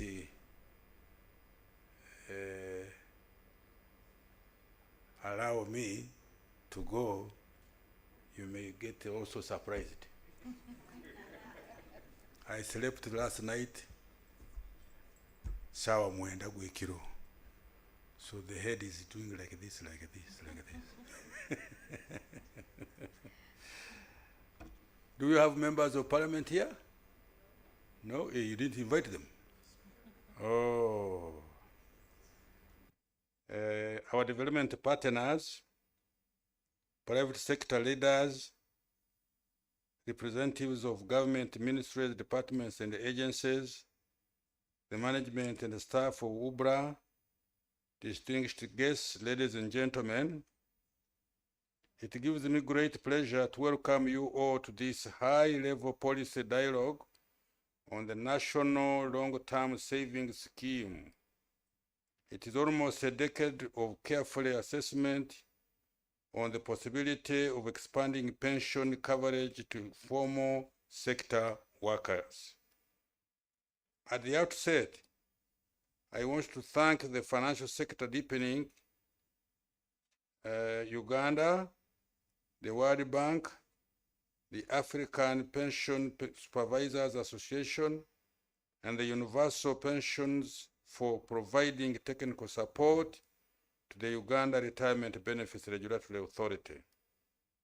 I'm delighted to see that the regulators, policymakers, trustees, fund managers, and administrators have come together to build shared ownership and operational readiness to establish an inclusive national long-term savings scheme. I note that the pensions and the old-age income security for our citizens may not always appear to be the most pressing issue. This is partly because we have so many urgent priorities such as infrastructure development, education, health, poverty alleviation, and agricultural development. I therefore commend you, your efforts to address the challenge of old age poverty in Uganda. You know I'm an old man. Do you know that? 82 years. So I'm begging that you do that what that sentence has said. You never know. God may give me another 20 years.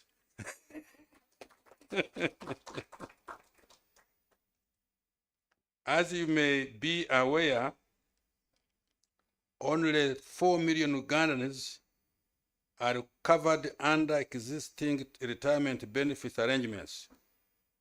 One of the reasons for this is that the retirement benefits, including pensions, have been traditionally restricted to formal workers. This has left out 84% of the workers, such as farmers like me, small shopkeepers, daily wage earners, street vendors, fishermen, and domestic helpers from formal pension arrangements. In addition, Uganda's steady progress has increased life expectancy, with about 2.3 million elderly citizens today. A mix of physical and social transfers may still be feasible, but we are looking at over 5.4 million elderly citizens by 2050, which implies that future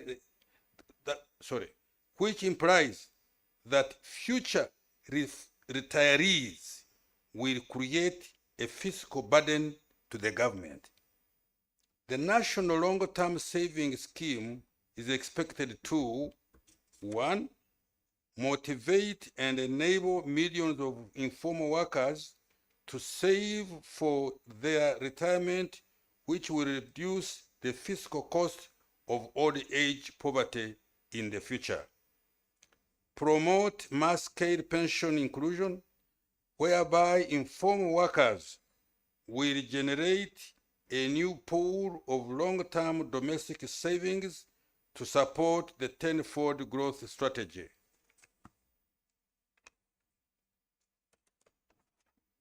My ministry is committed to socio-economic transformation. Let us remember that the true measure of progress is the dignity and security of our people. I therefore call upon all implementing partners to champion the national long-term savings scheme so that people can enjoy good life even when they have grown to 100 years.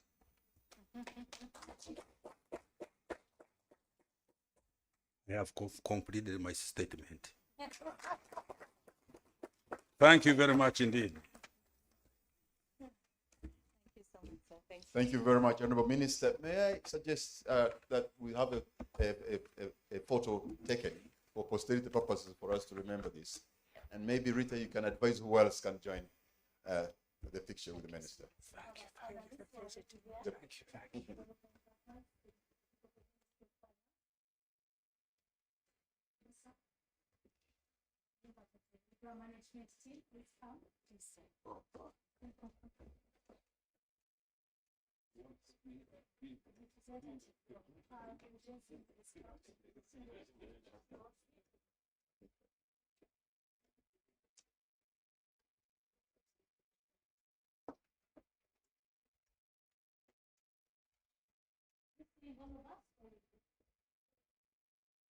All of us. The photographers should advise.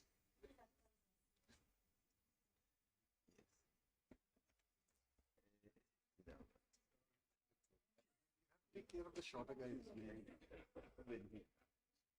You see it now.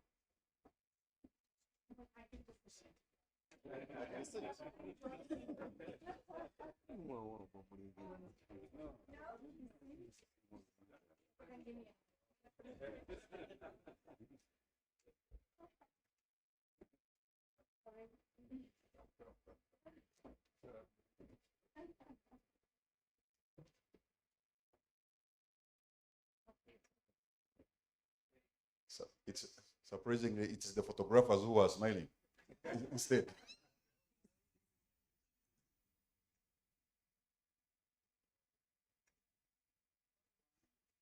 Okay. Thank you very much. Thank you. Slowly, carefully.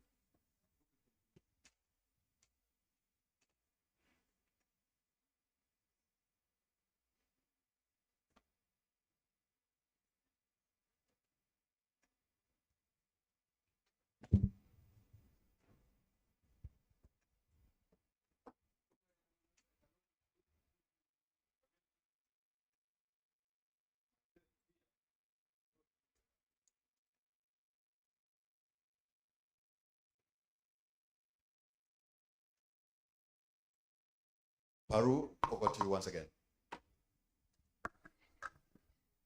Thank you so much. That was such an honor to have the Honorable Minister with us. I'd like to continue with the panelists. I'm going to come to you, Dr. Hamis. I'm sorry, David, we had cut you, but I will come back to you. Given that the whole NLTSS alignment with Uganda's vision of 2040 and the National Development Plan 3 goals on domestic resource mobilization, financial inclusion, and social protection, what milestones should we aim for over the next 5 years? Thank you.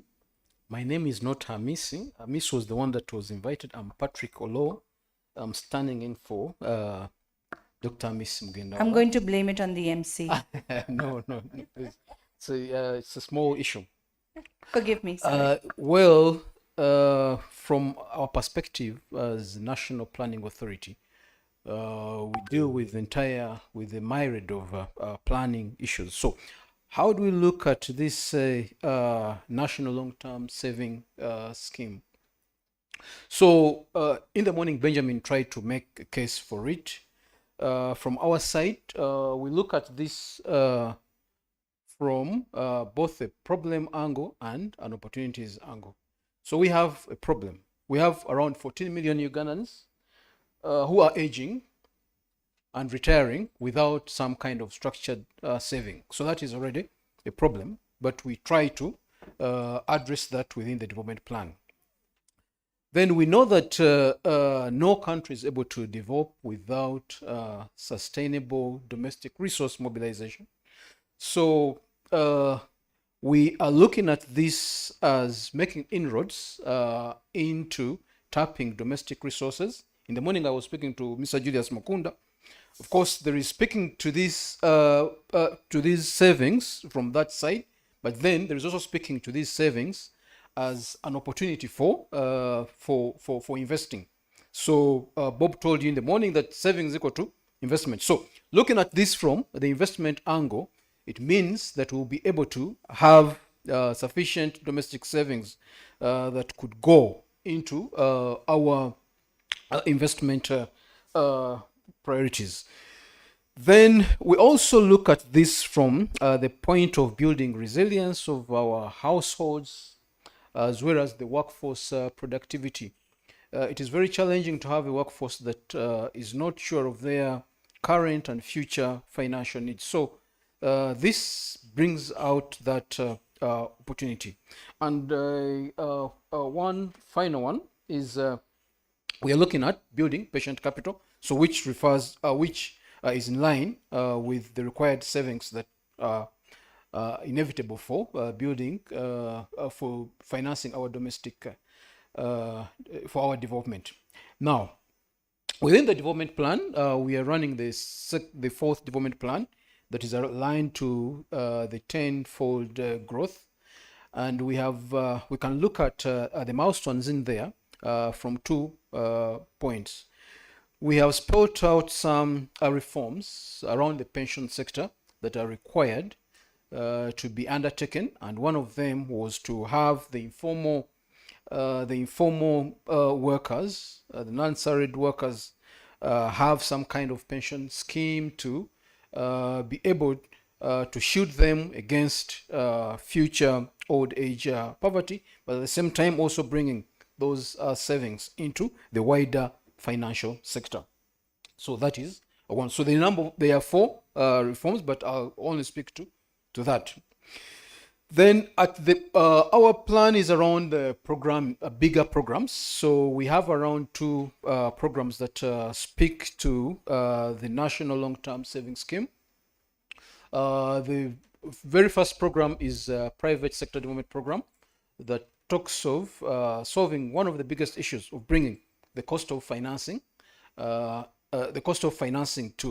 a reasonable fee. And our partners from UBRA are spearheading a number of interventions. It gives me comfort to know that having looked at those interventions that try to target the informal sector workers, most of them are around leveraging the digital infrastructure, digital technologies, and those platforms, ensuring that we tap those resources. But then that means that cyber security is going to be a very critical priority going forward. In the morning we talked about trust issues. How do I trust this platform? So we have to ensure that we boost cyber security. And lastly, we are looking at, we don't forget the workforce that is behind this. So we are looking at the human capital development component, looking at the entire spectrum, the life cycle kind of approach of human capital when one is working, once one is out of the employment, trying to reduce vulnerability around their earnings, meaning that we have to invest those assets through the fund managers to be able to make sure that we grow the asset to a certain level such that we shield people against that old age vulnerability. So if we can achieve that, then we can say that we'll have some good milestones that speak to the National Long-Term Savings Scheme. Thank you. Thank you so much. Sorry, I'm just going to pull my chair.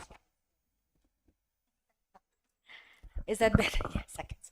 Right. So before I come to you, Rita, more on outreach and getting credible partners, Alan, I would love to get your opinion, right? So there's a very pertinent point being made on mobilizing domestic capital. How is it that you reach these milestones, have the Uganda vision for 2040?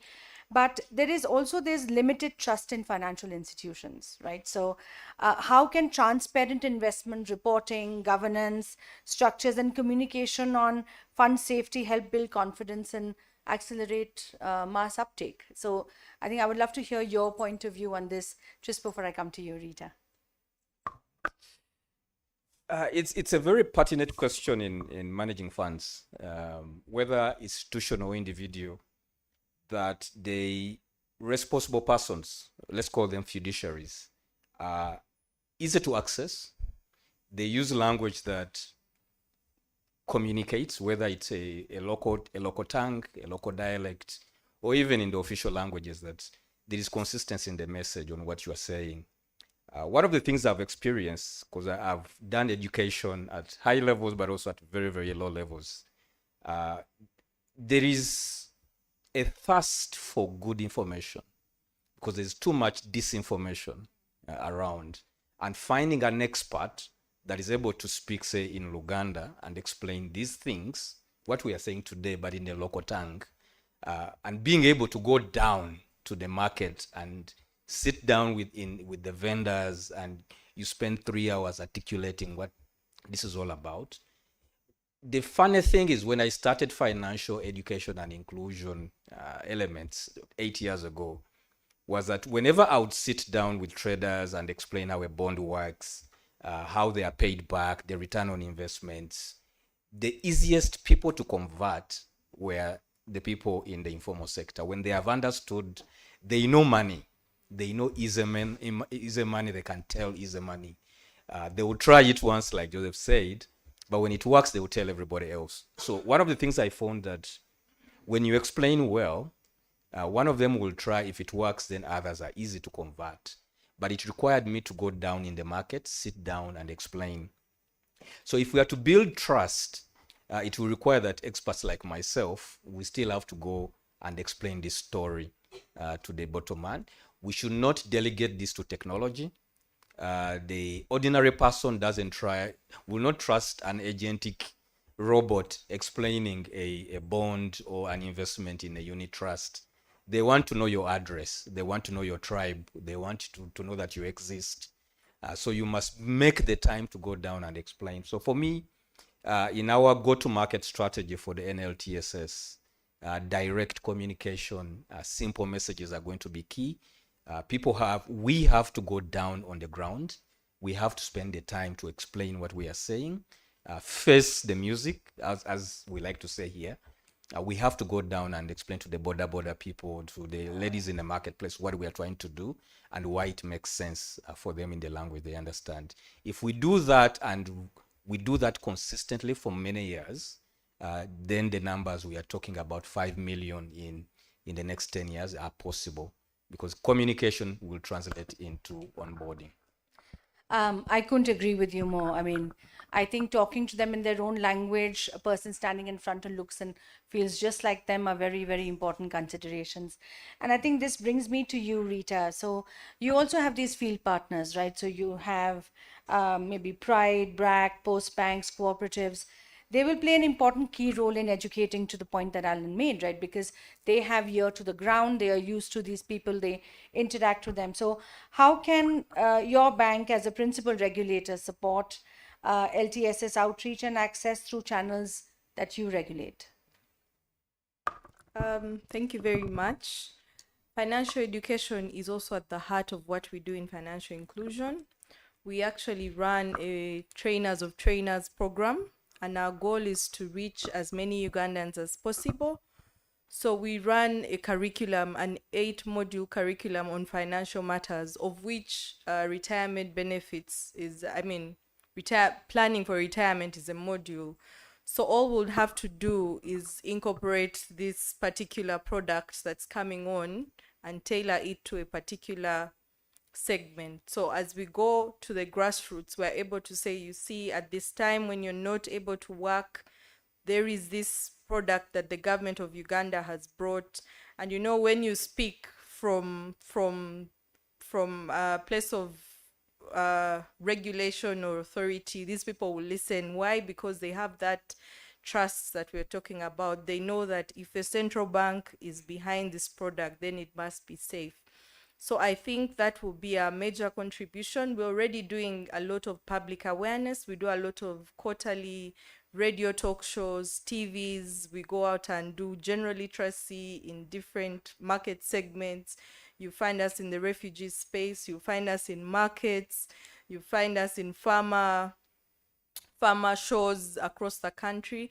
So I believe with more information, the consumers will be able to appreciate and build trust. And this is something we can commit to. We're already doing it anyway, so it will just be an enhancement of the message. Thank you so much for that. I think people in the house, between Rita and Moses and Benjamin, I think your supply side is ready. I think just you have to give the signal. I'm going to just, before I come to you, Patrick, I really wanted to understand how is it that the Planning Commission can help sort of fund these, because you need to have a strategy to fund the entire program. But just before that, David, I'm just going to come to you. I think your study on the incentive structure is hugely beneficial and insightful for this audience to understand how does the incentive structure work. So if you can give us more details on your preliminary findings. But I'm sorry, I'm going to ask the panel to keep the answers really brief because we're already grossly over time and we'll have to close the session soon. David. Sure. Thank you, Parul. Let me be really brief. So the most salient finding we found in the study is that matching contributions do actually work if you look at the countries that have combined these with, for example, tax incentives. So tax incentives themselves are unlikely to be enough. Bringing this back to Uganda, I think the launch of the LTSS pilot presents a unique opportunity to actually test different incentives on the Ugandan population, specifically on the people that the scheme wants to reach. And this is concretely something that we are working towards together with URBRA, Universal Pensions, and economists from Oxford University and Trinity College Dublin. So the idea is to synchronize with the launch of the LTSS pilot scheme to test out different financial incentives and evaluate the concrete effect on the savings behavior of people, the likelihood to open accounts, but also how often do they save and how much do they save. And this project will yield a very concrete policy outcome. It will create evidence for policymakers to understand what is the best and cost-efficient incentive to actually create adoption and achieve large-scale participation in the scheme. So this first phase, the pilot, I think will yield crucial information on how to best design the scheme and further develop the scheme as we all work towards a national scale-up of the long-term savings scheme. Thank you so much, David. I think that is hugely beneficial to understand the incentive structure. And I think while Uganda is on the board with the pilot schemes, I think it'll be good to test out what are the incentive structures that could work. Coming to you, Patrick, just to do all these things, while the private sector, the supply side will need money for financial education, they will need money for expansion, but there is this other government side that requires to prepare themselves for, whether you're going to think of an incentive structure, is there something if you're giving a certain affluent tax incentives, what is it that you can do for the, sort of people in the informal sector? So how is it that you think that they can plan for it and what is your role you think that you can advise them? Maybe it's a loaded question, but an important one. Yes, when it comes to financing, I might not be able to speak to the level of Moses, but all these proposals are within the NDP4, and the NDP has its medium-term expenditure framework. So those have been provided for, but now actualizing financing of those proposals, now it depends on how faster we realize the resources that are required to fund that development. But as planners, we've provided for what it takes in terms of resources to actualize those proposals. The other thing that we also do is, they've already said that the feasibility studies that have been done around this, so we are still also in that space that we could study feasible proposals and projects, and we'll be able to advise on the kind of financing that could suffice in that framework. Thank you. Thank you so much for that. I'm sorry we're unable to take questions in this session. I'd like to thank everybody on the panel. Thank you for your very insightful conversation. I've really enjoyed it. I'm sure the audience has too. Thank you very much. We'll take a brief photograph. And soon after that, I'd like to invite the CEO of Zamara in Uganda to briefly discuss their work. And then we'll go on to the next session. Thank you.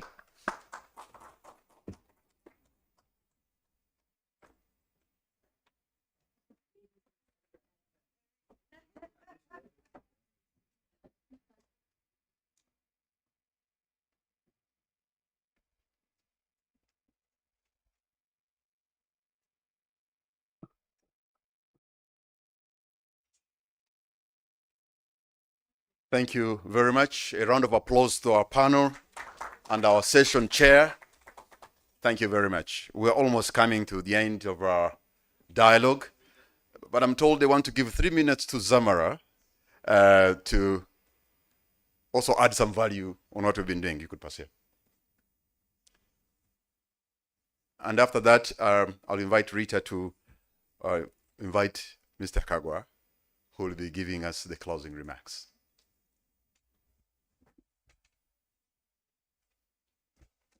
Thank you very much, MC, and good afternoon, members in the room. My name is Philip Musinguzi, and I'm from Zamara, Uganda. I must start off by tendering in apologies for our Group CE. He's unfortunately not able to make it to this discussion. He had an emergency that came in rather late today, and he had to unfortunately attend to it. But I've been given about 2 minutes to address you in the room on our preparedness as an organization in order to partner with the National Long-Term Savings Scheme. How are we ready as Zamara? I think the cat is out of the bag, and I must start by also saying that what a time to be a practitioner within the pension industry. A time when the question or the pain point on coverage is being answered, or we are at the cusp of answering this particular issue. As I mentioned, the cat is already out of the bag. Gwatam did a very good job at showing you some slides of what we've done in Nairobi. Our product called Gift a Pension that is currently targeted towards the informal sector, the gig economy, young adults. How are we prepared to serve in this space? I think the proven experience that we have within managing micro pensions. The Gift a Pension is a digital retirement product that's of course already in Kenya. Currently it has over 1,000 members, or more than 1,000 members that we've enrolled since then. And it's already integrated with telcos such as Safaricom on M-Pesa, and has also managed to address the questions of things like client onboarding, KYC, just like you saw today, and that is already going successfully. Number two, I just want to mention that the digital infrastructure for us as an organization is already existent. What we saw today is but a bit of what we have in the back end. The Gift a Pension that we currently run is running on the Zamara individual pension system. It's already been mobile money enabled. The APIs are available in order to plug in with the different development partners, fund managers, custodians, etc. And it's also built in order to be scalable. So it's a platform that can handle not just thousands, but millions of people. All that is required right now is for us to have an integration with the telcos, MTN, that I saw here, Airtel, align with the framework that we've already seen. I saw a picture being shown here, but also adhere to the National Long-Term Savings Scheme contribution structure as it may be decided upon. Number three, our expertise is already proven, to say but the least. The expertise that one requires to run institutional pensions or formal pensions versus the expertise that is required to run informal pensions is rather very different. With informal pensions, you're receiving micro contributions that have got to be reconciled in real time. You've got to ensure that your systems check for fraud. You've got to ensure that your accounting is done daily. All of this has been inbuilt into the systems that we have in the back end. And we believe that with this experience, we should be able to be a valuable partner to the long-term saving schemes. Lastly, I would like to mention that we have got experience in dealing with partners or outreaches with partners of different informal sections. For example, the adoption or the success of the National Long-Term Savings Scheme is largely built upon partnerships with the Mamambogas, partnerships with the border groups. And as a group, we've already done this and have gotten experience with the dealings of the product that we have rolled out. I think us learning the mental attitudes, us learning the way within which the informal sector views saving on the long term will be invaluable to the National Long-Term Savings Scheme.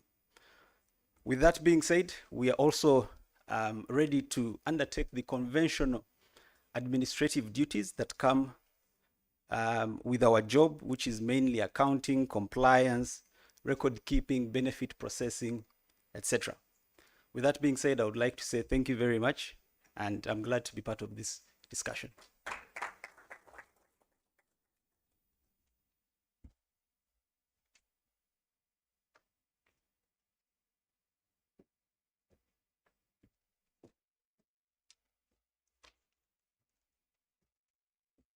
Thank you so much, Philip. Our guest of honor, Mr. Moses Kagwa, who's representing the PSST, and all the delegates, we would like to thank you for being with us since morning. Just a recap on the day's discussion, the policy dialogue regarding the establishment of the National Long-Term Savings Scheme. It's evident that we'll need partnerships with development partners, several implementation partners, several service providers, and we also need to leverage on technology, because this scheme cannot be a success without technology. We need to work with technology, and we need to leverage on the existing frameworks, the commercial banks, the mobile money service providers, and the various systems in place. We heard from NITA. They said they have the data, the national IDs. NIRA can also confirm. NIRA is the national ID actually. The NITA is the IT backbone and framework. So we need all these in place, and thankfully they're already in place, so we are ready to start. So the next steps will involve having the constitutive document signed. These include the trust deed. This has already been shared with several partners to give their input. This will have to be signed because it's the document that sets up the scheme, and the several service level agreements that will be signed between the corporate trustee and the various service providers. We are also aware that RIP, that is one of the development partners under Ministry of Finance, is working on the procurement process to get the pension take on board. This will be needed as the backbone for the scheme.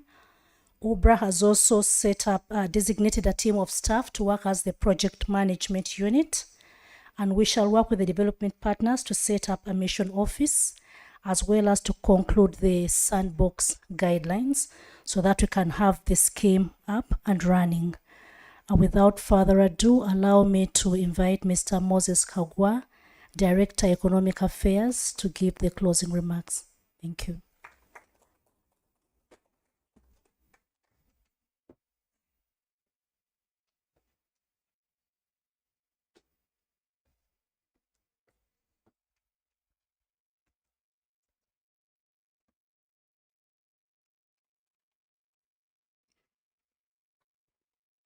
The Director, Universal Pensions, Singapore, the Group CEO, Zamara, the Chief Executive Officers present, OBRA board members, the Accounting Officer, OBRA, international participants, colleagues from government, ministries, departments, and agencies, distinguished guests, ladies and gentlemen, good evening. Is it evening or afternoon? You know, when you are inside, you're not sure. It's a great honor to join you today at this dialogue on the National Long-Term Savings Scheme. I thank the Uganda Retirement Benefits Regulatory Authority, the African Pension Supervisors Association, Universal Pension Singapore, and RIP for convening this important policy engagement. This event reflects the efforts UBRA is making to accelerate the growth and transformation of the retirement benefits industry. We meet at a time when the global financial landscape is evolving swiftly. Technology, digital transformation, and data-driven decision-making are redefining service delivery and reshaping customer expectations. The good news is that Uganda's financial institutions have demonstrated commendable adaptability. Innovation is no longer an option. It is the engine of growth and the foundation for delivering high-quality, customer-centered services to an increasingly dynamic population. In 2023, government launched an ambitious agenda to expand the economy from $50 billion to $500 billion by 2040. This is called the tenfold growth strategy. The strategy is anchored on agro-industrialization, tourism development, mineral development, including oil and gas, and science, technology, and innovation, including ICT and the creatives. We usually abbreviate it as ATMs, and this is to propel the country's economic takeoff. Achieving this transformation requires doubling the size of the economy every 5 years, sustaining annual growth rates above 7%, and raising per capita income from the current 1,309 to $7,000 by 2040. It further requires a significant rise in domestic savings from about 21% to attain 40% of GDP, a surge in annual foreign direct investments from approximately $3 billion to $50 billion, and a substantial increase in revenue from the current 14.3% to at least 25%. Similarly, merchandise exports must grow from 13% to 50% of GDP. And in this growth, we have a formula of 50, 50, 50. And this formula requires that as a percentage of GDP, our exports should be 50%. And then in this 50%, we expect that 50% of exports are manufactured goods. And of the manufactured goods, 50% should be of medium and high tech, so that we can get more money. The retirement benefits sector is therefore a critical enabler of this strategy, contributing over 60% of gross national savings and more than 13% of GDP. Now allow me to briefly reflect on the performance of Uganda's financial system, which remains central to achieving the tenfold growth aspiration. Uganda's banking sector continues to demonstrate strength and resilience. Total assets grew to 70 trillion shillings by June 2025, up from 53.9 trillion the year before. Customer deposits increased by 14.2% to 50.5 trillion, providing solid support for credit expansion, reflected in private sector growth of 9.2%, or right now, which is equivalent to 14% of GDP.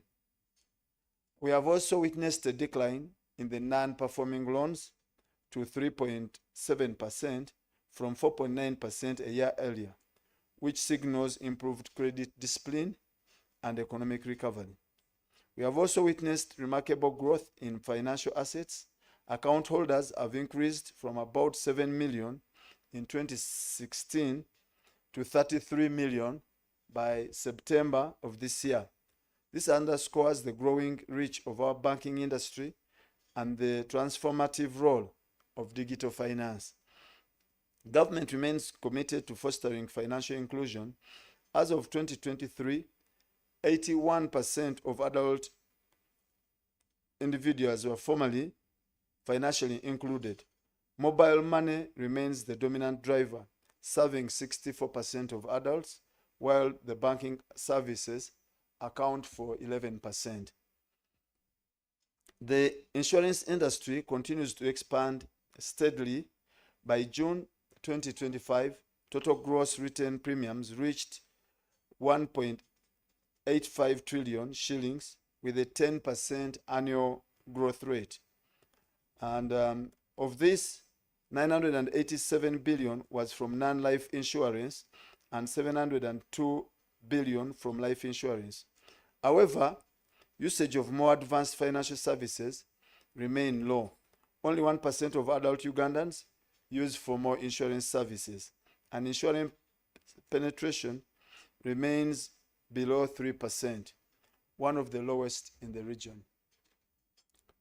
The pension sector is also growing. Out of 25 million working Ugandans, about 4 million are covered under formal retirement savings arrangement, just 16% of the workforce. While this reflects steady progress, much more needs to be done. I therefore appreciate UBRA's initiative to develop a national long-term savings scheme, which you have discussed today. The scheme is envisioned to provide all Ugandans with a means to secure dignity in old age, reduce future fiscal pressures on the state, and free up resources for national development. Expanding retirement savings to all Ugandans is central to domestic revenue mobilization and socio-economic transformation. The Ministry of Finance, Planning and Economic Development stands ready to support this initiative. However, the success of this initiative will depend on strong commitment from all implementation and development partners, particularly in adopting technology and a robust digital delivery architecture, promoting national retirement literacy and awareness, refining product design and incentives, especially for underserved groups such as women, disabled and the youth, and ensuring accountability, consumer protection, and high-quality service delivery. Ultimately, the success of this scheme will demonstrate government's commitment to extending social security to all Ugandans, both in the formal and informal sector. We have a scheme called the Social Action Grant for the Elderly, the SAGE, but this is covering very few adult people because we couldn't afford it as government. So it is restricted, but at least that is one area where we have tried to provide social security to adult people. And then, of course, with our programs like Myoga and the parish development model, where we look at the households which are living in subsistence and we provide them with capital to engage into productive enterprises. As I conclude, I implore you and myself to build a future-ready financial system, resilient, inclusive, and globally competitive. Let us work together to ensure that the legacy we build today becomes the foundation of prosperity for generations to come, and as we protect the gains. I wish you a memorable evening for God and my country.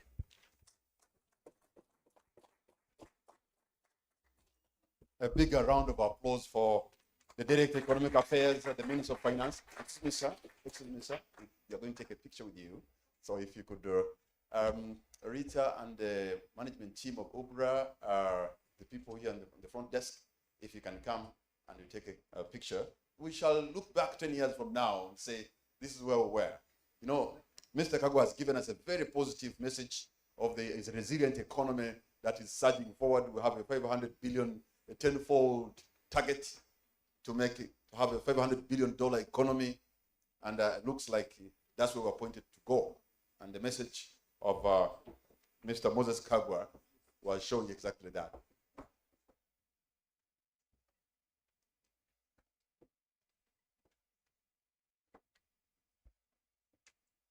Okay.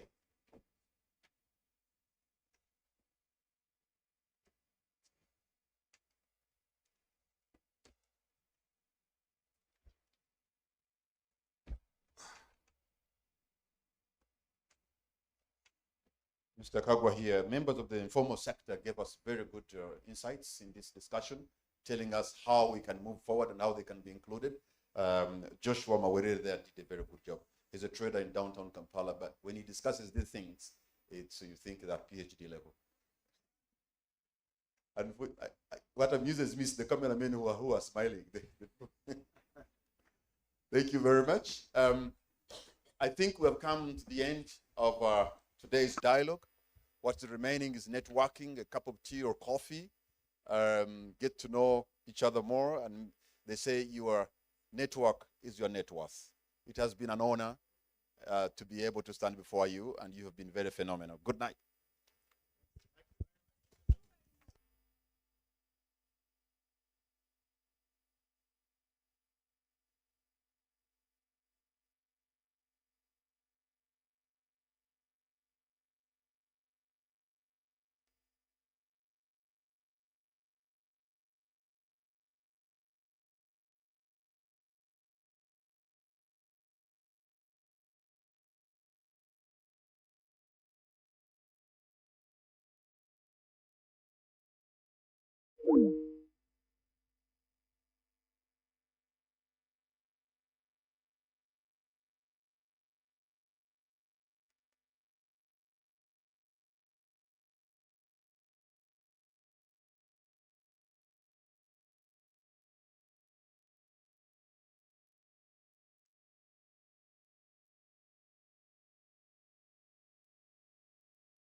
Thank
you.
Thank you.